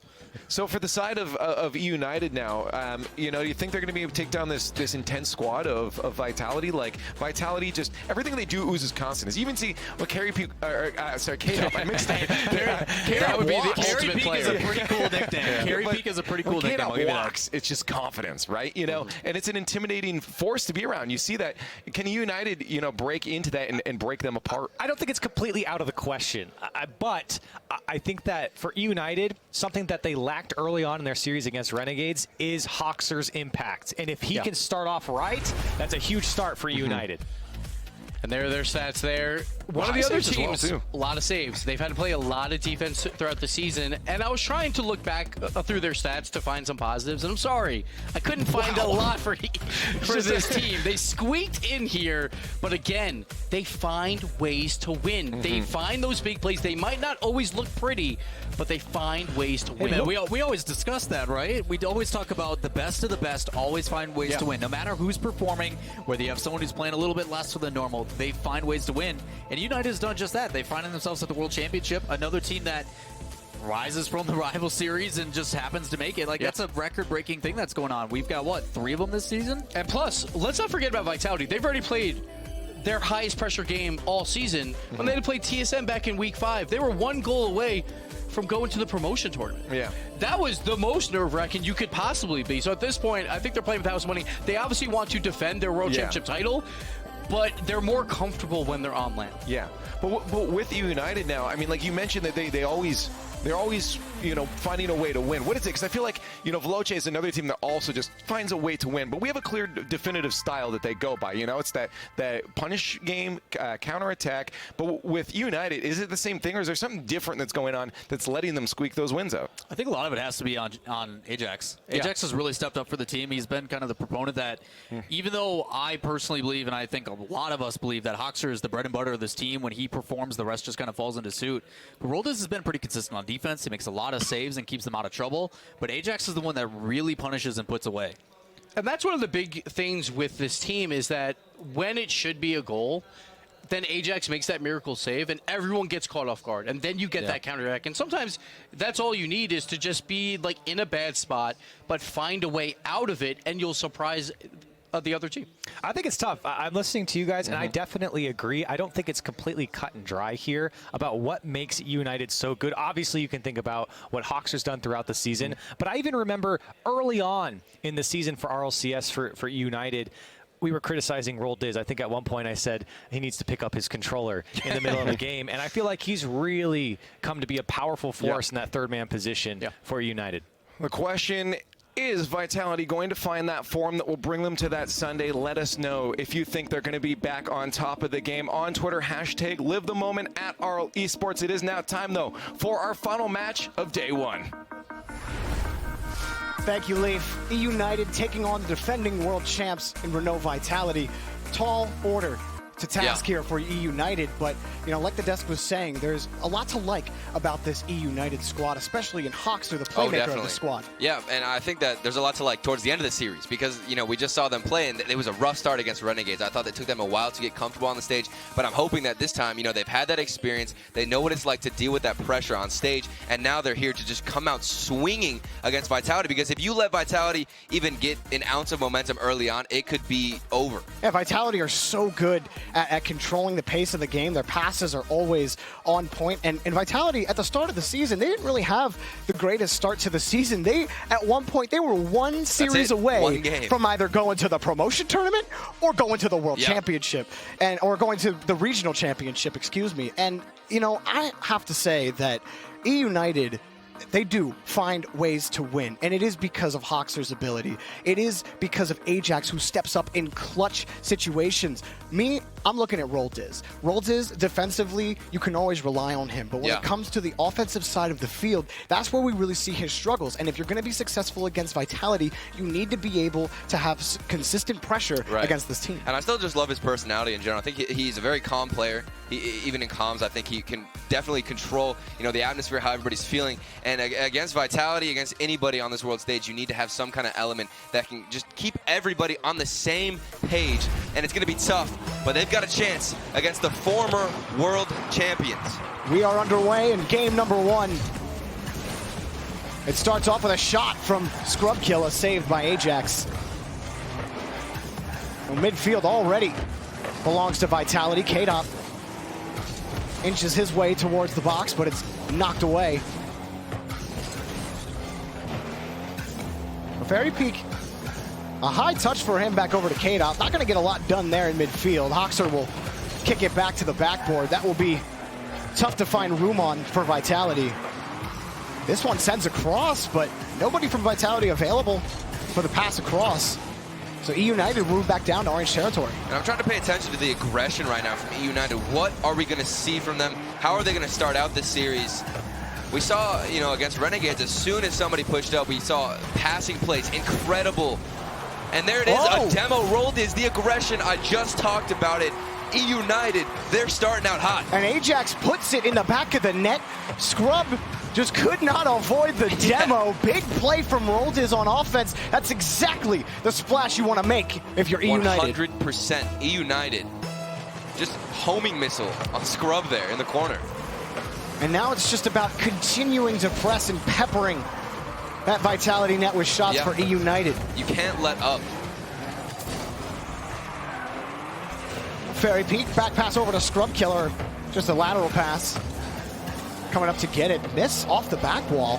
Vitality coming up for it. K-Dop. Roldiz picks up the rebound off the backboard. Now Scrub on the point, but can't get by Hoxer. Hoxer, another touch out, but Vitality here, blocked by Ajax. Fairy Peak still in control. Vitality moving down to the blue half of the field. Scrub getting bumped on his way back to the ball. Roldiz takes it back over to Hoxer. It's broken up again by K-Dop. And so far, United, they've been matching the pace, getting solid challenges in, even when Fairy Peak's being so aggressive right there. The instant clear from Hoxer, and there's somebody to receive it. Roldiz right there. Such a good sign that they're playing confident when you have somebody to receive the clears. Roldiz taking control for E-United. Another challenge back for Ajax. K-Dop will carry this away himself. Taken away by Hoxer, got the meat of the ball there, back over to Roldiz. It's tough finding the lanes, the opening lanes against Vitality. A demo opened one up. Already halfway through game number 1. Roldiz is up for it. The shot's good! Roldiz scores and E-United are up 2-0. Hoxer in the corner. He gets it around Scrub and then outpaces Fairy Peak. Not an easy thing to do. Roldiz so consistent. He just drops it down. What a play and what a pass from Hoxer. And it almost felt like he wasn't going to get to it in time. But he had more speed. Yeah, definitely a tough angle. A great start for E-United. The exact opposite of how they started their last series. That blocked. Another shot is good. It's 3-0. E-United are rolling. A little bit of a communicational error here from Vitality. We saw a double commit, and then again, 2 players go for the same save. Roldiz, he just has an easy shot to punish. Old habits die hard, Turtle. We've seen that in league play. Vitality multiple times when they are not communicating well. There are so many double commits on the field. Did you pick up the ball? K-Dop off the ceiling. Gonna let it drop. He actually popped it over one. So Scrubkilla, Vitality with control. We'll see what they can do. At the beginning of the game, they did a good job of controlling midfield. They just couldn't find the net. Hoxer, He's got one downfield. It's Ajax. He might take it himself. It's blocked. Rolled his pass. Maybe to Ajax. No. Oh, off the ceiling, Ajax. Does he have it? Looking for the flip. He almost finds it, but just couldn't get under the ball. No height. Roldes up again. E-United. With all the boost, they will be the first to the ball. Scrub Killer getting harassed. Roldes now getting bumped by K-Dop. It is just bump city out here. Hoxer pinches across the box. Ajax forced to try to control the corner. Not sure if he got that boost or not. Either way, Vitality ball. Scrub looking for a goal. It's knocked away again. A minute 20 remaining for Vitality in game 1. K-Dop ended up being a pass to Roldes. Just quality touches so far from E-United. They're keeping the possession, trying to get it away, wasting valuable seconds right now for Vitality. Even challenges like that where Roldes can take a dribble into the corner. Look at how much time he's wasting. The challenge does come out from Fairy Peak, but it's still not a threatening situation for E-United. Knocked away to the side by Roldes. Hoxer behind will have the next touch. Good follow-up. The rest of E-United gonna have to wait. Fairy Peak opening a gap. Shot by K-Dop is off the crossbar. Another shot. Too light, but it's good. Scrub Killer scores, and Vitality have life. And it was so close to being a save. I thought that Roldes did fall on it. It was definitely on team. I wasn't going to call it out first, but I was a little bit confused when I saw that ball bounce. Just an unfortunate play. Just like off the tail of his car. But at that point, yeah, I mean, you could see the desperation trying to get some kind of save there. That's rough. Yeah, Vitality do start the clock. 40 seconds remaining. But it's E-United with the ball. Trying to get out of this corner. Ajax locks it down. K-Dop again back out looking. And he finds a teammate. Already back was Hoxer. Barely back to get that. Another shot off the crossbar. Almost an own goal. E-United somehow get away with a save. Another shot. It was wide but blocked away by Hoxer. And a great follow-up from Ajax back to Roldes. E-United handle business. Cutting away Vitality's offense with a knife. And that was all Hoxer. The amount of saves he just got within the past 15 to 20 seconds. I mean, you could have seen Vitality maybe get a comeback if they did get one goal in that little burst of offensive movement. But yet they stand strong, and that's all thanks to Hoxer there. But what a team effort overall this entire game. E-United taking the first game against the defending world champions. And you know that hype over there. Fire the coach. He's constantly jumping up and down. I do not know where that dude gets his energy. But, I mean, E-United, it just never stopped their second goal. Look at how fast Hoxer was to just get to this ball and keep control, get around Fairy Peak in the corner. Just so quick. And the way that this first touch was right here, it just rolled up, a big bounce, easily followed up. And then Roldes, like you said, Jorby, it wasn't the most difficult shot, but there was definitely a readjustment he had to make. Yeah, that bounce on the corner for Hoxer was perfect for him to get it right on his nose and get the power that he needed. So many times it can be tough to find that corner. Sometimes it sails above the crossbar, but everything just went right for E-United. They started off getting physical. The demo from Roldes, the first goal of the game to give Ajax a goal. You know, E-United, it's kind of similar to how we saw Loki start against NRG with physical play. So now the matter is consistency. Can you do it again? I mean, the main thing was Vitality's communication. That double commit. We have seen it time and time again throughout this entire season. The one thing that really has created a lot of the doubt that we've had for the former world champions is that when they go for double commits like that, when they have, you know, communicational issues that might not be mechanical, all their mechanics are perfectly fine. It's just when they choose to go for the ball and the timing. And Roldes was always the guy I look at, and how he performs is typically how E-United performs, and he played solid in game 1. Does it continue throughout the series? Scrub stopping this from Fairy Peak. It's knocked away. Hoxer winning one touch, but it'll still be Vitality ball. Scrub carrying this. Scrub towards the net, but nothing available. Double commit from E-United. Roldes bails them out. Oh, misses the touch on the flip. Ajax will lightly play it away. Quick pass from Scrub, and it's blocked.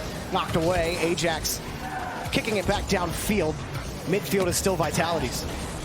And they're feeling a little pressure. A couple double commits from E-United. Yeah. Nothing harmful just yet, but they want to be careful. A lot of these passes are getting through, and another double commit. United starting to panic a little bit on defense, giving Vitality so much space. That shot never came. You almost have to, with the way that they're passing right now, Vitality, finding these holes in the midfield and doing great jobs at just hitting it directly into the middle. There's no forward momentum. It's just a straight shot-out pass into the midfield. And so far, I'm amazed that United really has been able to hold on. These shots have been strong. Scrub taking control for Vitality. He's over one. Actually, Hoxer gets up to the ball. Rolls now with control. He's over Fairy Peak. Only K-Dot back. Rolls towards the net. Almost dunks K-Dot, but K-Dot holds firm. United, quick pass out. Trying to lock down from Fairy Peak. Scrub Killer looking for K-Dot. Didn't find him. United with Hoxer. Past one, past two. Can he get back to it in time? No. Scrub looks for the shot, and it's knocked away by Roldiz. We've seen all defense for United. Another banger from K-Dot. Oh, Roldiz just bailed out United again on defense. That was such a high-pressure situation. That first touch was so dangerous, and he got back to it. Roldiz, defensive maestro right now for United. Somehow they're surviving. I mean, they need just one counterattack, one slip-up to explode with a goal. But now here's Fairy Peak. He just forced it down instead of going for a real hard shot. He ended up flubbing it on the ground, so no power. It allowed Hoxer to get in and make the save. A couple of opportunities for Vitality and no goal. Hoxer, no read off the corner, will be boomed away again by Vitality. Scrub around the corner in front of the box. Ajax carrying it again. Blocked away by K-Dot. Roldiz will take the ball away. And you can see United on these clears. They're finding each other, alleviating the pressure, really. But Vitality, they're so spaced out on the field right now. It's a world of a difference. And even here, K-Dot, you can see him kind of floating in the midfield. Scrub Killer just attempting at getting a pass or even a good challenge. And the pressure just keeps mounting for them. Scrub a little bit of space. Flips by one. The Roldiz quickly there again. Ajax keeps it going. K-Dot wants to touch out to the corner. Making his life difficult is Ajax back at Hoxer against the back wall. No way! Are you kidding me? Oh, Fairy Peak has the save, but it doesn't matter. Hoxer is ridiculous. Hoxer, what on earth? This is incredible. That pass out, he forced Fairy Peak to make a last effort save. Panicked and Roldiz. He's got another cleanup shot. He had the pre-flip to get in front of that ball again.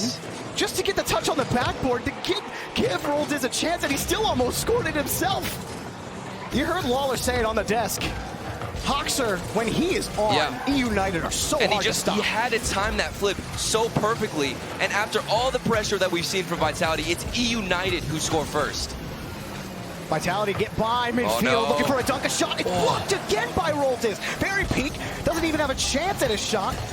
Scrub around the corner. That's a big bump. And a shot and a goal. Finally, Vitality cracked through United's defense. And all they needed was a bump, something to throw off the defense. You see Scrub just launch the defender of United into the air. K-Dot, he's got a nice cleanup hit. And pull every trick out of the bag, excuse me.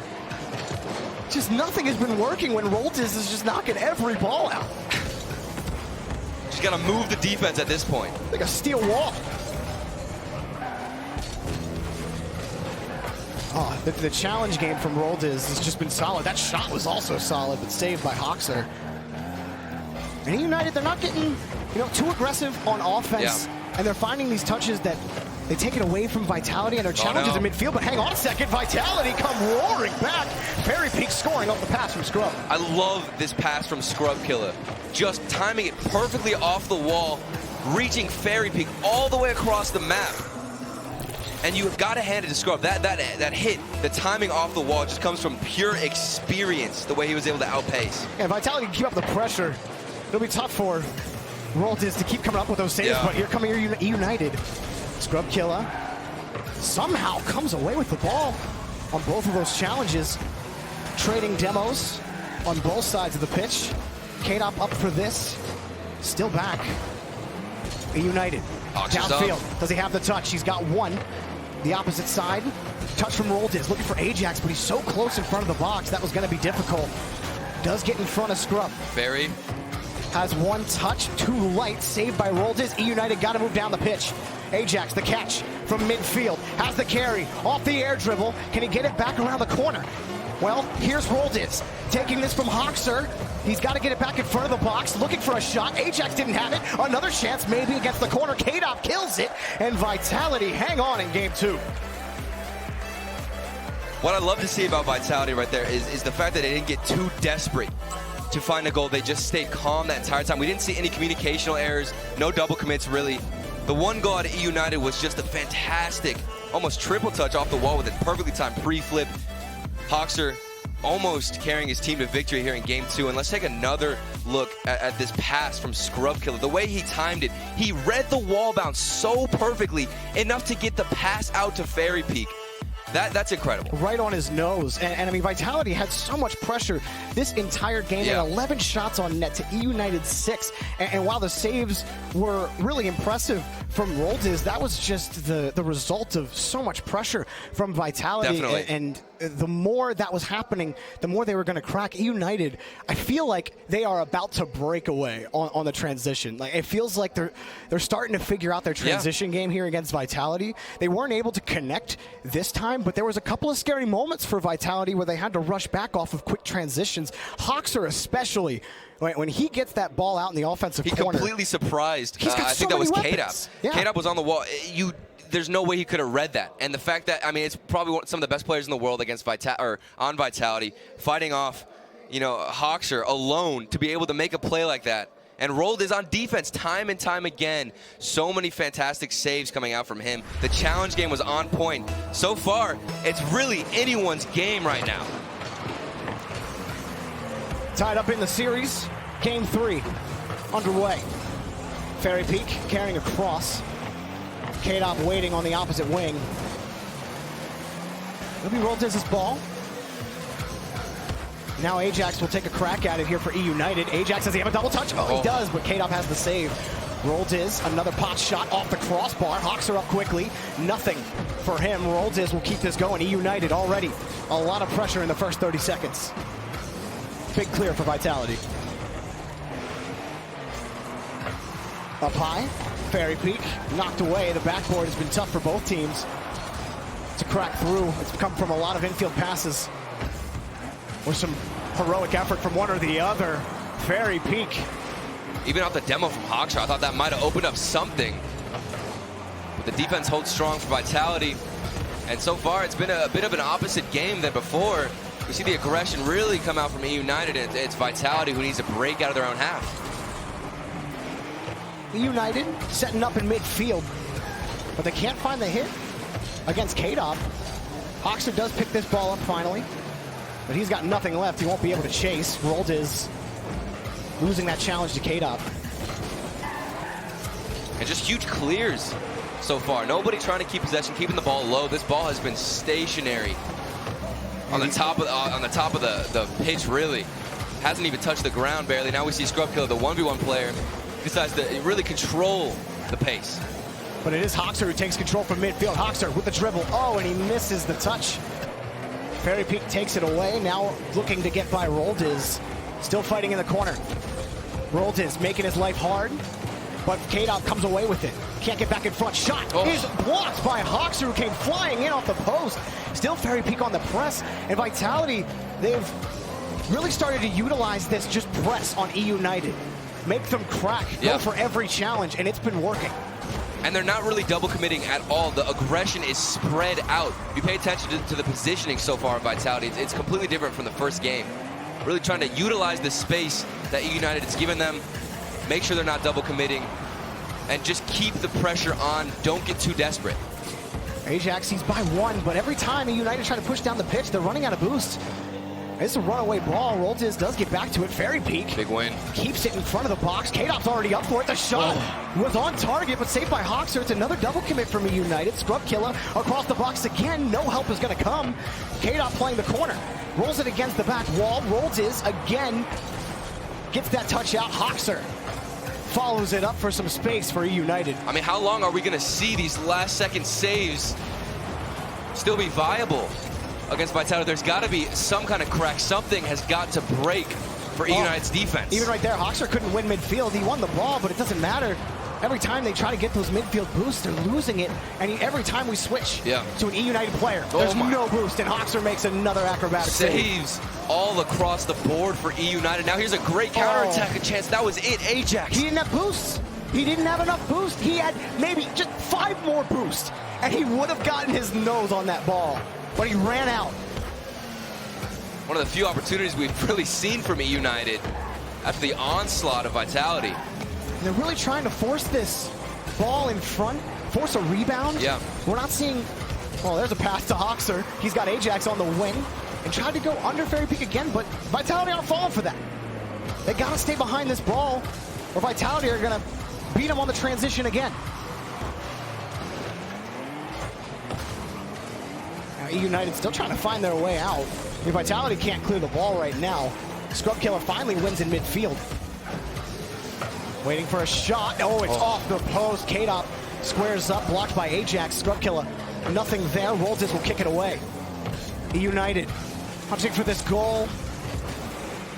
The winner taking this series to match point.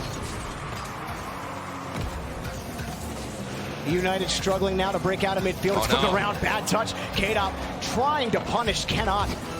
Ajax, excuse me, comes up with a block. Scrub Killer. Light touch along the back wall will be taken away by Roltis. I love how EU United are really getting in the way of every single pass that they can possibly predict so far from Vitality. Oh, Roltis' ball, roller, but it's no good. Wide of the post, Hoxer, bouncer. Nothing. Scrub Killer has the save. The net's open. K-Dop shoots, and with less than 10 seconds remaining, Vitality have the lead. That is the one goal we've seen this entire game. Just Vitality holding on so long. There were a few counterattack attempts we saw, but even that no boost, EU United getting starved, and Vitality, they finally find that crack in defense. Do EU United have something here off the kickoff? No. Knocked away again. Time expires. Roltis can't get back to it, and Vitality one game away from taking the victory. But still so close. I mean, you can see it in EU United's play. They get these incredible saves, and it just comes down to that one counterattack. But is that really enough? How can you rely on that so much against Vitality, who has really picked up all of their slack so far from the miscommunication? And right here, you see that double commit by Hoxer and Ajax, and then Roltis is forced to try to race back towards that ball. You can even see, look at how fast Vitality is to respond to that. It's incredible to see, because all of their players are ready for this counterattack and to get this goal, because they've just been patiently waiting this whole time for a gap in the defense. And United, I mean, this was a 0-0 game, and they were able to move down the pitch a couple of times against Vitality. The boost game was all Vitality, though, and you really felt it for EU United whenever they pushed down the pitch. That last moment, though, Ajax and Hoxer, I don't know what the miscommunication was there, but Hoxer was behind that ball, and I'm not sure where Ajax thought it was going, but he ended up committing, and he wasn't even close to where the ball was going. So, you know, you have to shake that off, because this is it against Vitality. He got one more life in this series. Yeah. And I mean, I love the aggression. I love to see plays where everybody can really push up forward and kind of have that confidence to, you know, be in the defensive end of Vitality. But you just have to do it smart, and you have to be safe about it. But at what point, like you said, boost starvation is probably one of the most tilting things in this game. If that happens to you, all you want to do is just, you want to stay as close to the ball as possible. Well, can EU United speed it up? Can they start winning this battle on the pitch? Will the defending world champs pick up their first win in the World Championship?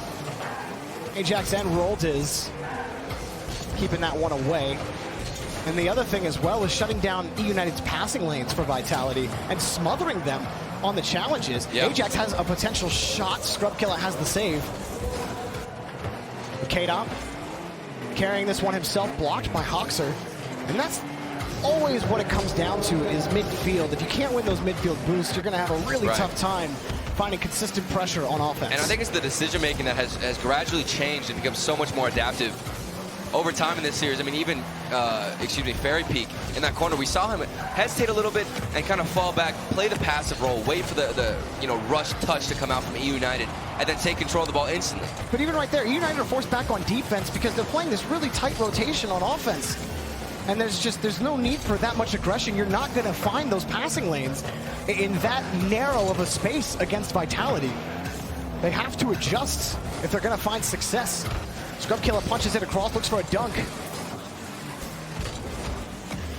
And they just cannot find the ball. Roldiz again has a little bit of space, now heads down the pitch. Roldiz carrying it towards the net. Roldiz double tap, but it's off the crossbar. Ajax off the backboard, Hoxer looking, and nobody touches the ball. Fairy Peak will clear it away. Roldiz almost just putting his team on his shoulders with that air dribble and almost got the double touch. The one breakout opportunity that they needed. They absolutely need some sort of flash to get the momentum swinging their way again. A good bump on the K-Dot, but...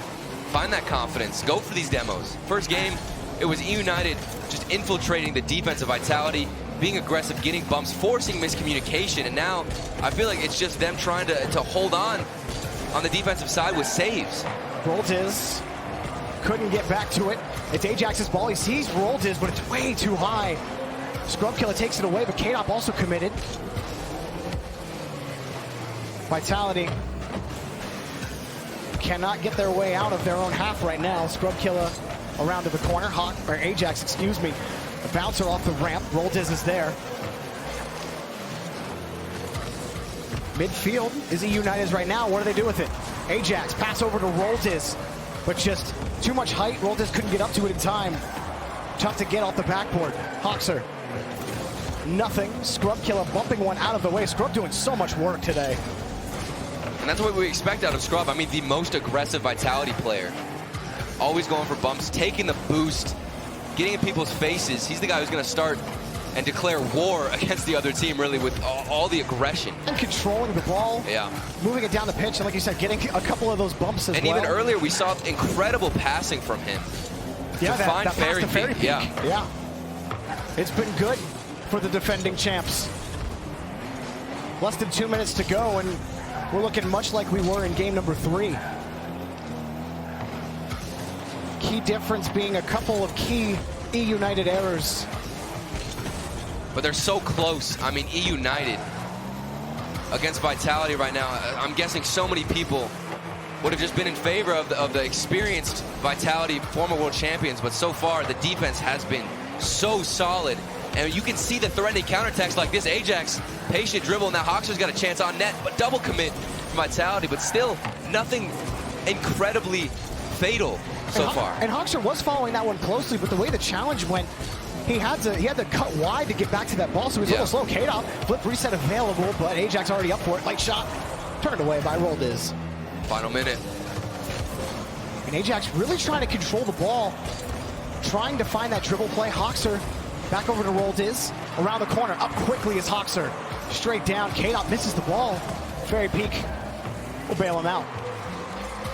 E-United have spent a lot of time in Vitality territory, and they have not got a lot to show for it. And they fell short in the final seconds of the previous game. Right now, they just need to hold on and look for a counterattack. Ooh, poor read from Hoxer. They do have a little bit of time. Roldiz, it slips under him. It'll be cleared away by Ajax. Hoxer has the read on the ceiling. I don't think he found the touch. Barry's ball. He's got K-Dop on the wing. Back over high. It'll be taken away by Roldiz. Scrub again in midfield. Another touchdown around the corner. Couldn't get that one out. Fairy Peak quick on the rotation. Cleared away. Final seconds. Midfield. Whose ball is it? Roldiz around the corner. He can't get back to it. 0-0 overtime. Vitality need one goal to end this series. K-Dop pass over to Fairy Peak. Fairy Peak wins it clean. Off the corner. K-Dop shot is off the crossbar. It bounces out. The bump was good, but Scrubkilla couldn't get a powerful shot. He couldn't even get a shot on net at all. E-United get away with one. And that has been the theme all series long so far, besides the first game. E-United just barely managing to hold on with these incredible saves and just slightly missed opportunities from Vitality. Carry from K-Dop. Good challenge from Roldiz and better follow-up from Hoxer, preventing the shot on net. Scrub, pass out to the middle, but it's only for Roldiz. E-United back down the pitch. Looking for this next touch is Hoxer. Fairy Peak making him wait. K-Dop right in front of Ajax. Fairy Peak again. Good speed. Here in midfield, it's E-United. Hoxer ends up bumping, or gets bumped by Fairy Peak, so he won't be able to follow up his touch quickly enough. And it forced the second man to have to cover extra ground, and now it's Vitality's ball. A good challenge by both Scrub and Fairy Peak. Fairy Peak to touch in front of the box. Hoxer somehow comes away with that. He's so good on the defensive end, Hoxer. Just a maniac. That could have been it. That should have been it. So close. That pass was a pixel away from connecting, and they came away empty.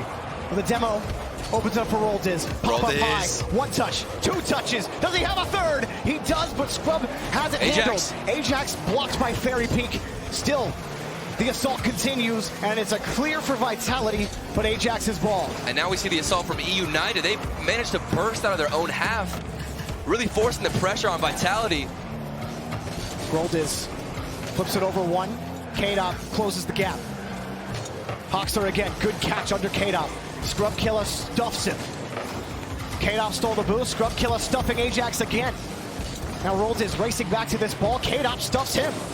Roldiz, good luck. Fairy Peak's there. Hoxer has the clear. Probably not the best there from Scrub. Oh, good turn there from Fairy Peak. Forcing some kind of a mischallenge, but now K-Dop in the air, almost getting it off of a crazy air dribble. Almost half a game of Rocket League played. Scrub the touch back to Fairy Peak. Scrub up again. Ajax gets a great touch away from the offense. K-Dop off the corner. Doesn't have the read. And now racing back was Fairy Peak on the wing. Maybe looking for a pinch was Roldiz and Ajax. They don't get it. Oh, it just feels like E-United are one step away from breaking through Vitality, but Vitality always find a way out. And that's the thing, they've gotten out of their own defensive end, but they can't connect on that final finishing shot. The possession is there. The touches like that are there, but where is the finishing shot to seal the deal for E-United? Touch towards midfield. Roldiz could not get that ball out. Now it's got to be Ajax. Fighting Fairy Peak, he wins. Off the ceiling, pass towards the middle. Back over to Hoxer. Difficult for K-Dop, but following it through. The rest of E-United waiting for these touches from Vitality. Nobody's challenging. Up against the back wall, a booming clear down the pitch for E-United. Scrub smartly plays it out to Fairy Peak, beautifully touched. E-United can't find anything in front of the box. Maybe something here, off the ceiling. Scrub, another touch out. Hoxer, high touch, back to Roldiz. Roldiz, touchdown, saved, a double commit by Vitality. Ajax, around the corner again. He can't find the touch. Oh no. Shot down the pitch and it's off the crossbar. Fairy Peak couldn't connect. Off the ceiling again. K-Dop catches it out. E-United on defense.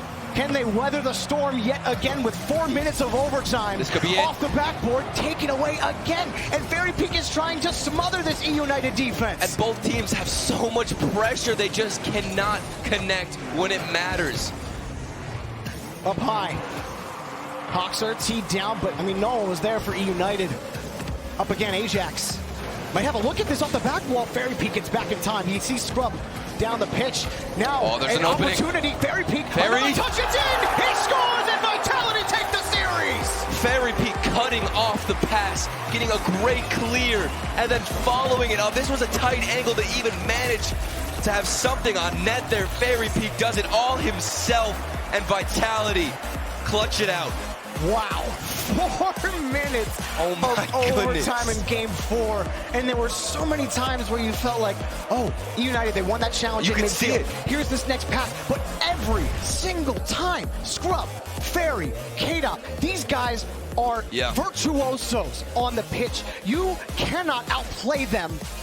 And E-United, try as they may, they failed. And Vitality are just that strong. That is what these teams are up against in your defending world champs. And you could totally see the shift of playstyles from Vitality from the first game. It felt like almost Vitality were trying to force themselves in places they shouldn't belong, you know, go for riskier plays, but then they switched it up. They were just being more passive, kind of waiting it out, forcing mistakes. They went a whole game without getting any goals. They weren't being too desperate to get a goal. They just kind of waited, and then in the final seconds, they got some kind of mistake out of United. That's when they punished. It was just a punishing game for them. And United, again, they just couldn't find any space against Vitality. And when they did, the gap was immediately closed. Even when they found a bump or a demo later in the series, the second man was always ready to close the gap. They were so quick off the pitch, and being able to control the pitch and the boost like Vitality were allows you to handle those situations where United, they were trying everything that they could to be creative, to break through, but Scrub Killer, man. Scrub Killer for most of the series, but Fairy Peak in that last game. Goodness. Every and that single touch was beautiful. That last play for him to carry it all himself. The clear, he followed it up, the communication was there, and then even getting the tight angle off the wall, it was picture perfect for him. You can't end a series better than that.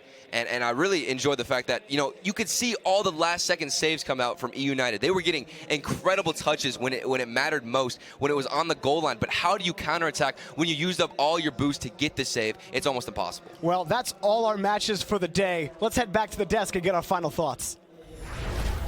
Vitality, Vitality, Vitality. It looks like Vitality's here. They started to warm up. I'm still not peak Vitality. I think they can still do way better, but they got the win, and that's what we expect of those top teams. No matter how far your back is pressed against the wall, you push back, and they did exactly that against United. Yeah, massive credit, though, to United. Keeping every game extremely close. Come out starting everything swinging to 3-1 victory for them.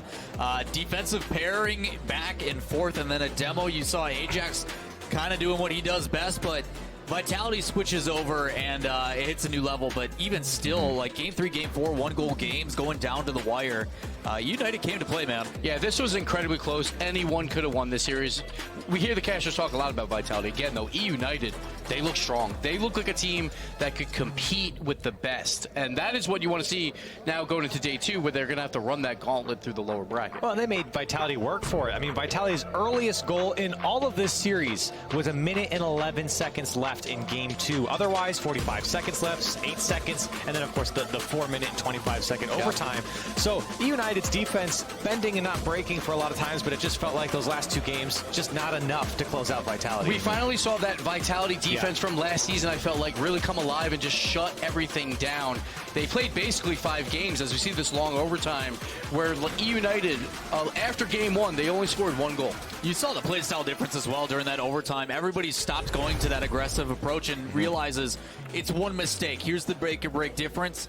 Vitality does a great job of understanding that. They can play a little bit more passive. They get really spaced out. They know a mistake is going to happen eventually. We know it's not going to be us. So they take that more passive approach. They make sure, okay, it's not going to be us that makes that mistake. We just need to make sure we get 1 goal. Let's do it when it comes ready. And Fairy Peak makes that breakout play. And once again, you got to credit the other guys over on the other side with United. It took 9 minutes for that 1 mistake.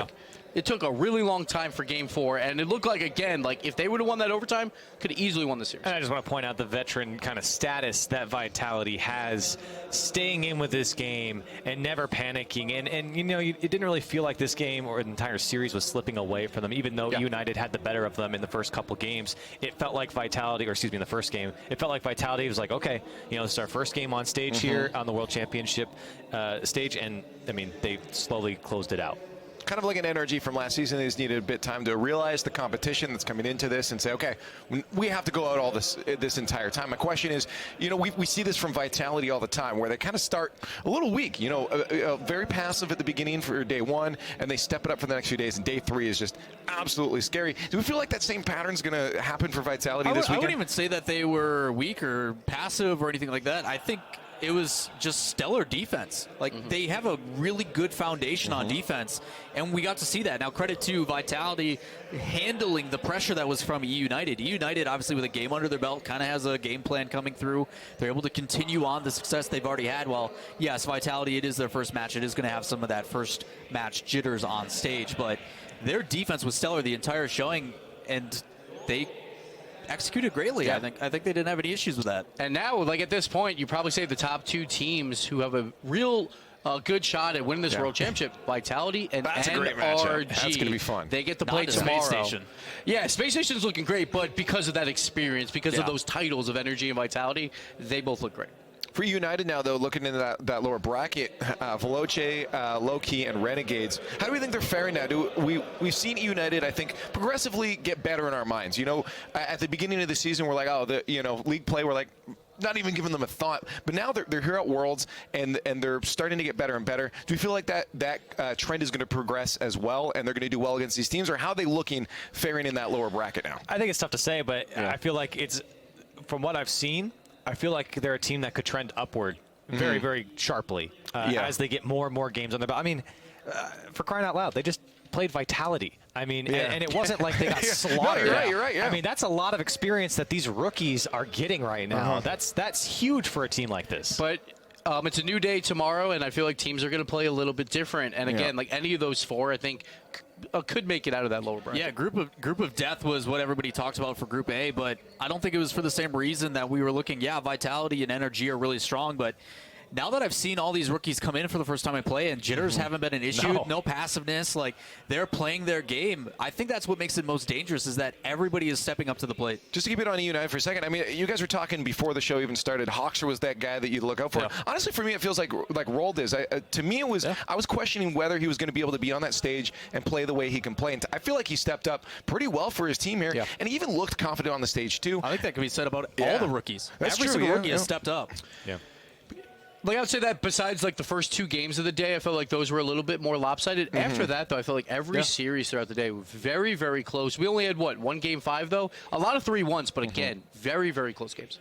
So has your minds changed at all, you know, of who's going to make it through on this bracket now that we've seen some of these teams? Or is this it's still kind of like in place where you guys predicted earlier before the tournament even started? About where I thought it would be. I think United is playing better than I thought they were going to play. I don't know if I would have kind of had discretion about where they would have gone right now or where they ended up for the end of the day. But I think it's overall pretty good. Let's go down and get one last interview, this time from Scrub Killer from Renault Vitality. Thank you, Leaf. This is Scrub Killer from Vitality. I'm sure you already knew that, though. Bit of a sweaty series there, Scrub. Was it expectedly so, or did you think that was going to be easier than it was? Well, it was our first series of the whole tournament, so I knew it was going to be a little bit shaky, just trying to get into it. You know, we had to warm up a bit. The first game was not the best, but we managed to take it after. They weren't even playing their best either. They were making quite a lot of missed touches. But the whole series was pretty kind of back and forth, just booming the ball. So I think we're going to try and change some stuff, you know, but yeah. And did you expect to have to face United? They were against Renegades earlier today. What did you expect from that matchup? Yeah, I expected United to win. I mean, Renegades didn't have like the best showing last time. I think that was a close series though, but I don't really care who I play, you know. Just got to play our best. And I've got to ask you, what's it like having the best player in the world, Jesse, as backup? I know you guys are leaving him on the bench to give other teams a chance, but any chance we're going to see the appearance of the Great One? I want to say pretty honored that Jesse's our sub. But, you know, I've been feeling a little bit unwell, you know. Maybe he slipped something in my drink, try to get the main role. Who knows? Feeling under threat? Well, we'll have to wait and see. But yeah, Scrub, congratulations on the win. We're looking forward to tomorrow's matchup versus NRG. I know you probably are as well. For seeding, how do you see that one going? I mean, we play them in every tournament, right? So we'll see how it goes. But we'll bring our A game and try and beat them. Well, best of luck to you in that matchup. We'll see you later in the weekend. But for now, we're going to go back to the desk with Leaf and the guys. Honestly, I think if they put Jesse on as it's a little unfair. OP, that's not, he could Watch out probably for him. 2v or 1v3, so Unbelievable. That's not really fair. But anyways, speaking about really OP players, we had one today, and it's our Intel Player of the Day, and it's going to be Arsenal. We have to talk about this, man. Arsenal popped off today, and I think for me, it was more of the laxness that he had. Swagger? The swagger of Arsenal? That's the best way to put it. All right, so here's my stat of the day. He only spent 99% of the time holding his controller. There was 1% where he's like, you know what? I don't even care. Here's the thing.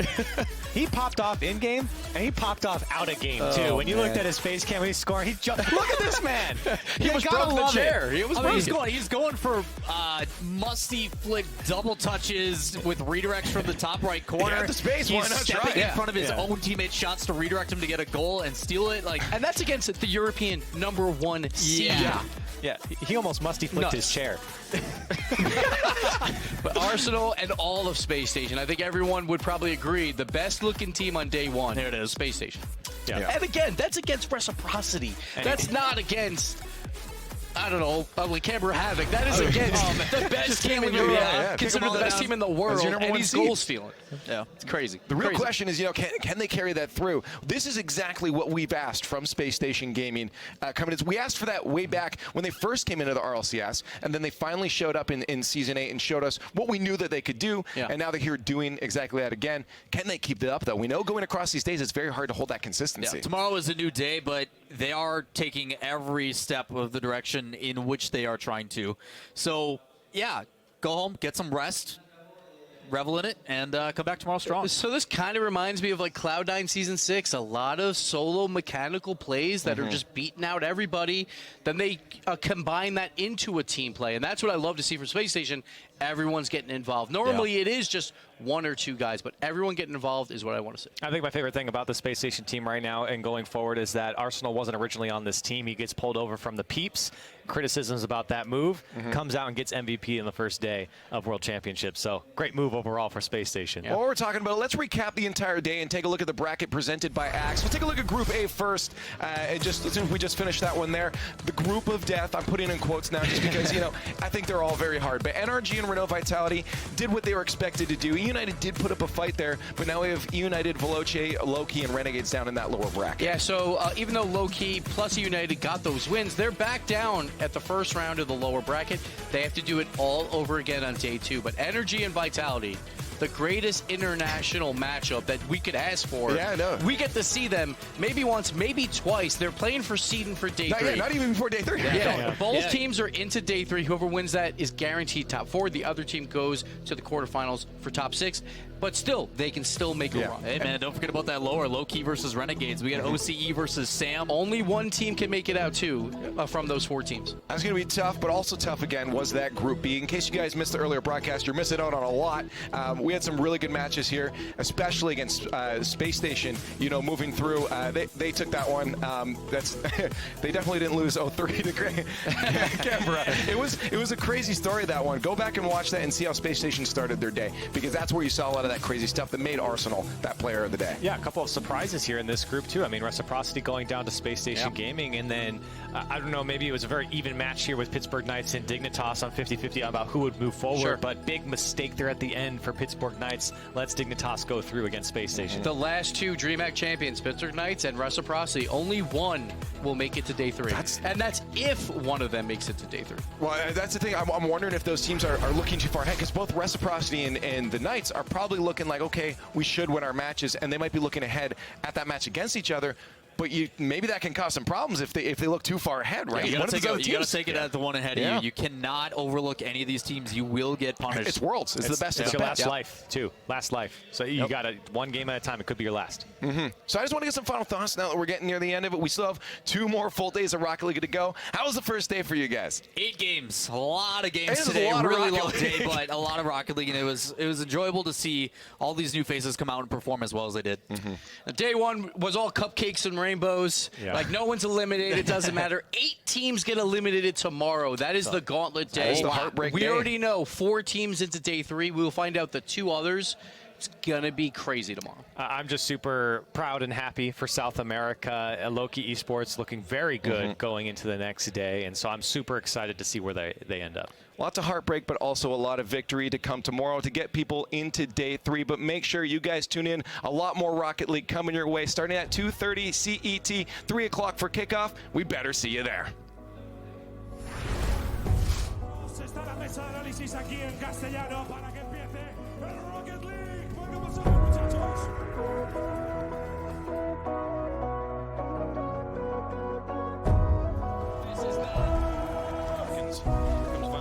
Bumped high. This ball loose in the midfield. Arrow closing the gap, and now trying to get the pass across. You can hit the shot.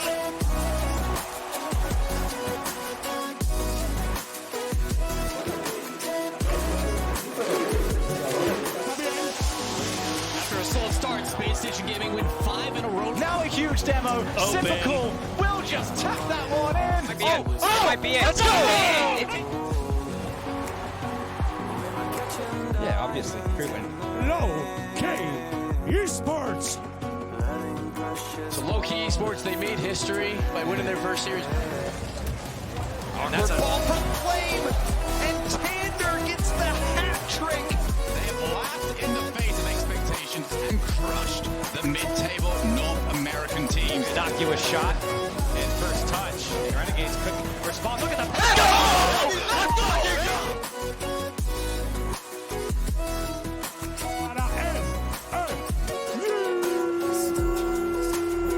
Finding that winning goal, even in that game 2, we went to overtime, but here's a Let's go, baby. the desk. You see Scrum down the pitch. Now, there's an opening. Opportunity. Fairy Peak. Fairy. Touch it in. He scores, and Vitality take the series. So we could find who could prove themselves to the waves of time. We're trying to repent before you sin. It's like giving up before you begin. Stars were dancing in their light. That's that we can never run. Oh, they were dancing way up high. Stars were dancing in their light. Future we will never run. Dirt on our feet was bone dry. It was bone dry.